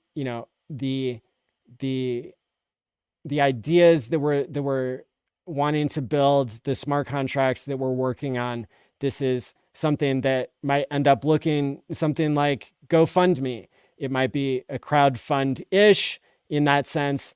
It might, have a reputation system that looks a little bit like eBay's points that help keep the system honest, and it might be tokenless. So that is an incredible set of ideas that I think people will be able to learn about in the future. As far as the PulseChain conference goes, I wanted to just give people a preview and another piece of the puzzle as far as what I'm doing to try to bring new narratives and new adoption to PulseChain, and to bring utility where I think that it can be the most impactful. When I think about, when I think about what is money, it's, money is not just a store of value, but it's a medium of exchange. And the reason why half of Americans don't have a savings is because inflation is robbing them blind. And they recognize that. It's not because people are unable to delay gratification. It's that they don't have a good mechanism. And so if we can use smart contracts to, make more transparent what's already happening in the real world where 6 billion people, 8 billion people are working for, for their livelihood, that I think would be really cool. So I'm going to kind of cut off the presentation there, and I will drop the link here for people to follow along with futureus.win on Twitter. But for now, thank you all for coming to my TED Talk. So up next in the program, we're going to have Johnny Chaos on to speak all things PulseChain and Hex. And so I'm going to play, let's play 1 minute of music to do the transition. Bitches, see a brainologist and a fashion coder. It gives your crypto heartbeat up before it's over. Check my post. Stop by Kaiser to stay bull run ready. Maybe it's not higher. And on the corner of Westcott and ATX, saw a picture of Rich in Georgia in a wedding dress. Yes, hard pillar class T schools. Met a pirate. Johnny's chaos broke loose. Heard a hex siren and SJ appeared, but I saw whales only, no dolphins on the bed. Cosmic Cowboy saw the street I was on when Whitney did her magic and Toby Wan's Padawan. Wore a couple shirts while waving goodbye that said RH Max and Access was alive. Then I met Corey, a big time investor. Met another Corey, intellectual impressor. Robbie got me hyped, now we dance carefree. And Julie got her dress on with Lindsay and Marie. This compassion in crypto. Ask Black KC, Forrest, Robert, Quinn, or David Lee. Sandy Beach sounds good. A Black Hexagon winning like some Hexagon or DJ from Polygon. Hex for 4 years. Trying to DCA. Got PulseChain, PulseX, trying to DCA. Now the world gon' see, Rich already changed the game. Which is why the hell you see me DCAing in the PulseChain. Hex for 4 years. Trying to DCA. Welcome, Johnny Cass. Hello, Mr. Matty. How goes it? Well, pretty good. I really appreciate you coming on and helping me fill in this time here. We've got 35 minutes before the next panel comes on with the Solid Hex Whale, Nerd Girl. We got Charlie from Cultivate Crypto and Captain RG3 on a 4-person panel. But this time was supposed to be set aside for Dollar Cost Crypto. Apparently he had some sort of emergency or a scheduling error, and he sends his regards, but we also send our best wishes to him. And I tried to escape, but Matty called me. Well, you rock, Johnny. Thanks for showing up here. What's been on your mind lately when it comes to crypto? I've been thinking about things from entrepreneurial perspective, and realizing that a majority of people are working regular jobs and they're not thinking like an entrepreneur, right? And I didn't really quite grasp that because I guess that's just kind of how I'm wired. So you have a tendency of projecting how you think or how you feel and just assume that other people are on that same plane or same thinking. And like people think that they can start a business, right? A lot of people dream about, I want to own my own business. I'll do this, I'll do that. I'm going to run my own business. But when it comes down to it, they see all of these steps that are in the way. All these things that get in the way of running your own business. You've got to understand sales. You got to understand marketing. You got to understand value. You got to understand the perception of value. You've got to have the right product in the right place, right? So there's all these things and all these factors that come to running a business. But when it comes to crypto, you can click 2 buttons and make a coin. And if it's got a name and it's funny, you can hope people buy it. You can bond the liquidity if you know enough about that, and then say, okay, let me go ahead and do that. But the question is, just because anybody can make a coin, should they? And with everybody having the same ability to do the same exact thing, how competitive is that market? How much are you competing for the same market share? It's not like it's something that's difficult to do. Not that it ever was. Because you can cut and paste code, and a lot of people did. So it's just a couple extra steps have been kind of eliminated from it now.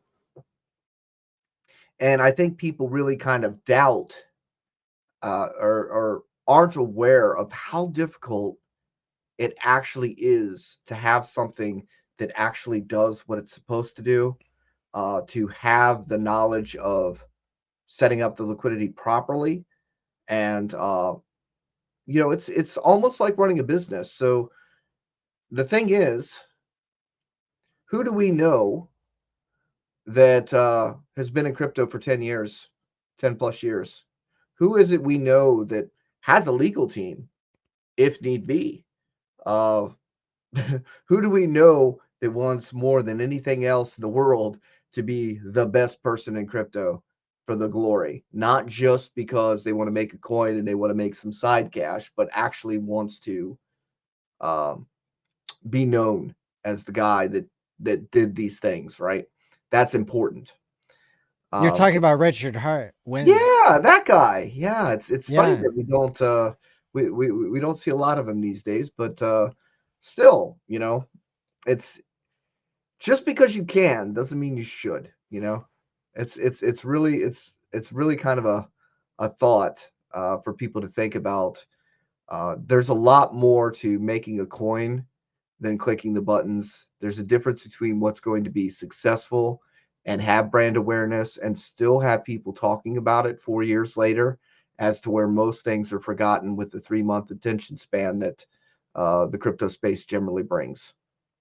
I mean, you can always help for recycling of narratives, which happens every 3 years, right? Remember the good old AI coins back in 2017, right?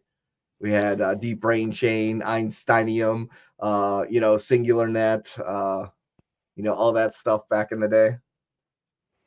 And then I mean, crypto recycles narratives until they take off, and there were a lot of coins that were ahead of their time, ahead of their narrative, and some of those have done well, and some of them haven't. But kind of having a critical mass is important, and having people who are willing to use teamwork, I think, is important too. Yeah, I like the recycling of narratives. I mean, we've seen the energy coins, the Power Ledger, the whatever, the RDIF supply chain coins. We had Walton Chain and whatever else. I mean, there's so many.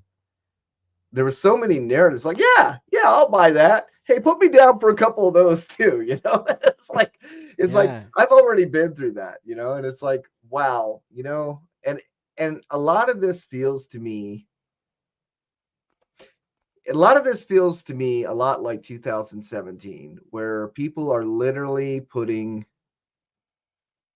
stuff like Hex in the everything else box, right?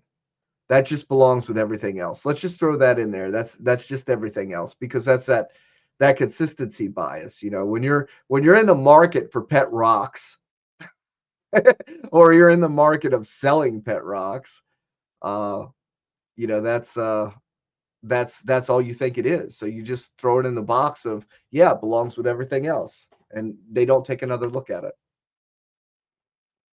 Well, and that creates an opportunity for people who know what they have, huh? Oh man, we are up to our eyeballs in opportunity, are we? Well, yeah, I think it's going to be the people who have real businesses and who are true believers that are going to carry us forward. And I've noticed you've been posting more kind of your journey as a business creator, as somebody who's creating value in the real world. Do you care to expand on some of those recent adventures you've had? So sure. So I acquired a whole lot of foam at auction. So I guess I'm the foam baron in Michigan now. I've got more foam than anybody else. I got more foam. Do you have as much foam? You don't have as much foam as me, I guarantee it. So and that's hard for people to understand, because like my business. This is safety foam. This is like mats that are needed by people to create multiple industries. It's used for foam fabrication.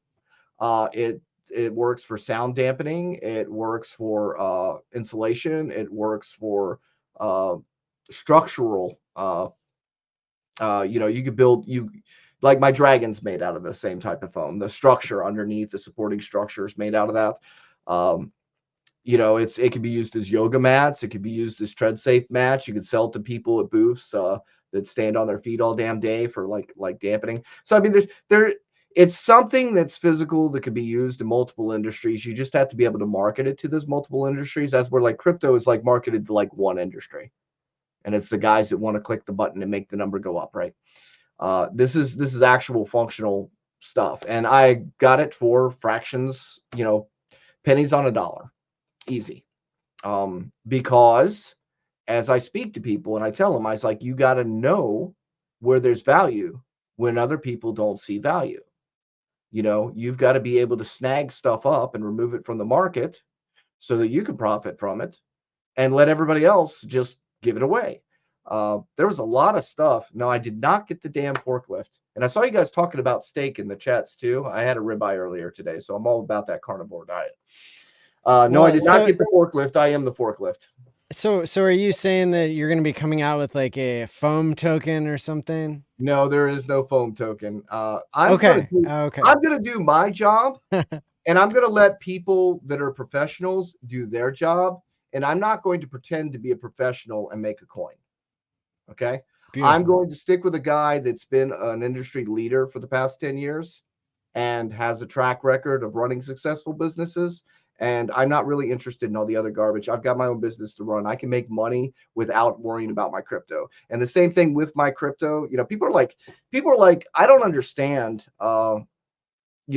this whole concept, but they're not thinking on the same level.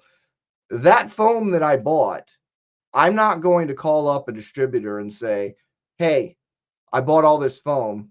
You buy it from me for half price? No, I'm a retailer.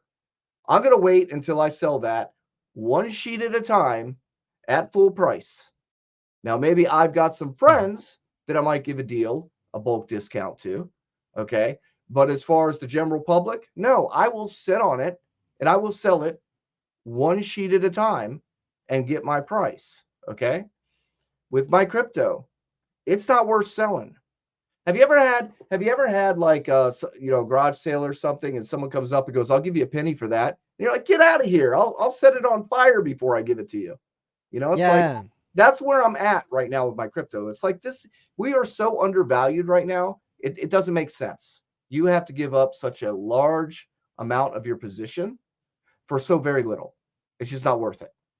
I've got a lot of collector's items. I do collector's items. If I don't get my price out of them, they'll sit on the shelf. It's not hurting anything setting on the shelf. It's not hurting anything at all.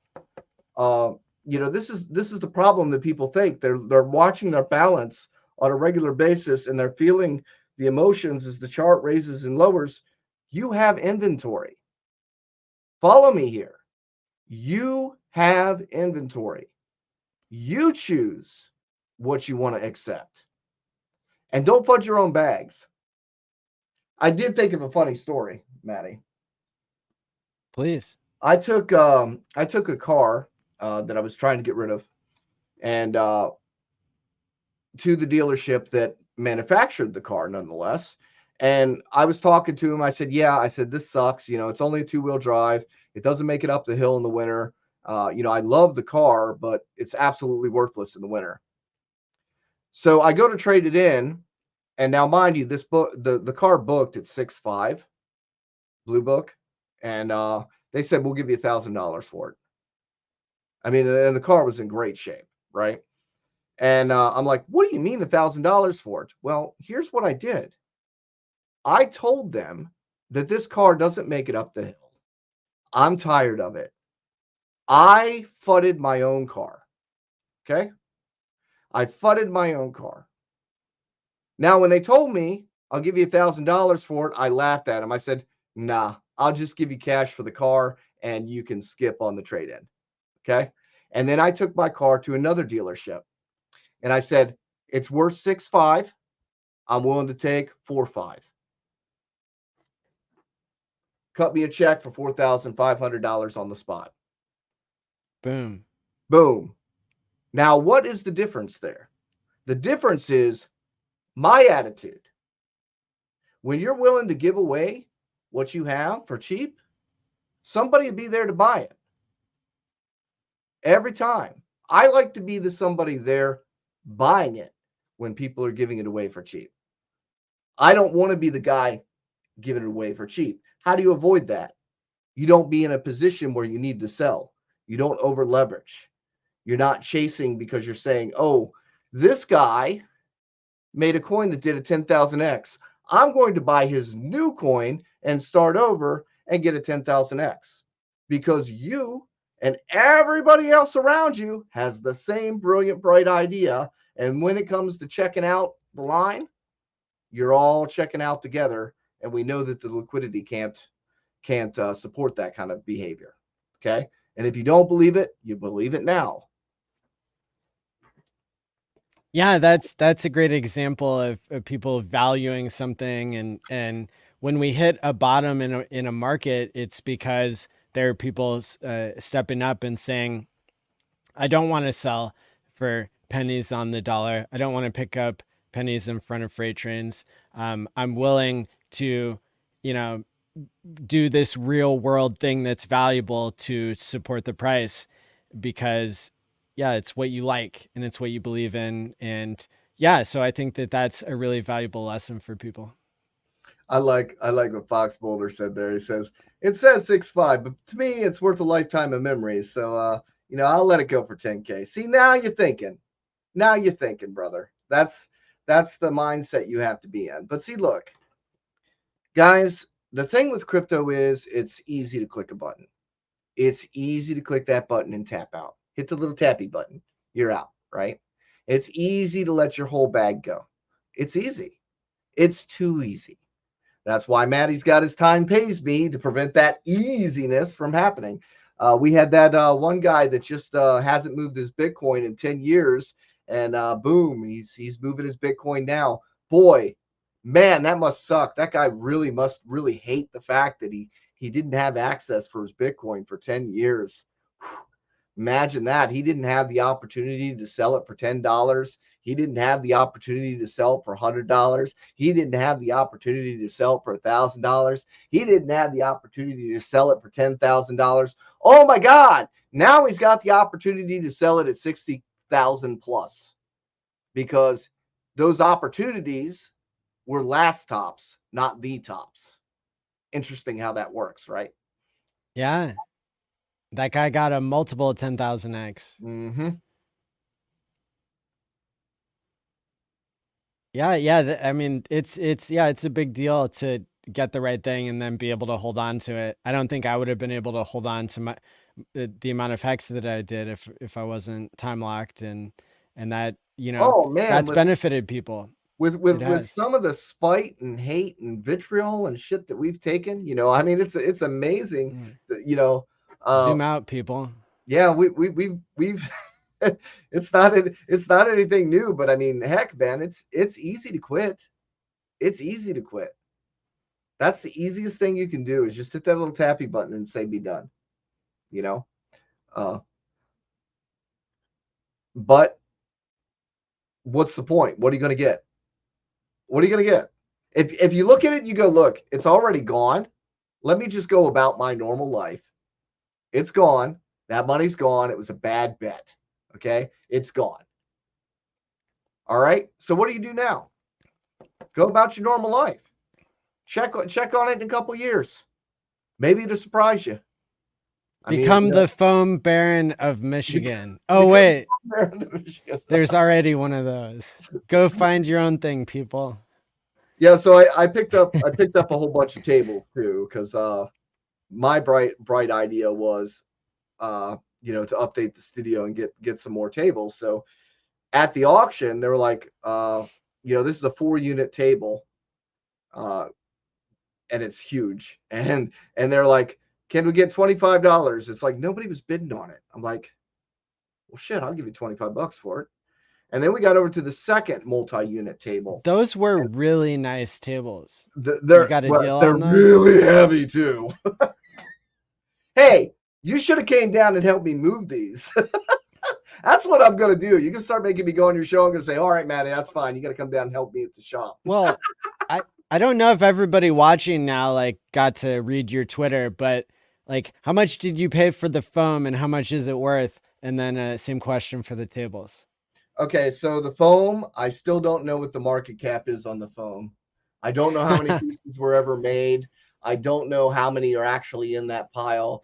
What I do know is there's probably several hundred pieces, and I know they're worth about $120 a sheet. And there's several hundred pieces, and I got the tables, drill presses. I got 2 drill presses. They're about $350 to $500 a piece. I got a bandsaw. I got a generator. All the stuff I bought, tables and all, $1,800. And you got tens of thousands of dollars worth of foam and like, yes, you know, yes, hundreds or thousands of dollars of tables and other tools. Yep. Okay.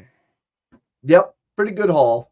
I'd say it's about a house worth. Okay. Wow.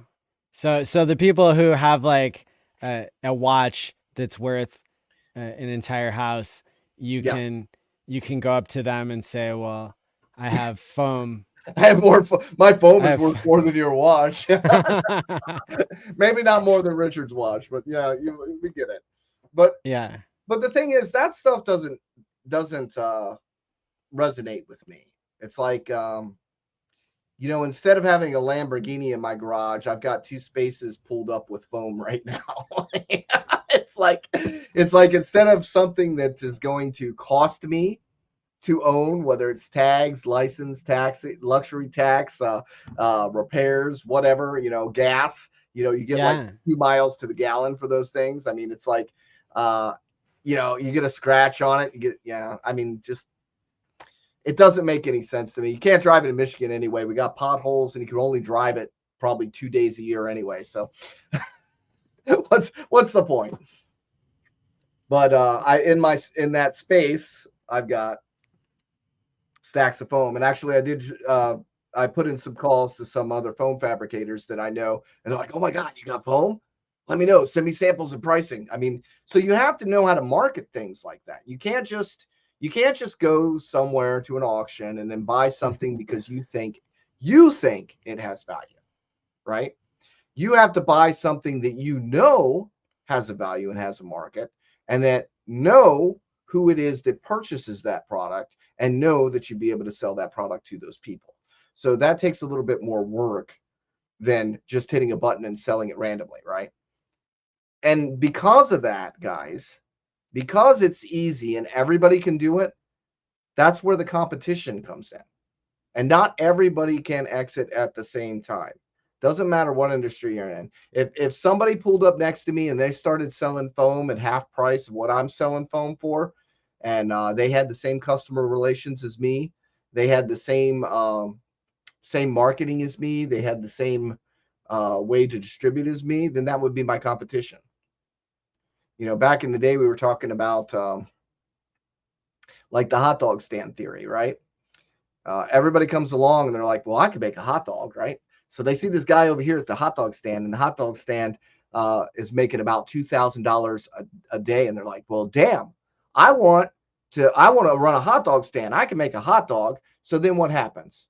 So now you and the hot dog stand, the other guy's hot dog stand, now neither one of you are making $2,000 a day.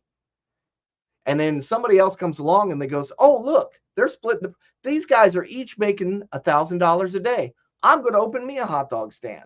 And then next thing you know, they're moving in and everybody's making hot dogs, right? Right? Now nobody's making $2,000 a day. You see how that works? That's how that works. So, you know, you can saturate a market. I was running through my head all these different points that we could just kind of throw out as filler points.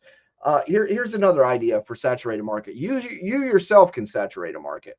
So I did a trade show where I bought 40 of this item, and I went to the convention. I sold it all. Every single item, I sold it, right?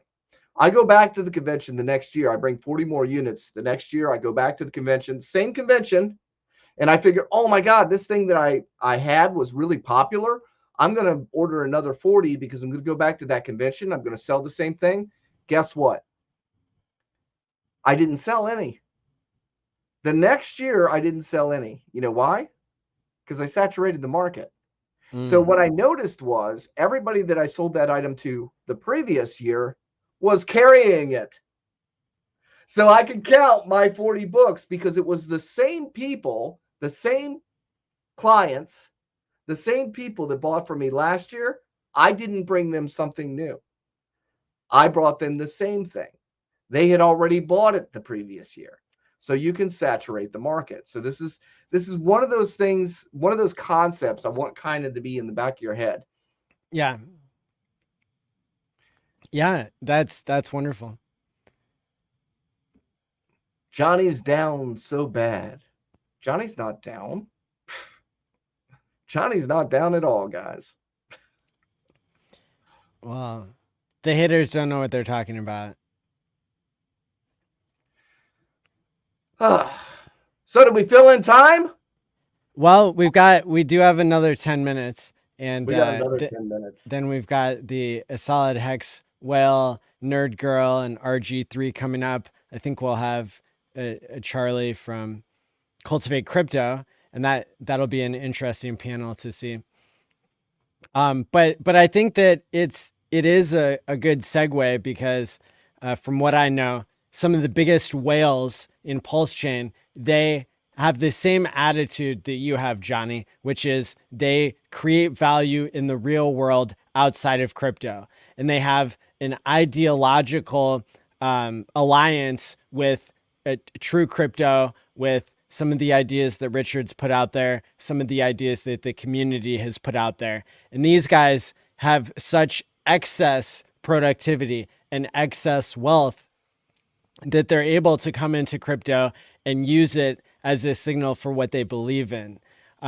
In particular, I've heard that the Solid X whale, which is known as the Fire Whale in Hex, as well as another one of the top 10 sacrificers for PulseChain that goes by the name of Sun Mini Meal. That's a German producer of health food.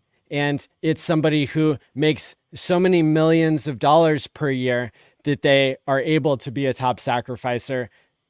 They're able to sponsor conferences in Dubai that a lot of people haven't even heard about.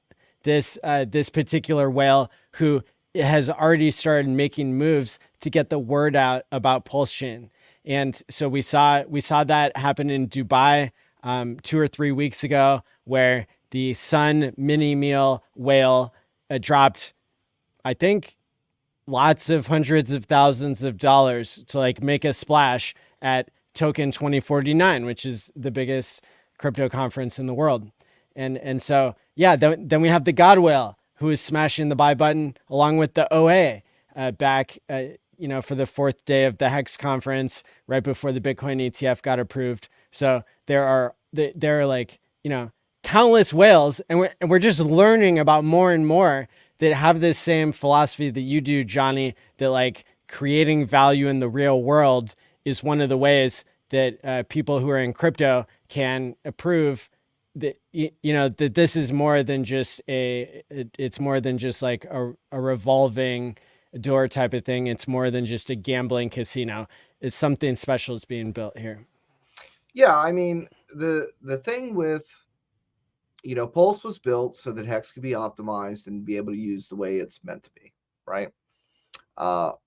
And Hex is a different animal. And like I said, it's a lot like explaining a platypus to zoologists that have never seen one, right? They're expert zoologists, but maybe they've never seen a platypus. So we're like, oh yeah, that exists. Yeah, right. So, and it's funny because, that is the crypto experts. You're trying to explain to something that they just haven't seen yet. It looks like, Ben Armstrong's finally coming around on that. He realized that the reason he didn't understand it because it was DeFi. It was real DeFi. And the market wasn't ready for that. Some of the stuff that we are 3 years ahead of the general crypto space. We are 3 years ahead. It's been 3 years, guys. Stop whining. It's been 3 years now. They're starting to catch up. So there goes my 3-year theory, because they are finally starting to catch up and realize that, oh my gosh, there are things that are programmed and they do stuff. Oh my God, we're not just selling pet rocks anymore. You mean the space has actually changed? We don't have to be pet rock salesmen anymore? And then some of us have regressed, and some of us have gone back to, hey, look at my pet rock. But, nonetheless, there are things that do things. And, what Alex built, the ICOSA, the encapsulated stakes and the secondary market and all that stuff, the auctions, that is ahead of its time. It might take another 3 or 4 years for people to catch on to that, because, Hex was already a step ahead, and then you build a layer 3 on top of that, and that's another step ahead. Never have I seen a community that has built so much stuff. We have 100+ websites and tools. We've had to build everything that we've had to build because those metrics were just not available on any other token. The reason there's a hexfire.io is because not all tokens have those metrics. There's not anything that you can look at. There's nothing really there to measure. It's got a supply and a price. Okay. The reason, there has to be sites like hex.fire or hexfire.io is because we need something that does that. Did you just Absolutely. text me? I accidentally texted you. I was meaning to text Dollar Cost to give a reminder to Charlie that he's on the next panel. Sorry about that. And guys, I love that everybody's enthusiastic and they like to use a marketing point that whales are going to buy. Be the whale. You've got the opportunity right now, the same as everybody else, to build your position in a way that you were not able to build it at higher price levels. Why don't you want to be the whale? Instead of depending on other whales, why not be the whale?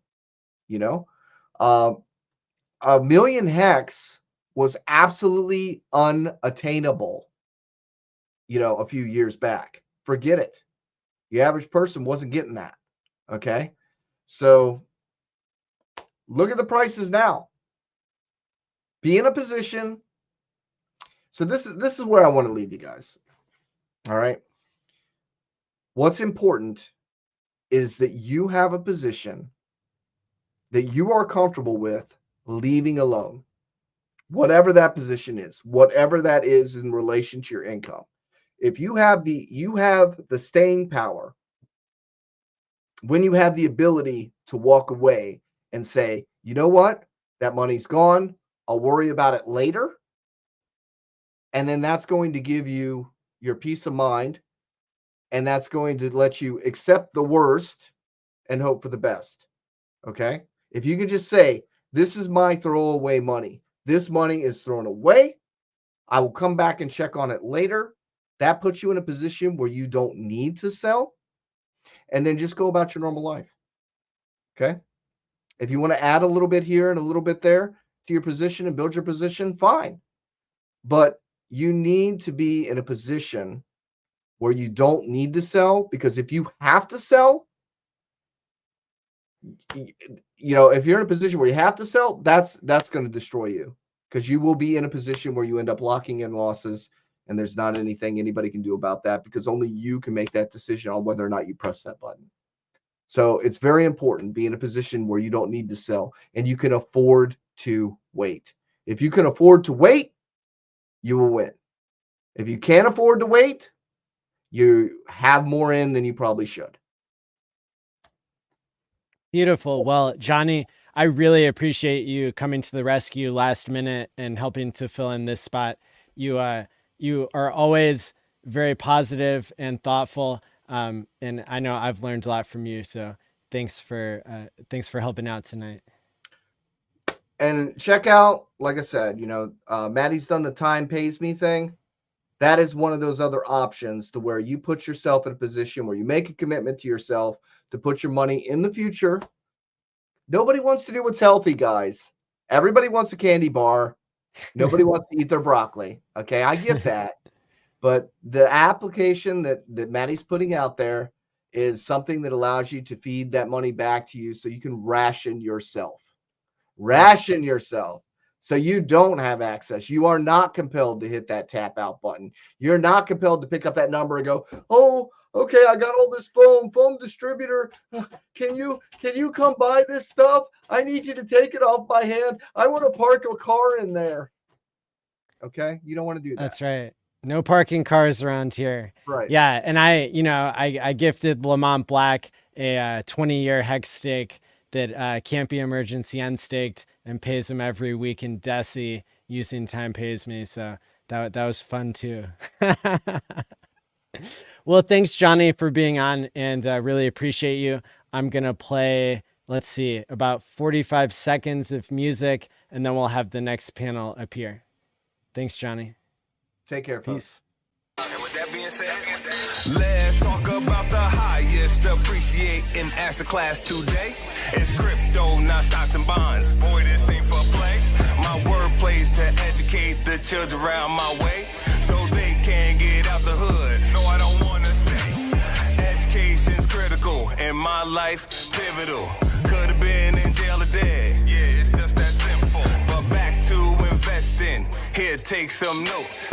Never go all in like jumping off a boat. Dollar cost averaging. Google that term so you can keep your shirt on, so you don't get burned. Now there's a risk to all investments. This you should know. You can take yearly profits and get ready to blow. Welcome. Hello, everybody. Here we are. Hello. Hey.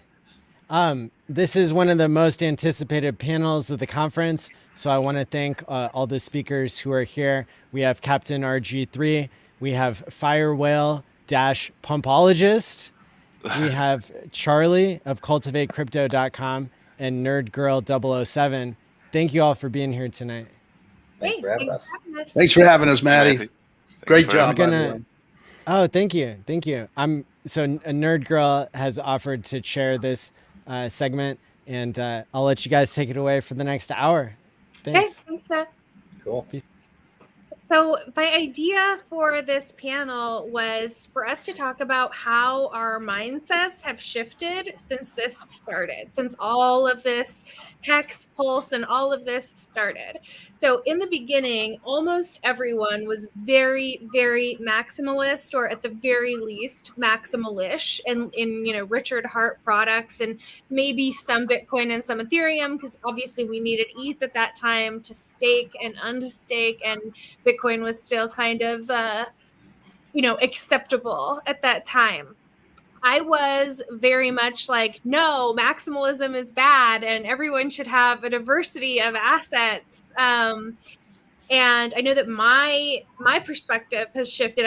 I don't know about Cultivate Crypto specifically. I just hope everybody can give a little bit of how their own thinking has changed since we all started here. I don't know how long that was, 4 years ago, 5 years ago.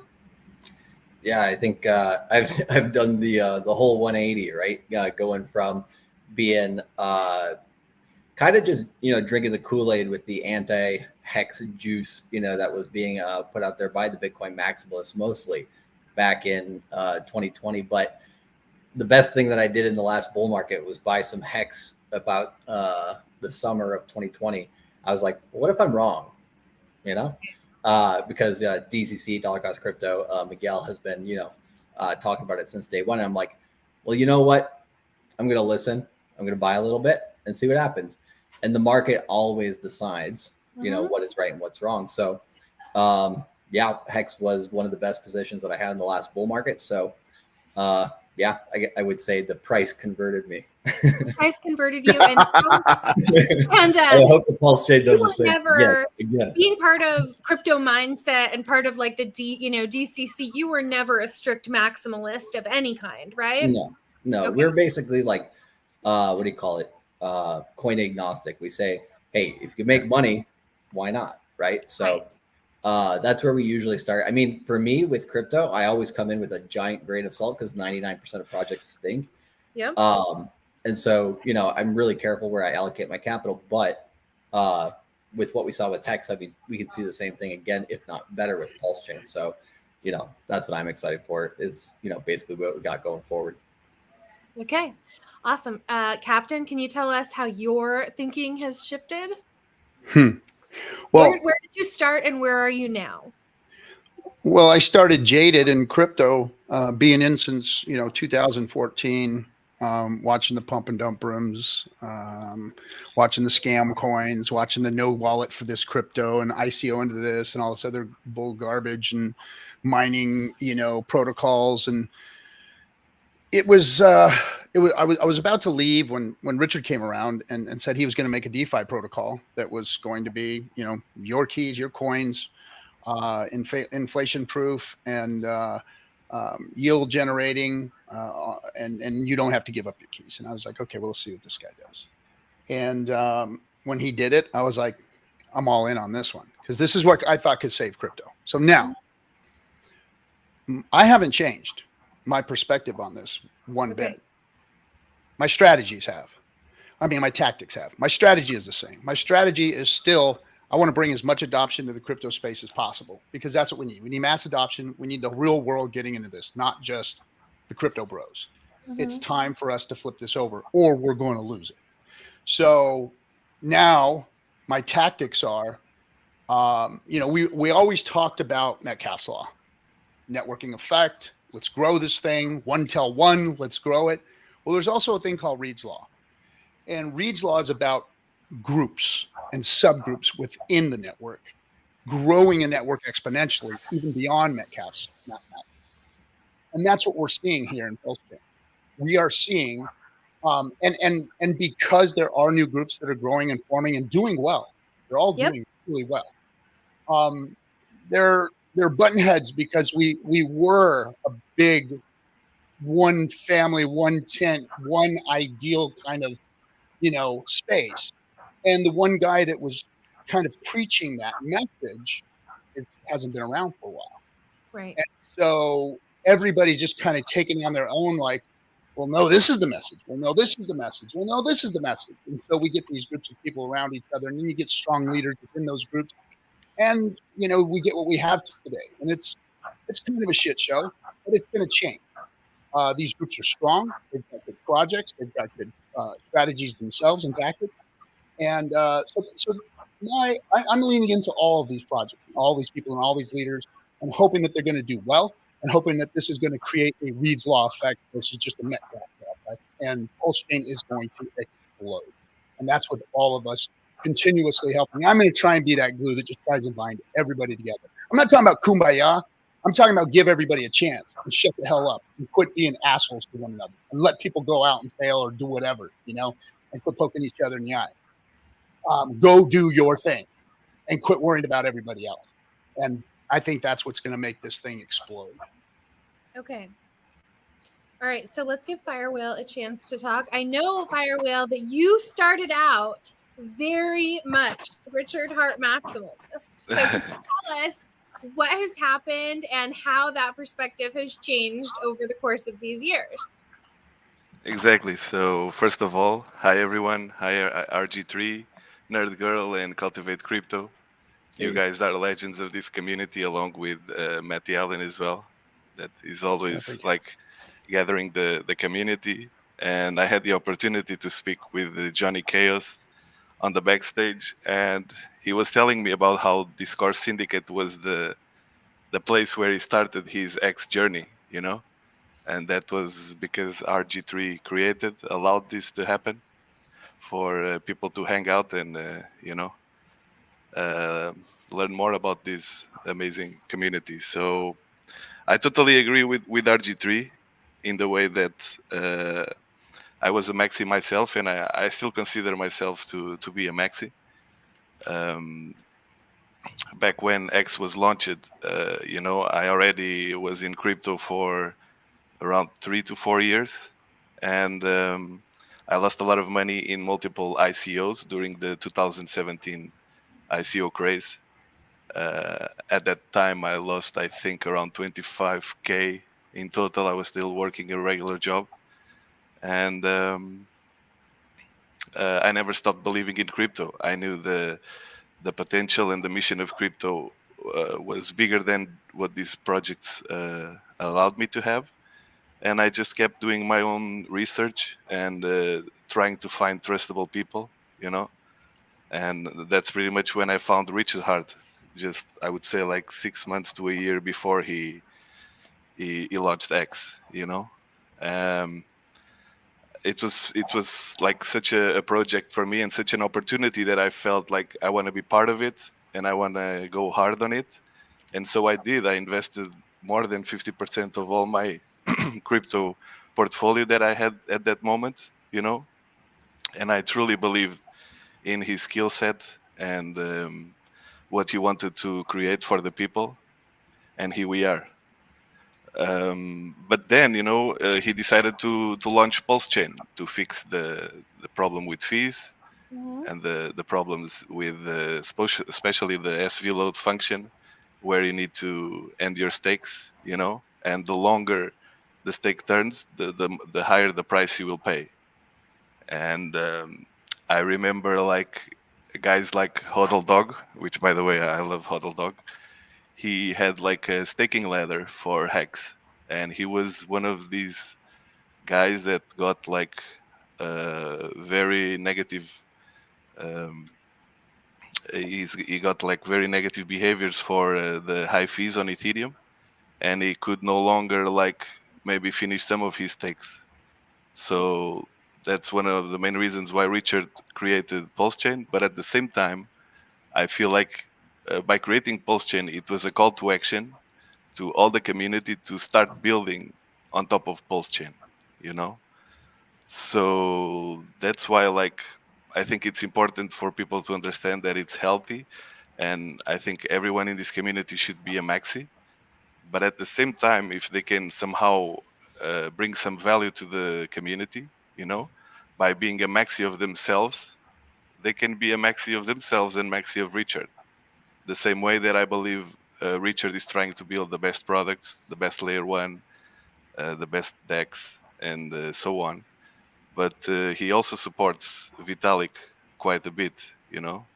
He's shown his support for Ethereum multiple times. He used to be like a Bitcoin maxi.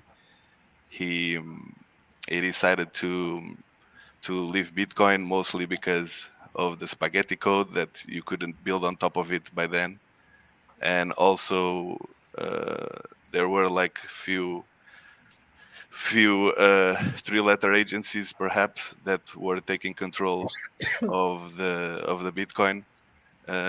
There's a book recently launched by Roger Ver, Hijacking Bitcoin, that speaks about this in a very good way. So he decided to join Team Vitalik, and I totally am on his side on this because Ethereum is the best layer one blockchain ever created, in the sense that they invented smart contracts, they invented NFTs. They are kind of pioneers of the development of crypto in general, you know. So he even bought like 150,000 ETH on a local top, you know. Yep. Some people think it was, I have two options about it. It was either like he bought the rumor, you know, that the ETF was getting launched and he bought this amount of ETH, or he was just trying to keep the run going, the Ethereum run going, and that's why he was buying tops, basically buying a local top to, you know. So my point is, like, I think Richard Hart, he's a maxi of himself, but he's also a maxi of Ethereum in the way that he's dependent on Ethereum, and Bitcoin has leverage play on PulseChain, you know. So you would say, okay, so Richard Hart is a Richard Hart maximalist. I know a lot in the community kind of followed that lead, and there's, you know, still a pervasive Richard Hart maximalist community. You say that you still consider yourself a maximalist, but certainly you're not a Richard Hart maximalist. I mean, how is that even possible with your own token? So would you say you are a Firewhale maximalist? Yes, I would say I'm a Firewheel maximalist, and I'm also a Richard Hart maximalist, because the number one reason why I created this token was to help Richard Hart, like, by far. That's my main goal here. I don't want to do anything else. That's why if you check the description of my token on Deck Screener, you will see that I appeal to the Richard Hart believers and lovers, because these are the ones I want to reward with my work and with my project, you know. Thankfully, I live in Europe, so in Europe we have like the commodities and securities, they are treated the same. So I can tell you that, you know, you can expect profit from my work, pretty much. And I want you to all be aware that my main goal is always to help Richard Hart, and that's why I made an alliance with people who also think in the same way, and they are really like hardcore Richard Hart believers, and those are the ones that I chosen to come together on this journey that I just started. And it's a journey that I was not necessarily thinking about it too much, and proof of that is that PulseChain is out for 1 year, and I didn't launch it up until 1 month ago, you know. And up until this moment, I was just supporting and investing in people who I really believe in, and the people that I think they have potential, like the guys on 9inch. You know, they are doing an amazing job right now. They have one of the best dexes in PulseChain and also in all crypto, you know, with very unique features. Then I have the Alpha King of TA, Axis Alive, on my team as well. And I have Xfire as well, with his great knowledge and proven support to the community with xfire.io. And then I have my good buddy, my good friend, Randy Alarski. He was very key as well to kickstart this journey with me, because he's the kind of guy that he helped, I think, 42 or 52 projects, different crypto projects. He helped them to start, you know. And in the case of Randy, I've met with him multiple times. We are good friends, and we share the same vision of helping Richard Hart and be part of this community, which, by the way, is by far the best in all crypto. You know, you don't see these kind of conferences being held by other communities. I don't know about So, that. yeah. There are definitely other crypto conferences. I mean, like, as a person who works in the crypto industry, you know, there are Ethereum conferences, there are Polygon conferences, there are all kinds of different crypto conferences. You mean online or No, offline? they mostly do in person. Yeah, exactly. I was talking about online, you know. Okay. But yeah, go So, on. okay, so I kind of want to get into something that we were talking about backstage, and it's, I guess, you know, I was always very opposed to maximalism for multiple reasons, right? For the same reason that Cultivate Crypto said, I bought Hex because I just wanted to buy it just in case I was wrong, right? Because DC was talking about it, and, you know, like, I thought, well, I want to have some just in case I'm wrong. I was always warning people that they should hold assets outside. Thank you, David.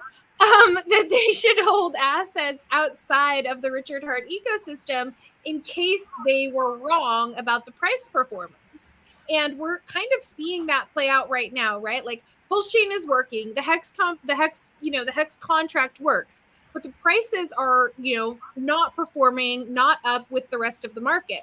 So those who are holding strictly Richard Hart assets right now, they're struggling to, you know, if they were counting on this money to come in at this time, and if they want to participate in other assets on the chain, unless they have significant income coming in from outside of crypto, they're having to trade those assets that are significantly down from where they were to get in. And that's causing more of infighting to happen, because now people are, you know, other maximalists are blaming these people for selling off their Richard Hart assets to accumulate other things that are appreciating more rapidly.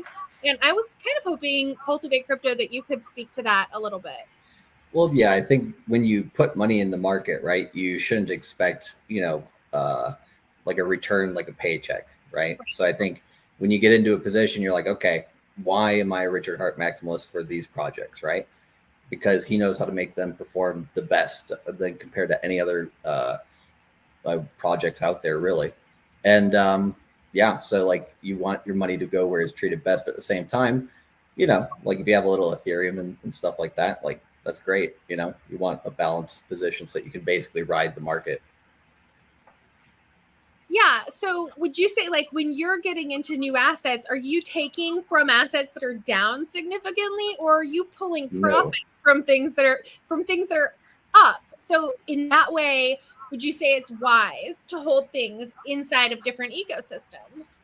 Yeah, I mean, if you want some diversification, cool. For me, I basically took all my profits from Hex in the last bull market, just put it into PulseChain, and then let it be, basically, because you don't really want to, you know, trade yourself out of a bottom either, right? So if you hold some Ethereum, you hold some other assets, you know, they go up great along with the Bitcoin 4-year cycle, then what can you do with those profits, right?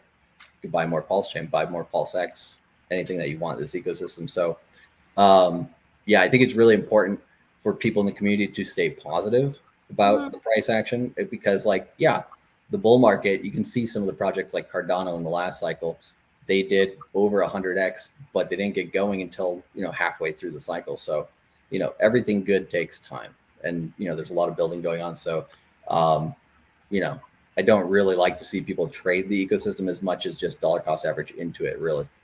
Right. And when people don't have anything that they can dollar cost in from, because they're solely holding, that I mean, causes some issues. Yeah, I mean, what do you call it? All the people who follow our channels and stuff, we basically say, work harder. You know, it doesn't, you know, I know that doesn't ring great for everybody all the time, but it's like, for me, crypto has made me work 10 times harder on all my businesses and everything that I do to get more crypto, right? So it's one of these things where you know what the power of this asset class is, and the power of also the fundamentals behind it, right? It's not just the price action. That's what brings us here, but also, you know, what the community is building in terms of like an actually decentralized network that is organic, which we don't often see in crypto. I mean, Phantom is one that you see something similar to, but pretty much a lot of other ecosystems are heavily funded by VCs and stuff like that. So yeah, you want to be in it for the right reasons. And why did you get into this ecosystem in the first place? So, you know, don't cry, buy more, work harder. I mean, like, it sucks, but you know, it's going to take some time. There were so many people this last cycle who saw Hex go to 50 cents and then said, I'm quitting my job. You know, and they quit their jobs. And, you know, RG, I know you've seen this a lot with the maximalist crew, people who quit their jobs and people who didn't take enough profits. Yeah. Are you asking me a question? Yeah, I'm asking you to chime in here, you know, well, like, you know, it's about your financial maturity, the understanding of where you're at. And I think that in this space, we have a lot of financial immaturity and investing immaturity. People don't understand where they really are. They think, I G to bag, I get rich, I go win Lambo, we good, bye-bye. Me and girl off into the sunset, sitting on a yacht. It's not how it works. You know, I've been in this space since 2014, working on it hard. And I have a whole nother life on the other side of this. I didn't jeet my life into this thing. This was a small portion of my wealth that I put in responsibly. And it happened to grow into 99% of my wealth. But that's because I made the right moves. I picked the right horse, and I continuously invested in the thing that I thought was going to make me more gains, and that's this community. I have consistently put my wealth into projects in this community, not taken from the community, but taken my wealth that I made through Richard's tools and put it back in. We made movies, we've built businesses, we've done all these things. We've been spitting out a spleen, trying to teach people what to do. And people need to take, you know, responsibility for themselves, realize what they're getting involved in, because this is the most risky asset class on the planet. This is where people can make a lot of money or lose a lot of money. And most people lose a lot of money. And if you're not doing the right things, if you're not putting yourself in the right positions, then you're going to get hurt.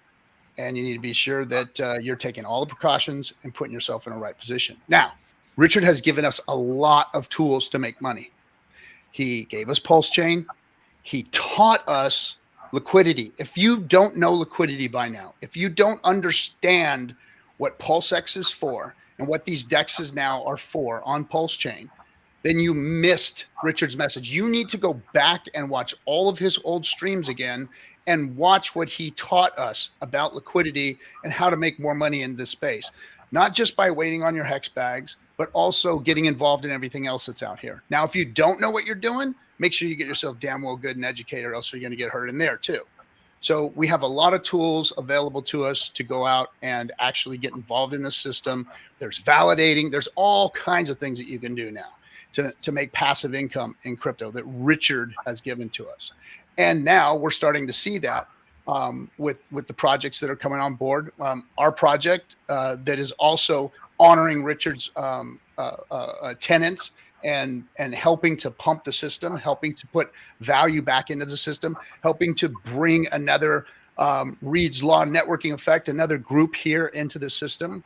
We just launched one on ICOSA. It's called iBurn, and it's off and running today. And our gift token is up 526x over the last 3 months, and it was a stealth launch. Nobody even knew it came out. We didn't promote it to anybody, and now it's up 526x and going crazy. So that's because we followed the principles and the things that Richard asked us to do. He built an L1 so that we can go build on it, and here we all are doing it. Yep. Exactly. And if I can add to that, RG3, yeah. If you check my main wallet, the Firewall, you will see how strong I am in LP. You know, since day one, because I made sure that I wanted to be there when PulseChain was launched. By the way, just for context, pretty much like Richard Hart, I started my crypto journey, and I was already doing well in the real world. I have a company outside of crypto running for 5 years, and very successful company with over 30 employees. So about a year ago, I was traveling in Barcelona, and actually I didn't take my laptop at that moment, and PulseChain was just launched while I was traveling. And I was like, oh my God, like this is an epic moment in crypto. I want to be part of it. I want to join the farms as soon as I can to get the high APR at the very start. So I went and I bought a laptop, and basically my holiday stopped or paused, I would say, so that I could experience this moment, you know. And it was a big moment. There was a lot of transactions going on, a lot of volume back and forth, and you got the feeling that this was the start of something big, you know. So that was one of the main reasons that made me start playing with the idea of becoming more present in this community. And then there were like little signs, little details that made me take the move. One of them was like when I was checking the hexscout.com website, and I was browsing, like I check portfolio and I see Firewall. I check the Firewall. There was like a nice heart on fire. And when I checked this account, it was me, you know. And I was like, wow, this is actually my account here. And for me, it was like a key moment that I felt like someone in the community respects what I'm doing and my behavior on the blockchain. I try to support this community and Richard Hart since the very first day. Mm-hmm. And sometimes timing meets opportunity. And I saw this guy recently. He was top 5 sacrifice address on PulseChain, and he just sold all his bag. Mm-hmm. You know, like everything, and he crashed the markets like 50%. And this hurt me, and I'm sure it hurts all of you, you know. And I wanted to like counter this kind of actor in a way, and I felt like it was a good moment to launch a project with that mission in mind, you know. Because the same way that when I bought Hex in the beginning, I put in my mind that I want to help Richard first, and then in 1 or 2 years I will start selling, and that's what I did. You know, Mm-hmm. I went through all the 10,000x without selling, and I sold after we dump. You know, after the run was over, I sold a bit, But yeah, that's basically my main goal in here is to be a positive actor and to help as much as I can with my skill set and experience. Also, I have experience in digital marketing, and yeah, I just want you all to be aware that I also try to be a force for good, just like Richard. And I know I'm not perfect, but I like to try my best and reward those who I believe are most worthy or deserve the most, my effort. So I went a bit like on a rant here, but yeah. Well, that's kind of the good thing about our community, right? Is like it's like a business. Everybody who's benefited from Hex and the early days, right, wants to put back in, and I think that's like massively important. The community should feed itself, right? I think a lot of times people are like, when are we going to get this and that other thing happening from somebody that's not us, right? Somebody that's outside of our control. It's like, well, if everybody does that and does what they can for their portion of the community, then nothing but good things can come from that. Exactly. And Richard Hart was so key on that point. He really tried his best to reward his people. Of course, those who got the reward, some of them just bought Lambos, like RG3 was saying, and wasted the money. And and others, I feel like myself, sometimes people take it a bit like in vain what he did, but for me it was like very special, and it gave me the urge to try to give back in a way. And that's what I've been trying to do for these last 4 years or 5. I've been trying to find ways to give back, and in this case, giving back to the community, because every new coin that is launched now on PulseChain, it's a possible light beacon that can shine, for example, on the DEX screener ranks. And even recently, you had the launch of 9mm and Peach, these tokens, and briefly they were like in the top 20, top 50 of DEX screener, and this is one of the best exposure, and DEX tools as well, one of the best exposure that you can get in the DeFi world, and we all know the goal of Richard Hart, which is to become the DeFi king, and I think he can. But right now we are lagging a bit behind, like top 13, I think we are 12th or 11th blockchain layer 1 on DeFi world, and we need to get into that top 5 again, like we were in the first 3 months. If we can do so, then all the projects on PulseChain also will have a better opportunity and better exposure to fight for the top ranks on DEX screener. And even with the token I launched one month ago, SolidX, it was briefly on the top 10. We were like rank 9. Most of the time we were rank 11 in the world. And I think this is like, we had even people on our Telegram chat coming from Solana. And this is exactly one of the main goals with my project, is to try to reach into other communities, especially Solana, which is owned by VC Capital, and they make like wash trading and these kind of shit coins that people just buy and sell, pump and dumps, and they try to make a profit. Some people do, most people lose, And I think there's a lot of projects right now on PulseChain that can try to save these people from Solana, literally save them and bring them to PulseChain. I do think that reaching out to other crypto communities is important for adoption. I mean, of course, we want to bring people who are not in crypto in. That's so difficult when we don't have a centralized exchange listing, and the centralized exchanges that exist that you have to buy other assets on are making it more and more difficult to get assets into self-custody.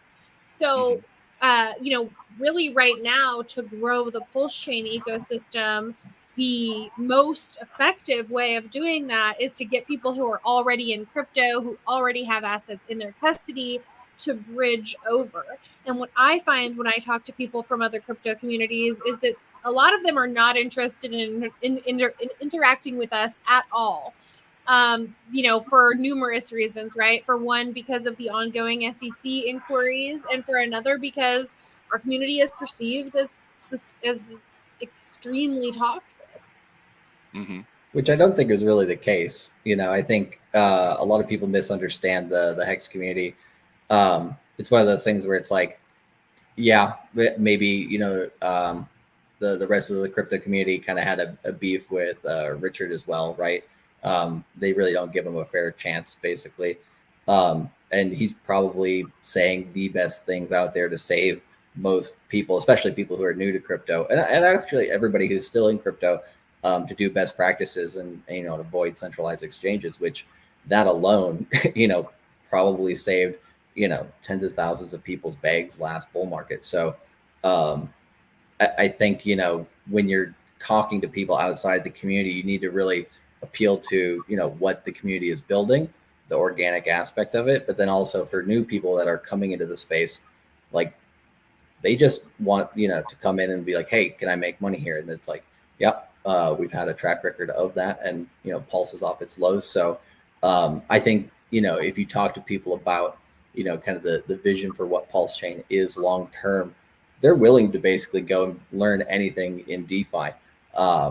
It's a hell of a road to kind of get them there, you know, of course. But yeah, it's like, how much are people willing to kind of like jump over the moat? And one thing that is positive for people, for everybody who's already in the PulseChain community, but also people who are getting in who are brand new, is when there still is a moat and when there still is negativity against the community, that's actually a good thing, right? Yep. Like the people who are getting in, because that means you're early.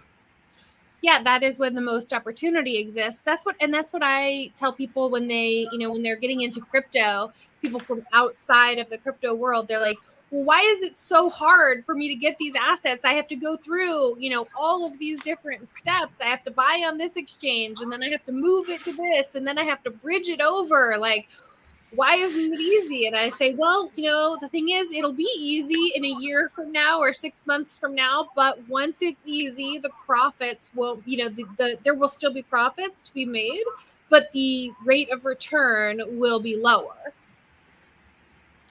Yeah. And like, if you do the math, you know, like, hey, if you buy something and it goes 100x, you know, $1,000 turns into 100,000, versus if you get in, well, there's a 30x, you still make a good chunk of money. Don't get me wrong, but hey, you know, it's nice to have more, you know. And sometimes being early is easier too, because you buy, hold, forget about it, set it, come back, you know, a while later, and then, oh shit, you know, I made some gains. That's cool. And then that, for a lot of people who are brand new, is kind of motivating. So I think Crypto Coffee has some really, really good videos on like how to get into PulseChain through like Cash App even, and, you know, as many different ways as possible for people, because, you know, some people prefer the DeFi way, some people prefer, you know, quick access and stuff like that. So yeah, I think the more content that there is out there helping people to bridge that gap, you know, the more people will happily, you know, study and learn. Yeah, I think so. But you got to push them a little bit. You know, sometimes people are like, you know, should I really do this? It's like, bro, you know, you're going to make more money than you've made in your goddamn life. Like, just, you know, take the weekend and figure it out. Well, I guess what I usually say is, you know, the potential for you to make 10,000 times what you put in exists, and the potential to lose everything exists too. So if you're willing to risk everything that you're putting in, like, the reward is there, and that risk and reward is balanced.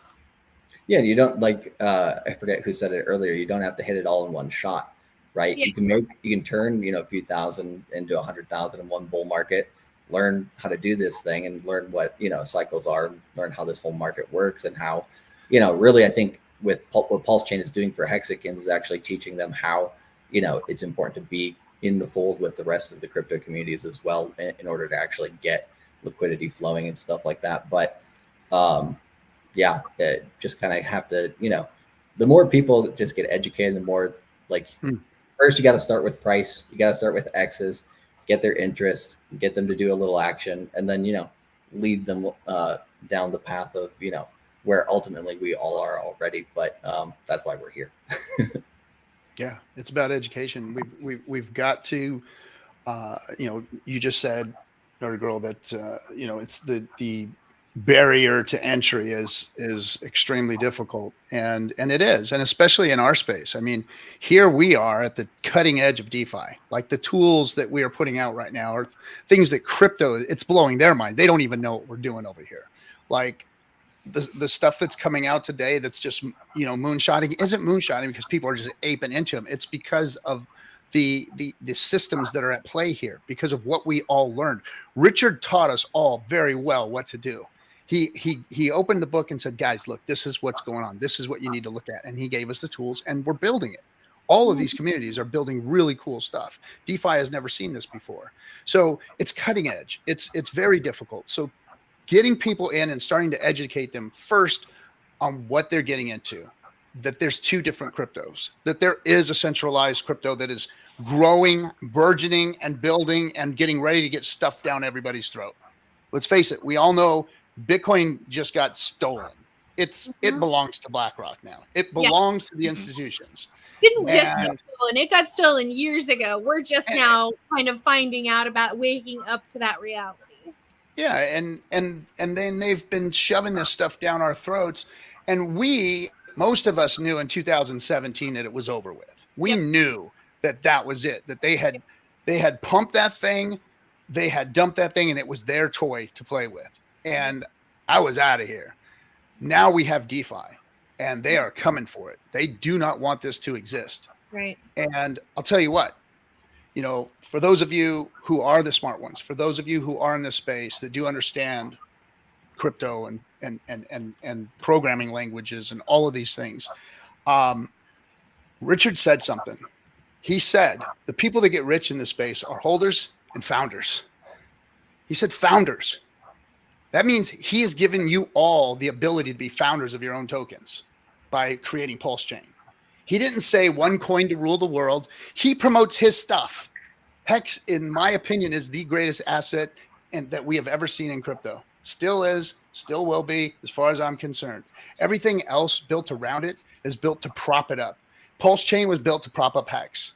And all the things that are being built on PulseChain are being built to prop up PulseChain. So all of these things eventually flow into Hex. Hex is the most valuable, the most safe, secure asset that anybody can get into these. There is no inflation model like it. There is no yield generating tool like it. It is the best, and we all have to support it. So those of you who are smart out there, right now is the time to go found your own stuff. Go figure out a way to make this system better, make a better mousetrap, and put it out there. But hey, buyer beware. Everybody else beware of what's going on out there. Don't get yourself into stuff that's going to get you wrecked. Yeah, and I mean, realistically, that could be anything, right? Theoretically, yes. But there are winners and losers in the space, and obviously this place is where we've had a lot of winning going on. Yeah. Yep. Yeah. Exactly. And to that point, I think one of the biggest factors where we won in this community was in terms of price performance, because by far this is the most important thing about crypto. Of course, the tech is very important, and the crypto concept itself can change the world. But price is what makes it special, because it can change people's lives if they make the right bet, the right investment. It can really change how things go for them. And Richard teaches all a great lesson, because those who believe in him since the beginning, they were rewarded, And now that reward brings responsibility to those who made good money to try and help him out on his mission. And I think it's fair, because, I believe in loyalty. I believe that we should be thankful for what we get in life and not just spit and walk away, So that's why I think we just saw the SEC address investing $20 million trying to bring the ecosystem up, but unfortunately the community dumped on the SEC address, and we are back to the same place we were before. So we need to trust Richard Hart's judgment when it comes to timing the market and when it comes to cycles, inside of crypto. So we just had this situation that there were still weak hands in the system to be washed out. So I know people are getting anxious, and I know people want gains, but trust me, this is just the beginning. We the second year of Hex was the best year. It was the year that brought most of the 10,000x gains, and now we are about to start the second year of PulseChain, and I already see a lot of great things built. I already see a lot of great projects that just need more users. They already have running functionalities going on. So all we need is really like users, and we cannot forget that crypto, the population around the world that uses crypto is around 3.8%, something like 4% of the world population have ever touched crypto. So I believe this next cycle that we are going to see a bull of top, like a hockey stick next year, hopefully early next year. I think this moment will allow maybe crypto to get around 10, maybe 12% of the world population. That would be a 3x in terms of users. And like RG3 was saying, bringing McAuliffe's law, that will be like a huge amount of profit to take, inside the ecosystem. So.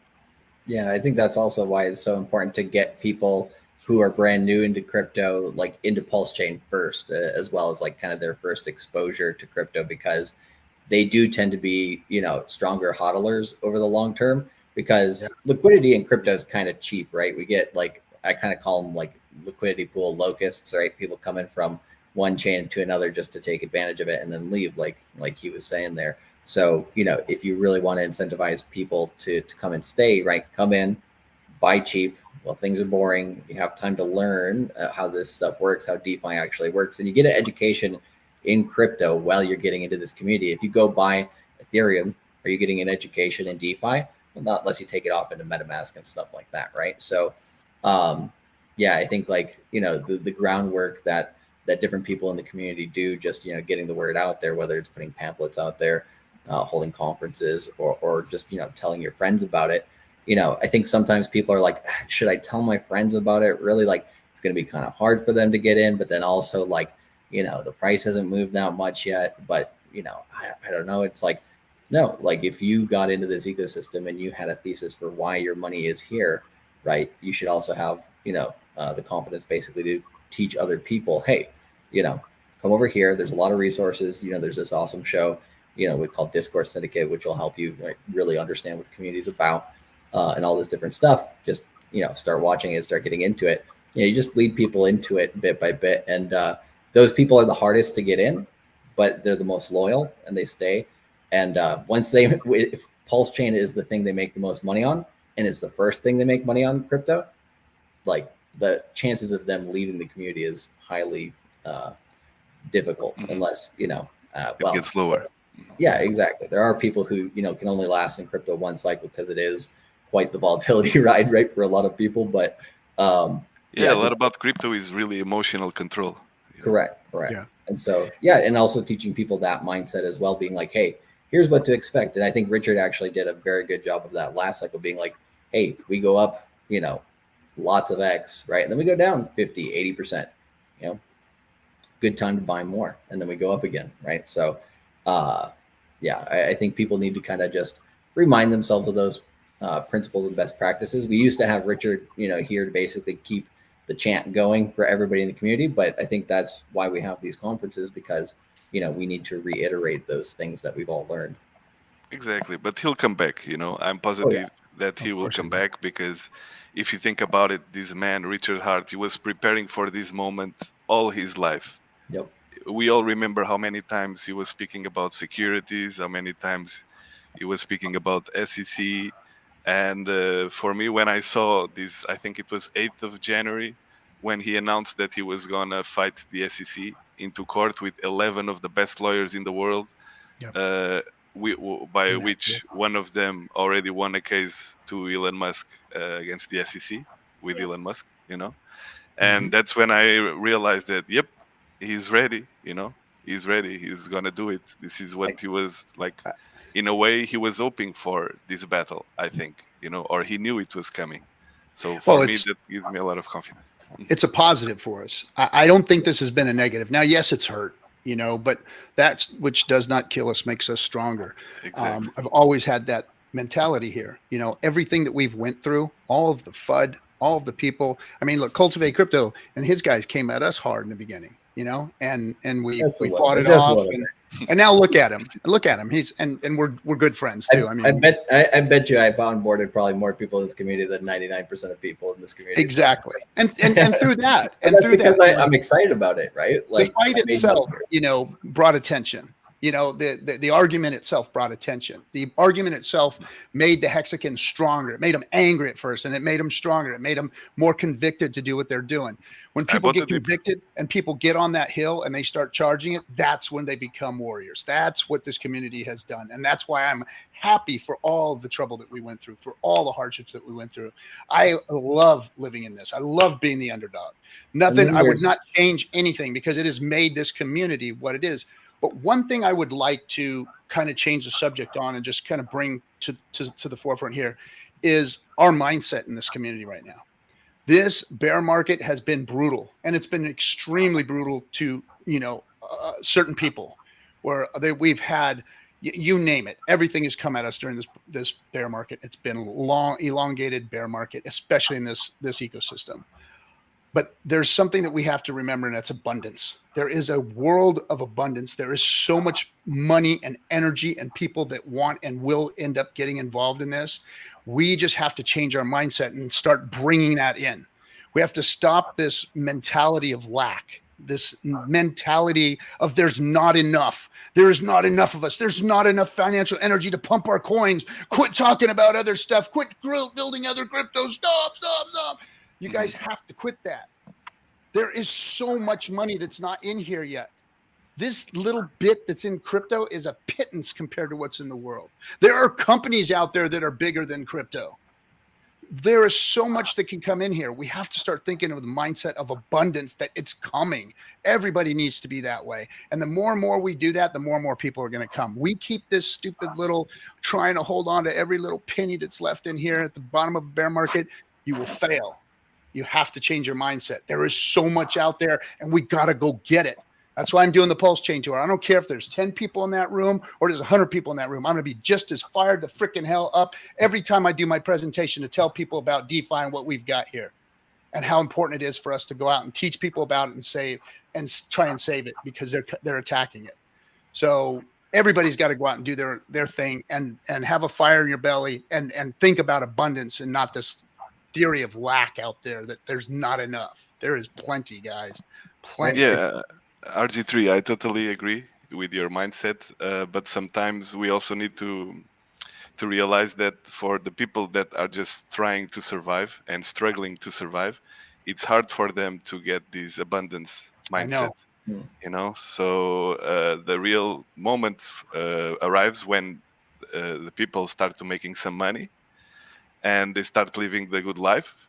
And then you need to realize that other people also deserve and are worthy of having this good life, not just you. And this is a very important step that you need to take once you already have some nice money, perhaps few millions, you know.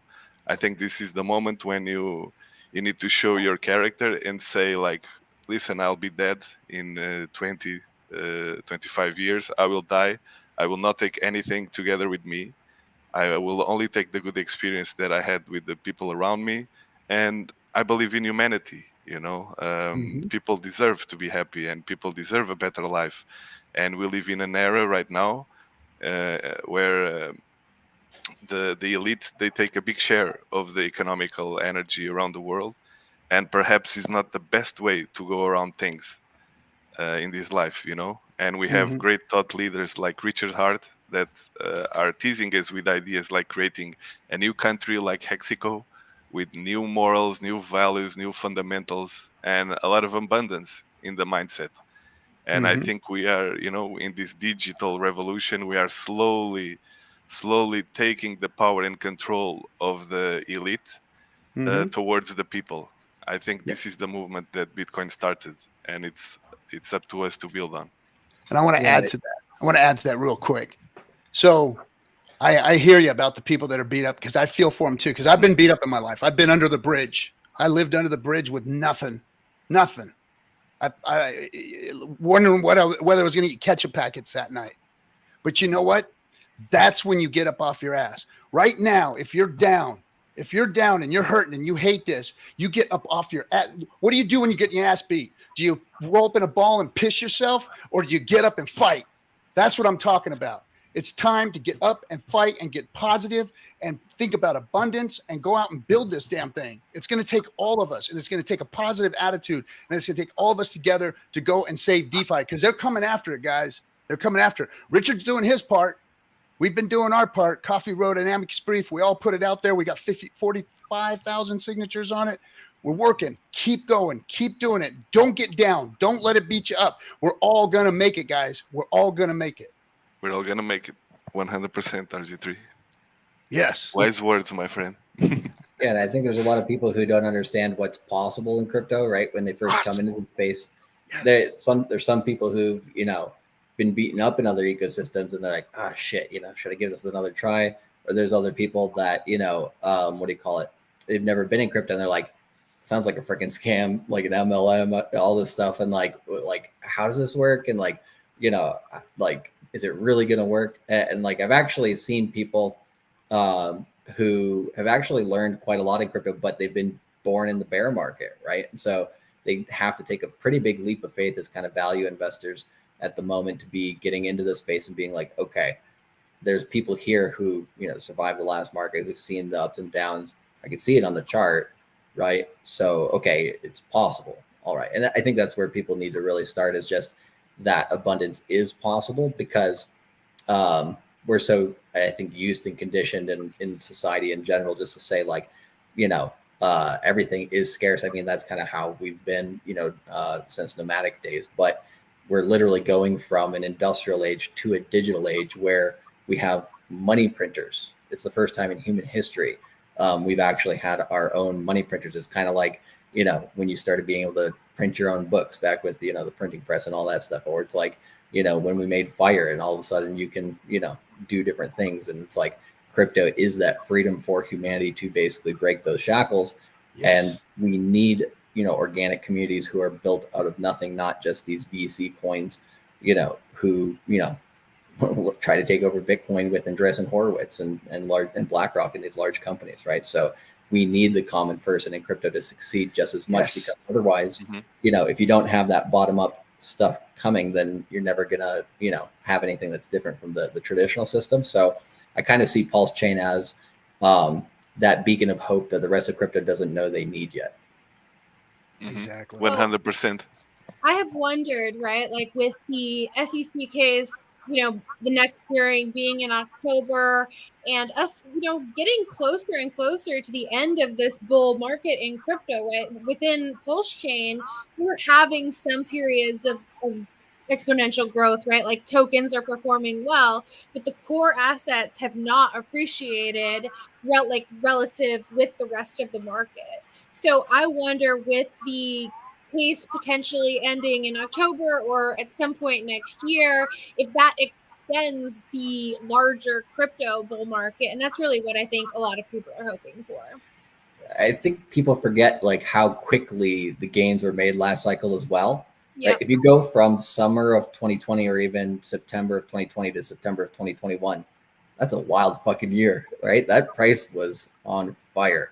And like all the building up until then, took a lot of work, and there was a lot of back and forth, humming and hawing, people pissed off at each other, all that type of stuff, right? So we've seen it already. And like, so I think, we just got done with the halving, right? Bitcoin and the rest of the market's going to take the next 3 to 6 months to really build its base and make new all-time highs and continue higher. So to expect a brand new layer 1 blockchain to be like, hey, it's going to keep up the rest of the market and beat the rest of the market right out the gate, like, it doesn't make too much sense. But what does that allow you to do? Well, once we get into new all-time highs, especially on Ethereum, like, holy shit, like things are going to get going and people are going to be looking for new things. And PulseChain is definitely going to be up there because like Firewell said, DEX screener and price action on there and activity, right? That's what's really going to attract, a lot of people once the fire is lit. Yep. Yep. Let's light that damn fire. Oh, yeah. DCing, baby. Fire, man. And you guys all got it in you. You guys all want this. I know everybody out there wants it. If you're hurting, you're beat up, get up and get freaking mad about it and go do something. Go do something. Go bring somebody in, show somebody about it. Make a YouTube video, whatever, a TikTok, whatever it is. Write something. Go do something. Be part of this, you know, and help us. And that's what it is. Everybody getting one. Just go get one person, bring them in, and show them what's up here. And if people aren't sure how to do that, right, they should contact anybody who's been on some of the panel today, right? Like there's, you know, it's awesome to see, you know, there's literally, I don't know what, hundreds of people talking on this conference. And so there's a million touch points for people to network within this community as well. So like if there's people out there being like, I don't know how to, you know, participate. Well, it's like, okay, just, you know, go to somebody who's a leader of a community that, you know, you like and that you get along well with, and then boom, you know, go and be like, hey, what can I do? Right. And, you know, somebody will always, you know, help point you in the right direction. Yeah. And we've got a spot. If you want to, on Friday nights, we have called the Effin' Hangout on Discourse Syndicate on YouTube. We open the stream up for everybody. It's for you to come. It's the community stream. I don't know if anybody else has ever done that before, but we just throw the link out there and say, hey, anybody come one, come all, whether you want to FUD us, you want to argue with us, you want to come talk with us. The first time you've ever streamed, we've had it all on that show. And that's what it's for. It's the community show. Come on over and be part of it. And you know, spread your voice out there. Get your people to watch, you know, ask your people's questions. If you can't onboard the folks and you want to tell them about crypto, bring them onto that show and say, hey, watch the show. I'm going to go on there and ask your questions to these folks and we'll answer them for you. I mean, that's what we've always been here for. We've always been there to unpeel the onion and explain what's going on here in the DeFi space, what Richard Hart has built. All of our old streams from the beginning, we uncovered Hex and what it was. You can go watch Dev Kyle, one of the devs that worked on Hex, actually came on and explained T-shares. We have all that content there for you to go and learn. Richard Hart streamed for, you know, years and hours and hours and hours and taught us all about this DeFi space. And it's all there. Just go educate yourself, bring your people to it and get involved. It's all about us getting involved and having a mindset of abundance. That's what's going to do it. We need adoption, guys. If we're going to get to that 10 to 12% like Firewall said, imagine that. We only got two, maybe 3% of the world involved in crypto. And half of those are all double wallets and all kinds of very small piece of the world is in crypto. Could you imagine if we had 12 or 15%? Everybody in this chat room would be wealthy beyond their belief. Everyone. That's how big what this are we going to call Hex Flex when it's PulseChain? Like we need to catch you. We do. We need something better than Pulsicans. I agree. Now that said, we are past the hour, so let's just like kind of really quickly. I know Maddie's probably raring to get the next speaker out. He'll jump up here and kick us off. Maddie don't. Yeah, but so I kind of just want to like wrap this up with: don't be afraid to evolve in your thinking, right? Everyone who is on this panel, everyone who has been in the PulseChain, in crypto in general, has changed the way that they've thought about things over the course of time. So updating your worldview shouldn't be something that is so scary. It's something that's a necessary part of our evolution. Yeah, exactly. I think it's a very important skill to stay flexible and adapt to whatever situation we find in our lives. And that's actually one of the reasons why we are humans and why the humans control this planet, because we adapt to any situation, any scenario. And when there's blood in the streets, I would like to tell all of the guys, just like stick to your fundamentals, stick to your beliefs, learn sometimes to invest in people rather than projects and game theory and tokenomics. I think sometimes investing in the people behind the project can be more successful on the long run. And yeah, we are all on this ship together. I hope we start changing the momentum soon.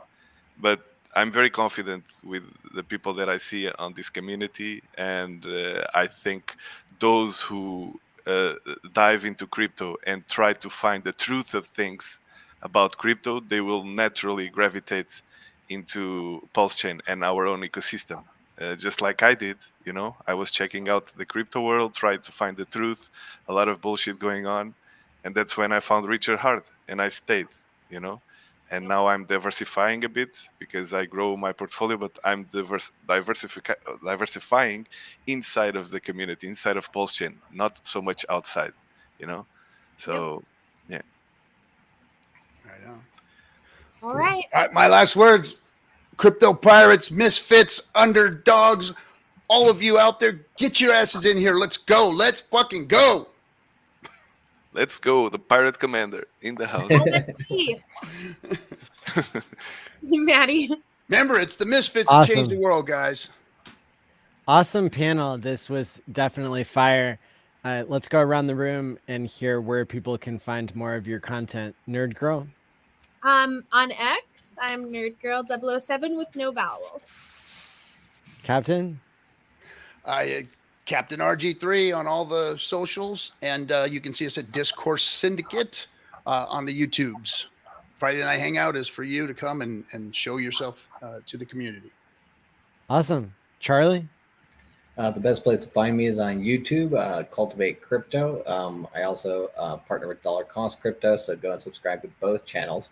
We're always putting content out between the two. And then, yeah, you can also follow me on X as well as Instagram. Just always look for the official Cultivate Crypto, right? There's always multiple, especially on Instagram, multiple accounts. So make sure you're following the ones that are official. I'm sorry, Maddie. One last thing. I got so many projects and things going on that I forgot to talk about the PulseChain tour. We're going to be in Europe here in the next couple of weeks. So go to pulsechaintour.com and come check us out in Europe if you're out there. If not, fly on out to Europe and come hang with us. Beautiful. And Firewell? I'm not, you don't need to find me. I'm not looking to be found. But you can speak with my team. Amazing group of guys, by the way, most of them Americans and OG Mexicans.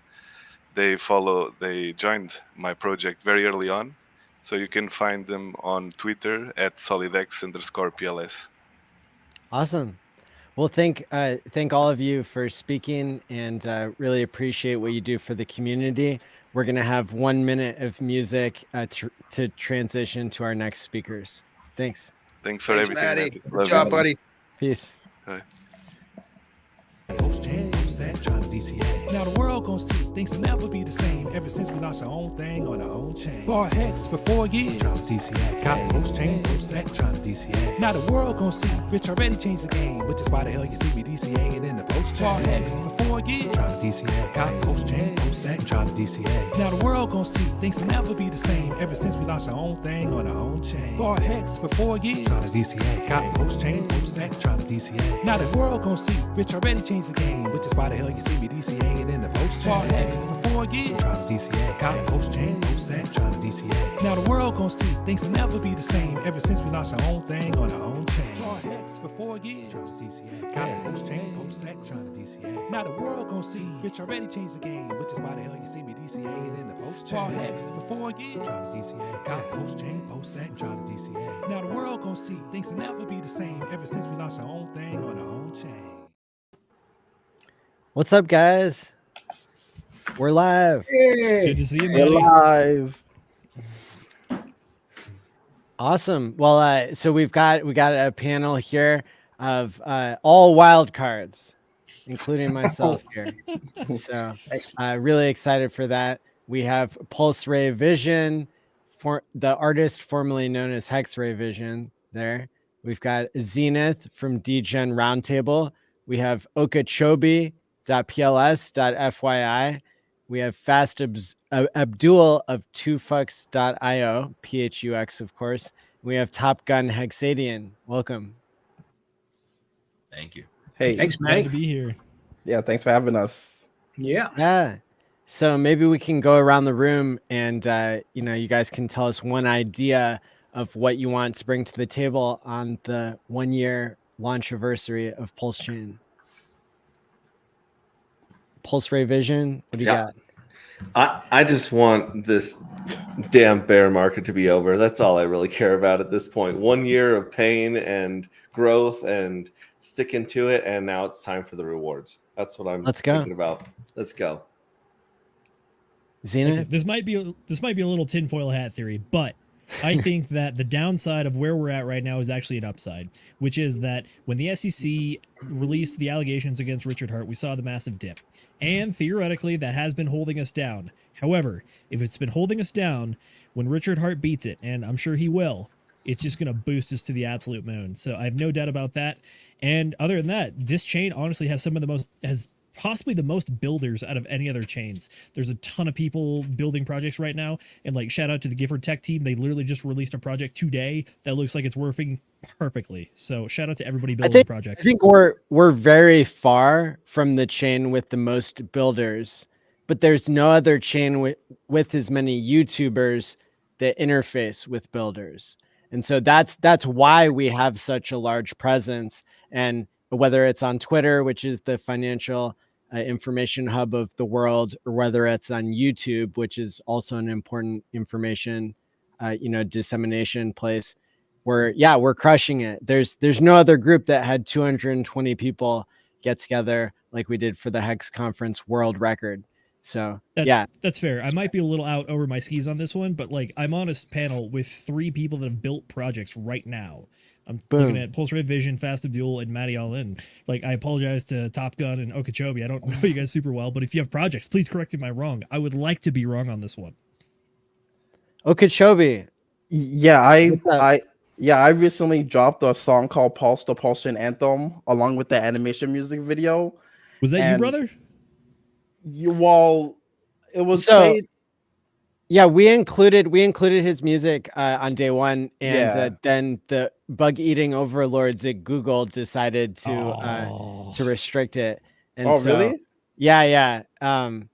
But yeah, it's like you have one of the hottest tracks that has come out about PulseChain.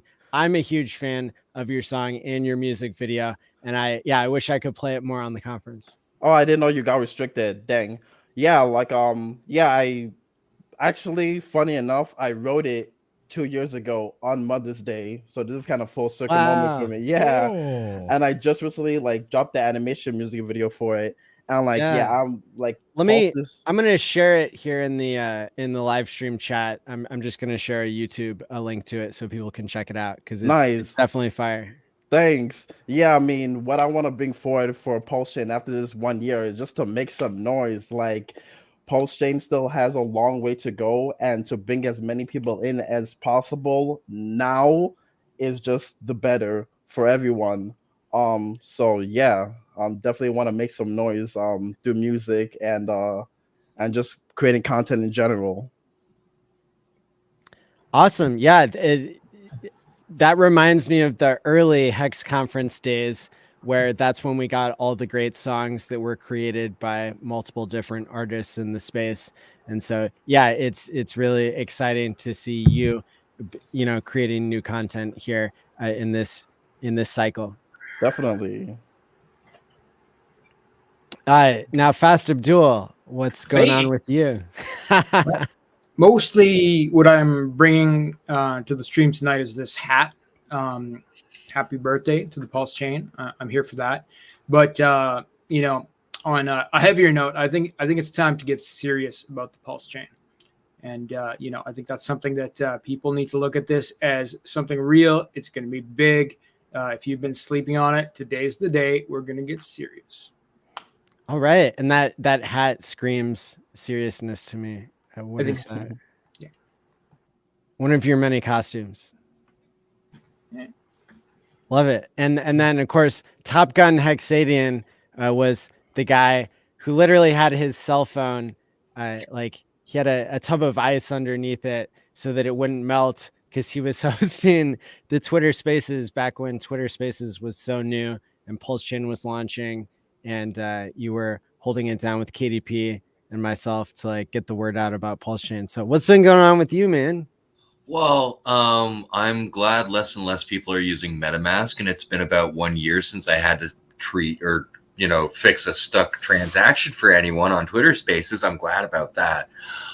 Doing math like regular. Unfortunately, my 9 to 5 keeps me a little out of crypto, but so I can go over some math, and then I can go over my superstition as well, because I seem to be blessed with continual supply of squirrels following me and stuff. So Usually, like basically before PulseChain pumped the last time, I got my little baby Pat, which I tweeted all about. And then I've just gotten more and more bullish all week because I got one baby squirrel on Monday, then it was 2 by Wednesday, then it was 4 yesterday and became 5 today. And I'm like, oh my God. So, and my money tree even came back alive. So, you know, I do math, but, you know, we can all have lucky things too. That's right. Yeah, this is the wild card panel. Anything goes. Excellent. Great. Yeah. So what else? I guess anybody can go and talk about. Yeah. What topics are on the top of your minds at this point in the market? Gentlemen, I guess I'll take the lead on this one and ask the question I asked you guys in the green room. What do you think is going to be the biggest event in the upcoming calendar year for PulseChain? Ooh, good question. Go ahead and call on people, Zenith. Tell you what, the artist formerly known as Hexray Vision. Yeah, I'll tell you what.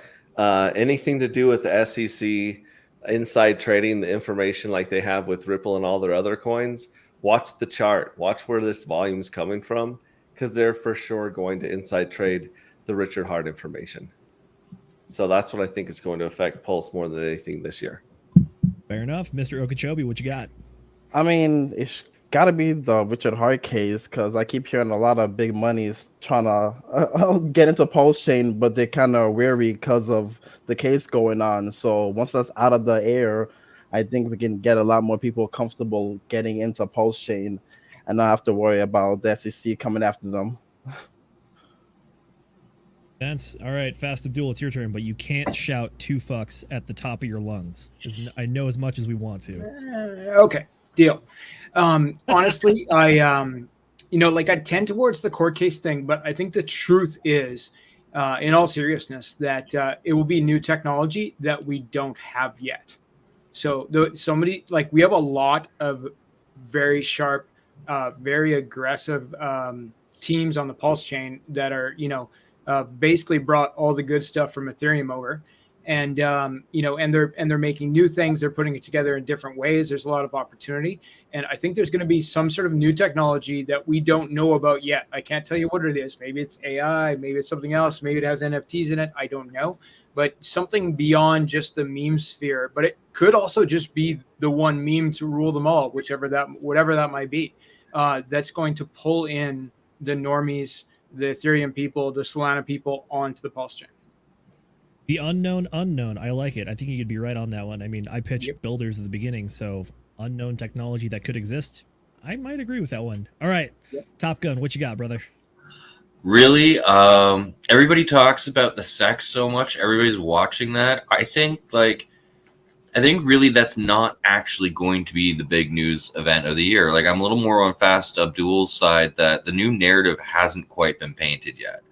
I think that the chain is getting more attractive by the day because of the meme coin action that's happening. I think that will definitely help revitalize the DeFi narrative. And I really am excited whether it's going to be a new technology or a meme to rule them all. I mean, we have no idea what's going to happen, where that excitement's going to happen when we get that rotation in, but it's coming. Like, I mean, it could be as much as the big thing of the year is Ethereum ETF approved. And, well, we know we're going for a ride if that happens. So, I mean, we have no idea what the narrative will be, and that's kind of the excitement. I'm waiting to see, man. I like it. I want to put that Ethereum ETF note for later as well, because that's something to definitely talk about. I think that we may have a slightly differing view on how the SEC is affecting the chain, but other than that, Maddie, what do you think is the big event coming up? Well, the Bitcoin halving already happened, so yeah, I would say it's definitely going to be the Ethereum ETF happening in August, if we're going to put a date to it. So that's the next big event coming up here. And yeah, I like how we just went all around the room there. Pulse Ray Vision or somebody else, do you want to ask everybody in the room a question next? We can take turns there. I want to ask everybody which community they're the most bullish on inside of here. I'm going to go first, and I'm going to say the DGen Roundtable. is the community that I'm most bullish on, because we can't inside trade the Ethereum ETF, and we can't inside trade what the SEC is going to do, but we can inside trade how awesome our communities are and how they're all coming together. So this isn't real inside trading, though. Just to be clear. I was afraid you were going to mention the DGen Roundtable token when you're talking about insider trading there, and I'm like, do not, like, nobody, like, please don't touch that thing. That is the meme coin of meme coins. That is a proof of concept. Only like, outsider trading here. Yeah, but I mean, shoot, much love, much appreciated. I mean, right back at you though. I think you guys have an excellent community going on, and the Dark Matter project and the NFTs and the story stuff going on there. That's actual project going on, and I think you can really rally people behind that narrative. So, tip the hat to you guys as well. You got some good stuff going on. So, Pulse Ray Vision, you asked a great question. Go ahead and work your way around the room and ask everybody here which community they're the most bullish on. Yeah, which community are the most bullish on, Okeechobee? Top of mind will probably be HOA, because they're like spawning meme coins left and right. I actually got to meet some of them during Maddie's. It was during the world record, the YouTube world record, and like they have a lot of artists in their group, and artists spawn memes spawn attraction. So I think that ecosystem is pretty bullish with how much noise they make. Yeah, awesome. What about you, Fast Abdul? What communities got tickling your interest? The truth is, I think the PH ecosystem is highly underrated right now.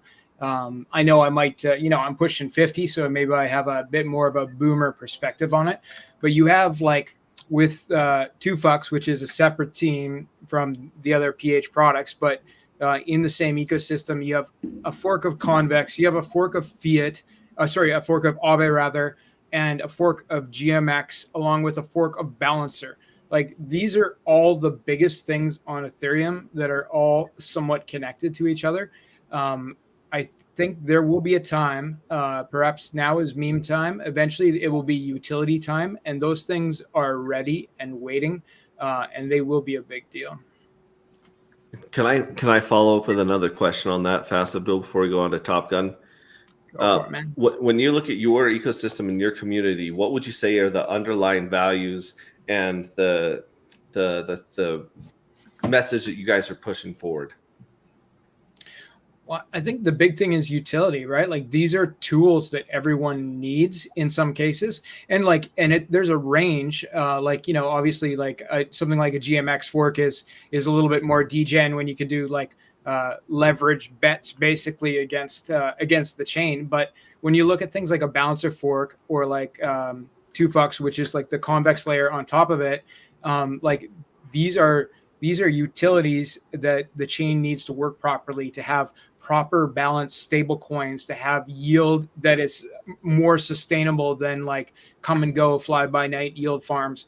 These are the things that attract big money from Ethereum, right? So so do memes. Memes are cool too, right? And that's part of the game right now. But in the long run, and I don't mean just this bull cycle, I mean 5 years from now, 10 years from now, these are going to be the things where the money stays, through the bull market and the bear market, right? Like the protocol that we built and the protocols that Buck and Dylan and their team have built are things that will be on the Pulse chain for the next 15 years, right? So it's not like a one shot wonder type format. So they're not as exciting, they're not as meme worthy in some ways as many of the current things that people are talking about lately, but they have longevity, and I think that is important.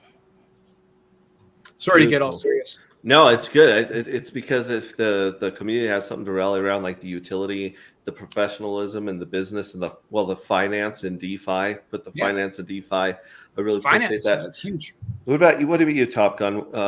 What community is like? These guys are crazy. These guys are gonna shake some stuff up. Well, see, I see things a little bit differently than everybody. So I mean, right off the bat when I got here, I was primarily into RH stuff, but right off the bat, I was grabbing all the utility going, Power City, come let me interview you. Liquid Loans, come let me interview you. Time, let me come interview you. Come on, Enter Money. Like every single project that like I think is really sustainable, fiat guys, like get on my channel. Because I see all the working cogs working together. And I like the show. So, I mean, when it comes to wrestling, for example, I'm not necessarily having a favorite wrestler where, like, I'm old enough to say Hulk Hogan wasn't necessarily my favorite or The Undertaker was my favorite. But then when it was the matchup of The Undertaker versus Hulk Hogan, I got excited. So it's the interaction between the different communities that gets me really excited. So whether it's the meme wars or the DeFi yield wars or the fact that the meme wars are bringing the volume that excites the DeFi, and then it's meme versus DeFi, and then we get some sort of little love baby new technology that wants to take the light show from us. Who knows? But the way they all interact just gets me jazzed. So I can't pick a favorite one. Sorry, guys. That was so diplomatic and a very good answer. Now, we've been seeing Randy Hilarski in the comments blowing it up. I want to ask, who are you guys asking permission from to do these things? All right, fine. Well, if you want me to give my my top sub community answer, I'll go ahead and give that too. So, yeah, like you shouldn't have asked the guy who's running the PulseChain conference for a favorite sub community. Now you've got me in tons of trouble.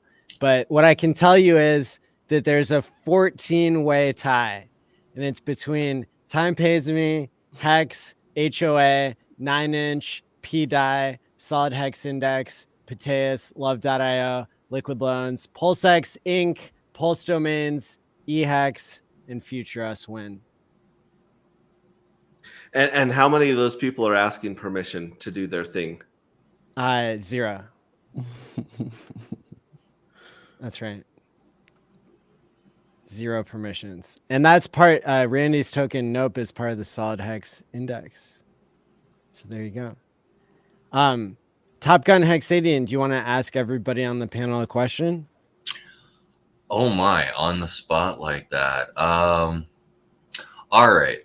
So far over the past year, what has been your most memorable moment for PulseChain? You gotta call on people. Yeah. So in the order on my screen, I guess Pulse Ray Visioning. Let's pick on you first. Yeah, I think my favorite part, I mean, obviously you've got the launch of PulseChain, but when Liquid Loans went live and you could actually go into that that collateral system and see it work and see the stables work, that for me was like, I remember that. I remember throwing money in the stability pool and making yield and thinking, I wish this was around 2 years prior to this. So that was the moment I remember the most, is Liquid Loans coming out. Nice. All right, Zenith, how about you, my friend? What is your most memorable moment?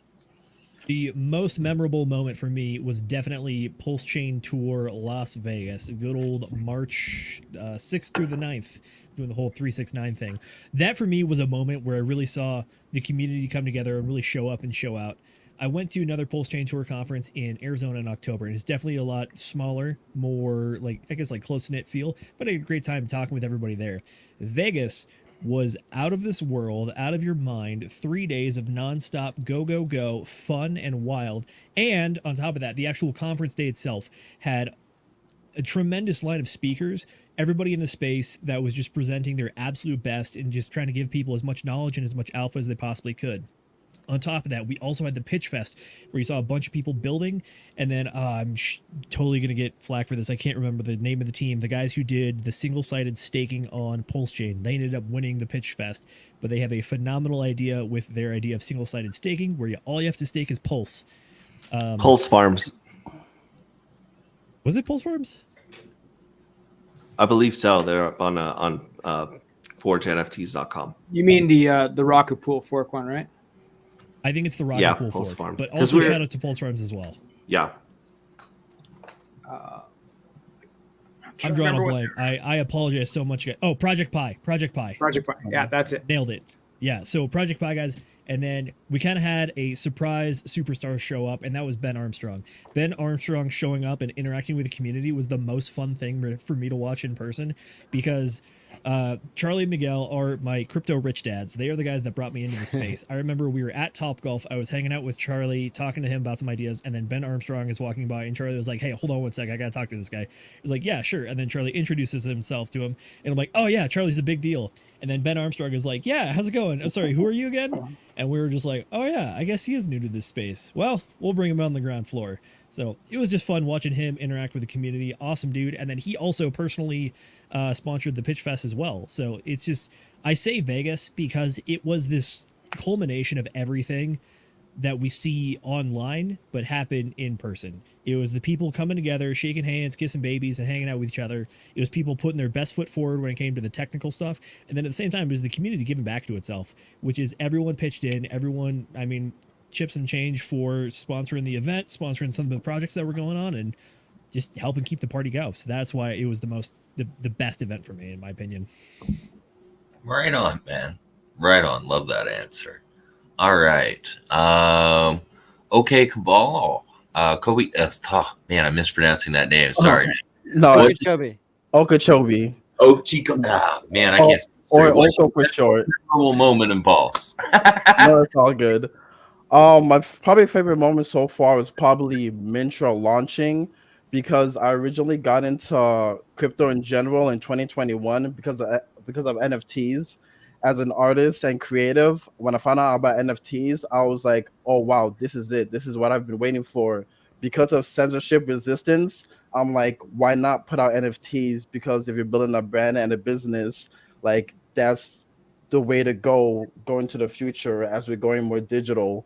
And so I actually made a song called NFT Swagging that summer. I wrote the song, recorded it, shot a music video for it, and I was gonna start marketing my NFTs on Ethereum.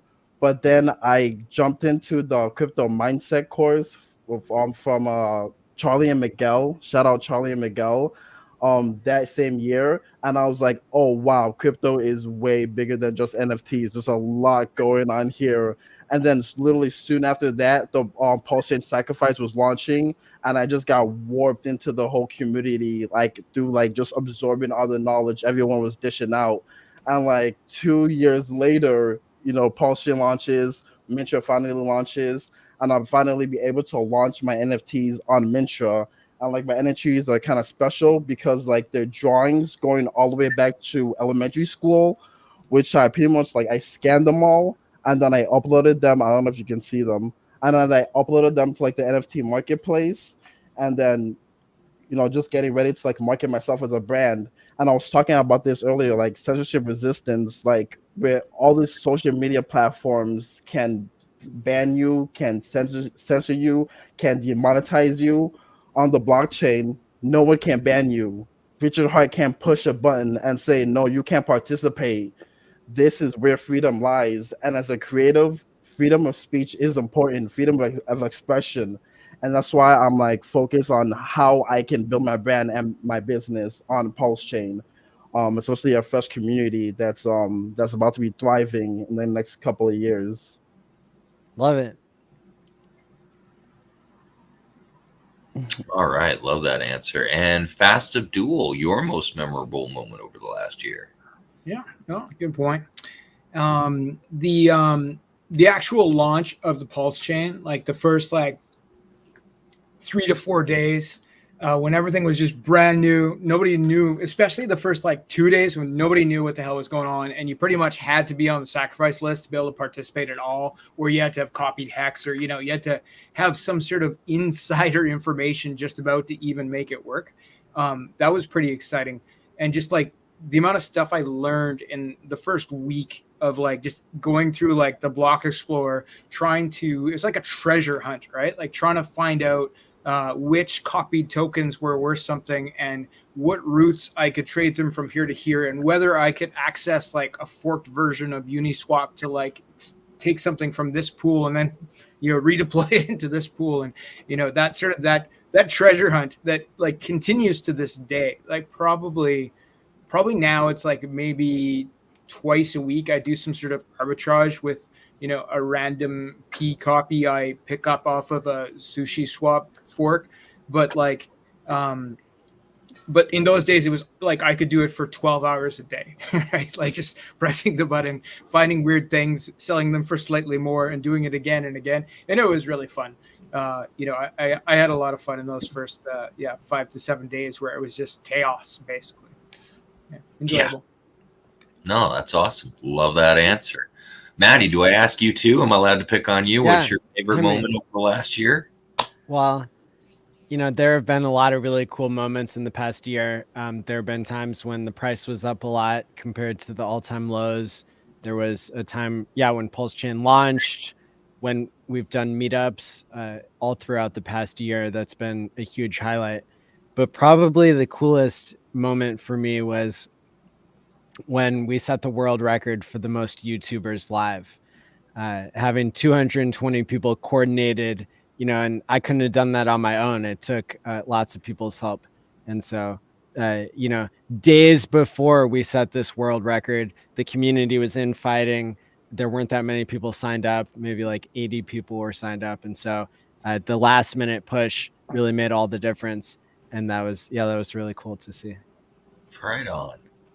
Right on. All right. And then am I supposed to answer it before I pass on, or? Please. Okay. Well, really, two, because of my sense of humor. And I mean, it is right around lunch when I was doing the spaces. The first, because it was Mother's Day and we're waiting for the bridge to launch and I'm running the spaces. And so, I mean, like, you never know what RH is doing, but like it seemed like right at that moment he gave me Mother's Day off, was like, bridge won't launch today, go home to your mother's, just as I'm complaining about wanting to go see her. So, just take a moment to say thank you, RH, if that was for me. And if not, oh, well, I'm going to keep thinking it was. And and the second one was right after the bridge launched and it got clogged. And I can't ever stop thinking about that picture of him just looking like over his parents' toilet as he's trying to install it, going around with the clogged bridge tweets. That I died laughing for. That was got to be one of my favorite moments around PulseChain. Yeah. The clogging. The clogging. Great clogging. Yes, the clogging. Awesome. Well put. And let's see. So Okeechobee or Fast Abdul, who wants to ask the next question? I was gonna ask, what has been your favorite event or meetup in the PulseChain space? Ooh, that's a good one. Pulse Ray Vision. I was fortunate enough to go to Austin, Vegas, and Salt Lake. Salt Lake was cool because I actually stood up on stage and got to talk and see what that's like for a while. But really, Vegas was super fun. Austin, I was hanging out with KG and Walrus, and you can't make that shit up. It was a crazy night that we had with those guys. So basically anywhere that Maddie, ALLin, or Crypto Culture, Kaylin puts together is going to be a really, really good time. So I would say those are definitely my favorite meetups, and we hope to have a bunch of really cool meetups this year as a community. So I'm looking forward to those as well. Thanks. Hell yeah. Seen it? I think you already answered this one a little bit, but like Vegas is crazy, and I hear RG3 is trying to make it a flagship one every year. So looking forward to it for next time. And then also I think New York City is going to turn out to be a massive event. So keep your eyes peeled for that one. Top Gun. Yeah. So I mean, I don't get to travel as much as I'd like to. So outside of trolling the odd Twitter space, admittedly, Maddie, your events, your Hex conferences and PulseChain conferences are the moment I get to feel a part of and hang around in the backstage room and talk to people and share some stories and make a little bit of friendships. And so, yeah, this is my favorite event for PulseChain is these digital events you run, because I get to attend those. Thank you. Cool. Hell yeah. Fast Abdul? I'm actually on the same page as Top Gun. I live in a even more remote location than him, and it's not really convenient to get to just about anywhere else. So yeah, I'd have to say this PulseChain conference, being the first one I've ever participated in, is my favorite meetup so far. I'm looking forward to making some trips, even though they'll take me a day or more of travel time to come to maybe New York or the next Vegas meetup. Sounds like fun. Nice. Yeah, and I guess for me, it was my arms were still like my clavicles were still partially broken whenever I went to it was just like a meetup. It was a small meetup in Salt Lake City before the PulseChain tour went there. I guess almost a year ago, and then the Bitcoin conference, same thing. That would have like taken the cake, but unfortunately, I was still not healed completely. But yeah, when we went to Austin, Texas, and we got to have the highest of stakes premiere, and like I just kicked it. I just kicked it hardcore with I love Austin, Texas. I love all the Hexicans that live there. We went swimming together. We went and watched the highest of stakes premiere like 4 times in a row. And then we had a speaking event, and then I think we also had a 48-hour live stream. So that was the most badass, I would say, like in-person meetup that we did in the past year on my side. And we've got Joe in the chat reminding everybody that all of us are going to be out there, including myself and Big Kurkowski and a bunch of OGs and people who are new, are all going to Bitcoin Nashville, July 25th to 27th. Got to show some love to the Bitcoin conference as well, because I hear they're allowing a special booth for a very specific movie that might pertain to us. It's the highest of stakes. Ah, that's the one. Yes. Sorry, I was trying to bury the lead on that one, but Maddie. Yeah, I was gonna say my favorite event. Well, my first event was the PulseChain Tour Chicago. It's definitely great meeting everyone in person. It's definitely a different energy. Everybody was great to talk to. I met Maddie there for the first time. I got to perform my song in front of everyone at the conference. It was just good vibes all around. RGD was there, Wild SJ. So it was Crypto Coffee, Johnny was there. Yeah, Access Alive. Yeah, it was a great group. I was like, I didn't think everyone was gonna be there like that, but it was great seeing everyone. And also like the highest of stake premiere in Chicago, that was pretty fun too. I went twice. The first premiere and the one where Lamont Black did the panel. That was also fun too. It was fun, everyone getting together and hyping up the movie. That was fun. Yeah. And that was a great question to ask. You guys are crushing it. Now we have Fast Abdul. He has to ask a question so complex that it eats up the next 20 minutes. So I've been thinking a lot. I have one that it's just gonna ruin everything else. I'm gonna start with you, Maddie. What's the strangest thing you've ever eaten? The strangest thing I've ever eaten? Yeah. I don't know. I don't eat a lot of strange things, but oh, I got one. All right. So I was before I was into crypto, I needed a hobby. So I was doing these credit card point signups. And that's like you can go to what's that website? Like Nerd Wallet or something. There are all these websites that like advise you on how to like earn the most credit card points. So it's totally just like a side hobby thing. And so I signed up and I got basically I earned so many like points that I was able to fund myself to go to Brazil and just travel around Brazil. And so I was doing this thing where you jump off a cliff, like paragliding, basically. It was really scary. Yeah. And right after I like landed from that, my friend from college, her and I went.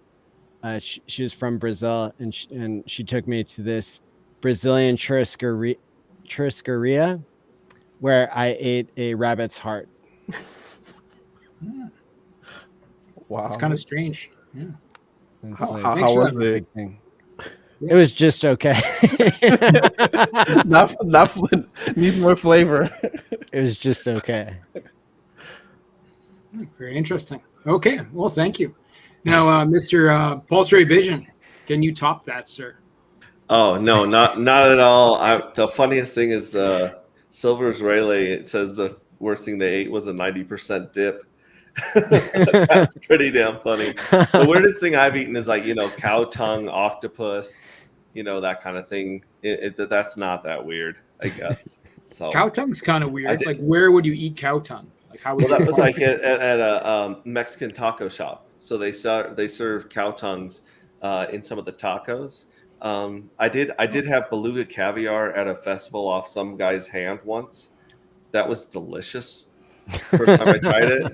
That was down in Miami at Loveburn. So that was a weird setting, but a normal, semi-normal food, I guess. Except for off some guy's hand. That's kind of odd, right? This is a wild card panel, by the way. Just want to reiterate that. Stranger things to happen at that festival than eating caviar off a dude's hand. Oh, fair enough. Yeah, no, let's cut it off there. Let's cut it off there. Thank you, sir. Hey, Zenith, what do you got? Hey, Fast Abdul, I got to give a shout out to my Florida gang. I know it's not weird for them, but gotta love me some frog legs and alligator. Really? Oh yeah. And you can get that commercially, or do you have to like kill it yourself?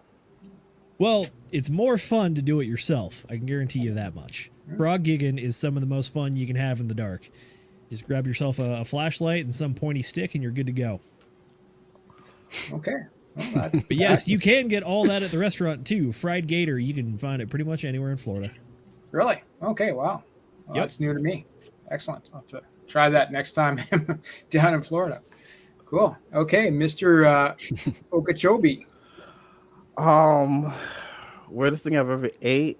I mean, I'm African, so we eat a lot of stuff. But I think I remember like when I was younger, I went to Nigeria, and like in like my grandma's village, there was like snails like all over like the walls outside. I think I remember like we picked them all and like sealed them up and like ate them. And like that was like my first time having snail. I was like, okay, I didn't know you can eat snail like that. Did you cook them, or did you just eat them like berries? Yeah, we like fry them up. Okay, that's cool. Yeah, it was like a little snack. Cool. It was just Well, that's funny not that we bad. picked them off the wall. I was like, okay. Handy, why not? Okay. Excellent. Well, thank you. Now, Top Gun, if you say squirrel, I'm going to be a little bit sad. Go ahead. No. It is a toss up between two things here. And I'll tell you, both of them basically involve pickles where you wouldn't expect. So that sounds dirty, but the first one is just peanut butter and pickle on toasted rye as a sandwich. It's kind of weird, but if you try it, I swear it's addictive. And then the other is Big Mac pizza. So again, finding pickles and Big Mac sauce where you wouldn't expect it. But yeah, the toss up between the two of those. Now, is Big Mac pizza, is that like a branded thing, or No, it's very specifically at this one little restaurant in Canada. It's a small chain. You can go Palisade. They make these custom fancy pizzas, like the Wise Guy, and it's got baked olive cloves on it, or this other thing, and then they just call it the Big Mac, and it's like, okay, there's ground beef, lettuce, mac sauce, and pickles on top of a pizza, and I'm like, that can't be good. It is good. It's good. Yeah, try anything once, I guess. Hey, why not? Cool. Well, I guess it's my turn. It's a tough one. I do a lot of traveling, but I'd have to say the most unusual thing, not the grossest thing, but the most unusual thing I've eaten is probably goat brain in India, prepared in the proper fashion in a curry, very well done, which I made sure of because I could see that being an issue. And it was just fine. Yeah, the consistency was a little unusual, but really the sauce is what it was all about. And so, yeah, good with good curry, I would try goat brain again. Respect. Thank you. That was fun. Awesome. What else you guys got? This is your panel. We could talk about the PulseChain, maybe. I want to share a saying that we've been saying on stream lately, which is communities can fix tech, but tech cannot fix communities. All right. So for everyone building and working with PulseChain and the growing pains that we're going through, my money's on the community right now. So the two things that I look for in crypto are a pretty chart and an awesome community.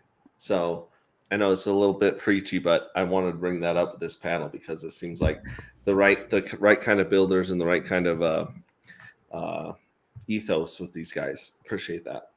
That's not preachy. That's just a good old selling point, to be honest. The fact that PulseChain and Hex has the best grassroots community speaks volumes about the PulseChain and the opportunities here. It shows that there's like actual real people here sitting around doing stuff with our hard-earned money. It's not just vaporware and, for lack of better words, pardon my French, shit coins. So it's worth something. It is worth something. Best place to build, like as a builder, to look for a community where you could actually gather people around you that would, help you to develop a product that would answer your question. What do you guys need? What do you guys need? And they'll tell you, and then they'll support you and surround you and lift you up if you actually are doing the thing that they need you to do. Like PulseChain has that. Like go to base and find that. Yeah, find a room that's going to help you build a new thing that's going to fund you and is going to coach you, and where you're going to be able to find mentors and like investors that will actually participate on an active level. It doesn't exist because it's only here. Yeah, good times. I know we brought it up a little bit earlier, but if we want to touch on it, the Ethereum ETF, I think there might be mixed opinions on whether or not it's actually going to happen this year, because we've had recently Gary Gensler come out and say that Ethereum is now a security magically, and that might be a road bump for it. Obviously, Bitcoin ETF was a big pump for the entirety of the crypto sphere, but I think the Ethereum ETF might be more closely tied to PulseChain. We could see even more related gains on it. What do you guys think? ETH ETF this year or no? What if it is no? What if it's next year? Does that not just give us a longer bull market than if it came out this year? I could definitely see the argument for that. A longer bull market is definitely possible if it comes out next year. One of the narratives that I was hearing when Bitcoin hit the all-time high before the happening was that this is really a big flag for a left-translated 4-year cycle, so to speak. But since we've had that correction and we've chopped sideways for about like 2-3 months now, I've heard that narrative die down a lot. So yeah, to your point, Ethereum ETF coming out next year would actually probably be a better case for the 4-year cycle holding true, because it's just more consistent burn as opposed to a giant spike and then nothing else to follow it. So that's an excellent point.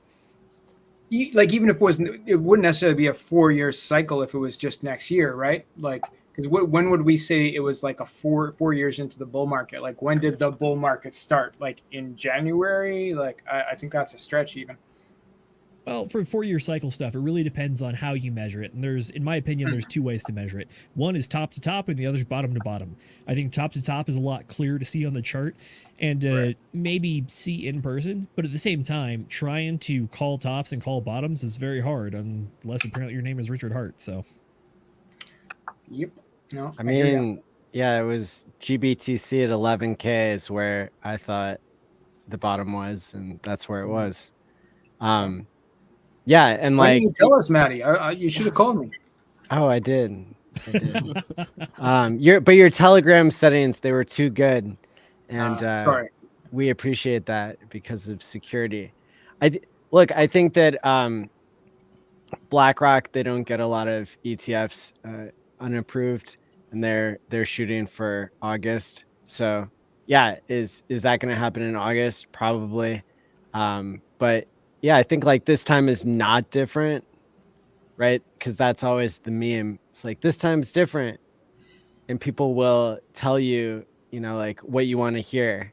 That yeah, you're gonna get rich earlier, left translated, or now it's a normal translated cycle. Like all of a sudden, because like we already went through like the left side of the halving. So yeah, I think like this time isn't different. I think that you're going to see the wild run up, basically depending on the election in November. Then the new president or whatever takes control in January.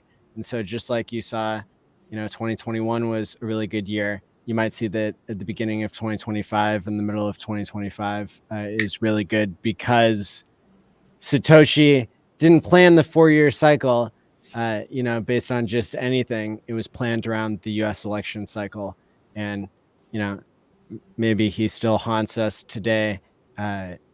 Driving these green candles. Possible. So I mean, there's plenty. This of year is not different. What does that mean? Sorry, Zenith. If this time is not different, does that mean that the high is 1 year after the Bitcoin halving? Is that what the history tells us? Yeah, and it's going to be like a 2-week top, like between Bitcoin and Ethereum. It's like you can go back and you can like the tops are way easier, I think, to call than the bottoms. You had a top when the CME launched their futures contract for Bitcoin in 2017. That was the top.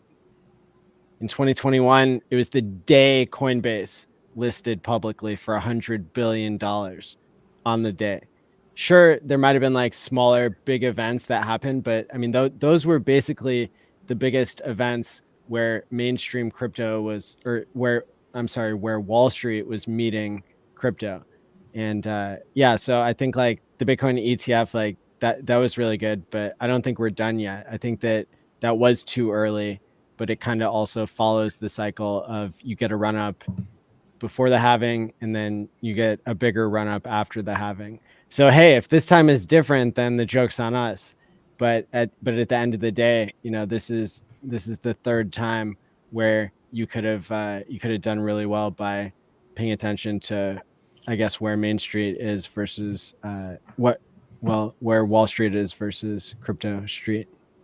So the argument that I don't necessarily believe this myself, but the best argument I've heard for that this time is different story is that the access to capital markets through the big boys in traditional finance is significantly different. If you look at the thing called the adoption bell curve, you basically have a bell curve and there's different segments where it's like the real like crazy like innovators, the visionaries, then you have early adopters, and you have the early half of the mainstream, and you have that's the top, and then after that it starts dipping off, so you have the later half of the population, and then you have holdouts and pessimists, and then at the very end you have the people that you drug there screaming the entire way through. So what that translates to with a performance, or in this case price performance, it looks more like an S curve over time, which is that you kind of go up, and then you hit that critical mass and just explode massively, and then you start to see those diminishing gains afterwards. One of the things that you can look at on the Bitcoin chart in particular is that it's actually starting to taper off, sort of a logarithmic curve for my math folks out there, which is that we've been starting to see diminishing gains. However, access to massive capital markets like traditional finance and with ETFs, what this does is it allows it to open up to people that have their money locked away in things like IRAs, 401ks. So now you have assets that you can actually invest in. And the last time I checked, I want to say that all of the retirement accounts in the United States accounts for like, I think it might be $39 trillion. So just based on market cap, even if you got 1% of that retirement money, that would be $390 billion. And that is pretty much that would be a significant influx of capital into the system, considering I think we're at like what, 2.5 trillion market cap right now. Yeah. I think like, at the end of the day, where are we at on the Bitcoin S curve? I think that when gold got an ETF, the next 20 years, it did a 10x. And so for Bitcoin, that would seem pretty weak. But then again, Bitcoin was going into its ETF like at probably a smaller market cap than gold was going into it. But both were kind of seen as threats to the fiat system. And so we'll have to see like whether these IOUs for Bitcoin, whether they perform as well as regular Bitcoin. But yeah, I think that you don't want to be in the thing that's at the top of its S curve as much as you want to be in something that is going into its S curve for the first time. And that's why people in crypto speculate so much on things other than Bitcoin. It makes perfect sense. And by the way, to your point of the fiat systems fear Bitcoin, we just covered this on Book Club the other day, Changing World Order by Ray Dalio. He studies that in pretty much every major civilization, the government gets to the point where they start printing money to take care of their debts, because there's this there's a monetary and debt cycle that happens like every 100 years or so, which is that you start to get to this point where all your money on paper starts to outvalue all your actual assets. And then people take debt to try to stay up with inflation. And then unfortunately, governments typically take the easy way out and just print extra money. So is cryptocurrency a threat to that? Yes, absolutely, 100%. Because as Bitcoin Maxi has been shouting for, 13 plus years at this point, that it is decentralized and it is inflationary to 21 million and not one extra. So is it possible that this is a threat to fiat? Yeah. And one of the things I keep hearing is that, first they ignore you, then they laugh at you, then they try to fight you. And we definitely feel like we're in the they fight you kind of phase right now. And then you win. That's right. Well, awesome. And I respect the question and your take on it. Let's go around the room and everybody can tell people where to find you to hear more of your awesome content. Pulse Ray Vision. Yeah, thanks. You can find me Pulse Ray Vision on YouTube and just about everywhere. We're usually in Telegram, t.me/anti-gravity saga. If you guys want to follow us there and see what's going on with building there. But yeah, come hit me up on Twitter or anywhere else. Awesome. Zenith. I am Zenith. You can catch me at ZenithDI on Twitter and Instagram. I'm part of the DGen Roundtable. We are a team that streams 3 times a week, Sunday, Wednesday, Friday. You can catch us 8 p.m. Eastern time. And if you want to join the Telegram, get in there as well. You can find our link on there or at bit.ly/degenerate_roundtable. Thanks, Top Maddie. Gun. Appreciate it. Yeah, thank you. Nice. Top Gun, where can people find you? Usually on Twitter, occasionally on YouTube at Top Gun Hexadian. And one last thing I want to throw in, because I feel like I missed the math part I wanted to say tonight. $13.1 billion volume in 1 year in PulseX, guys. Tens of millions of dollars of buy pressure. All 4 right. whales, 1 dolphin, and I think 9 sharks currently. Greenpeace is pissed. We're doing great. Let's go. Let's go. Awesome. And Fast Abdul? Hey, so you can find me at my website, as seen on the screen here, 2phux.io. From there, we have links to our Telegram room. I spend a lot of time on Telegram. I'm admin in lots of the larger PulseChain community rooms, Power City, Internet Money, Tetra, etc. Beware of fake Fast Abduls. Be careful on Telegram. I will never send you a private message unless you message me first. But come to the 2Flux room and we'll teach you what you need to know. Thank you. Awesome. Okeechobee, where can people find you? Yeah, my links are on okeechobee.pls.fyi. I'm also on Instagram and Twitter or X. You could get my links there too. And I'm also rocking my merch. So if you want to go to my merch store, Real DeFi with my brand mascot on it. You can support my creative journey. And yeah, thanks again for Maddie for having me. Yeah, very cool. I appreciate you. And so this is wrapping up the 3rd day of PulseChainConference.com. Thanks to all the 100 speakers that we're having throughout the event. I want to thank the sponsors, liquidloans.io for the first day. Second day, timepays.me with support from Pateus and love.io. I want to thank GoPulse.com for sponsoring today. And I want to thank 9inch.io for sponsoring tomorrow's event. So let me see. What else do I have here? Hit the like and subscribe button. Share this out. I really appreciate everybody doing their part. And I think tomorrow's schedule is looking really great. We've got a number of speakers coming on. And then the main act is BitBoy version 2, Ben Armstrong being forced to do an hour of stand-up or whatever. Like, I basically told him like where to start it, and then where he ends it is like anybody's guess. So that should be exciting. And yeah, I'm really looking forward to it and really appreciate everybody. So thanks to all the speakers here on screen, and we'll play some music here on the way out. Until next time, stake wisely, my friends, and peace out. Have a good one. Insane staking on ETH and Post. We on 2 chains. How the coins didn't fit. What was I supposed to do? Not stake and stay broke with you? Shit. Bar Hex for 4 years. Trying to DCA. Got PulseChain, PulseX, trying to DCA. Now the world gon' see. Rich already changed the game, which is why the hell you see me DCA in the PulseChain. Bar Hex for 4 years. Trying to DCA. Got PulseChain, PulseX, trying to DCA. Now the world gon' see. Things will never be the same ever since we launched our own thing on our own chain. Bar Hex for 4 years. Trying to DCA. Got PulseChain, PulseX, trying to DCA. Now the world gon' see. Rich already changed the game, which is why the hell you see me DCA it in the PulseChain. Bar Hex for 4 years. Trying to DCA. Got PulseChain, PulseX, trying to DCA. Now the world gon' see. Things will never be the same ever since we launched our own thing on our own chain. You other Sammy Chicas need to get your crypto coffee to wake up and out of ditches, so you go from rags to riches. Bitches. See a brainologist and a fashion coder. It gets your crypto heartbeat up before it's over. Check my post. Stop by Kaiser to stay bull run ready. Maybe it's not tired. And on the corner of Westcott and ATX, saw a picture of Rich in Georgia in a wedding dress. Yes, hard pillar class T schools. Met a pirate. Johnny's chaos broke loose. Heard a hex siren and SJ appeared, but I saw whales only, no dolphins on the pier. Cosmic Cowboy saw the street it was on when Whitney did her magic and Toby Wan's Padawan. Wore a couple shirts while waving goodbye that said RH Max and Access was alive. Then I met Corey, a big time investor. Met another Corey, intellectual impressor. Robbie got me hyped, now we dance carefree. And Julie got her dress on with Lindsay and Marie. This compassion in crypto. Ask Black KC, Forrest, Robert, Quinn, or David Lee. Sandy Beach sounds good.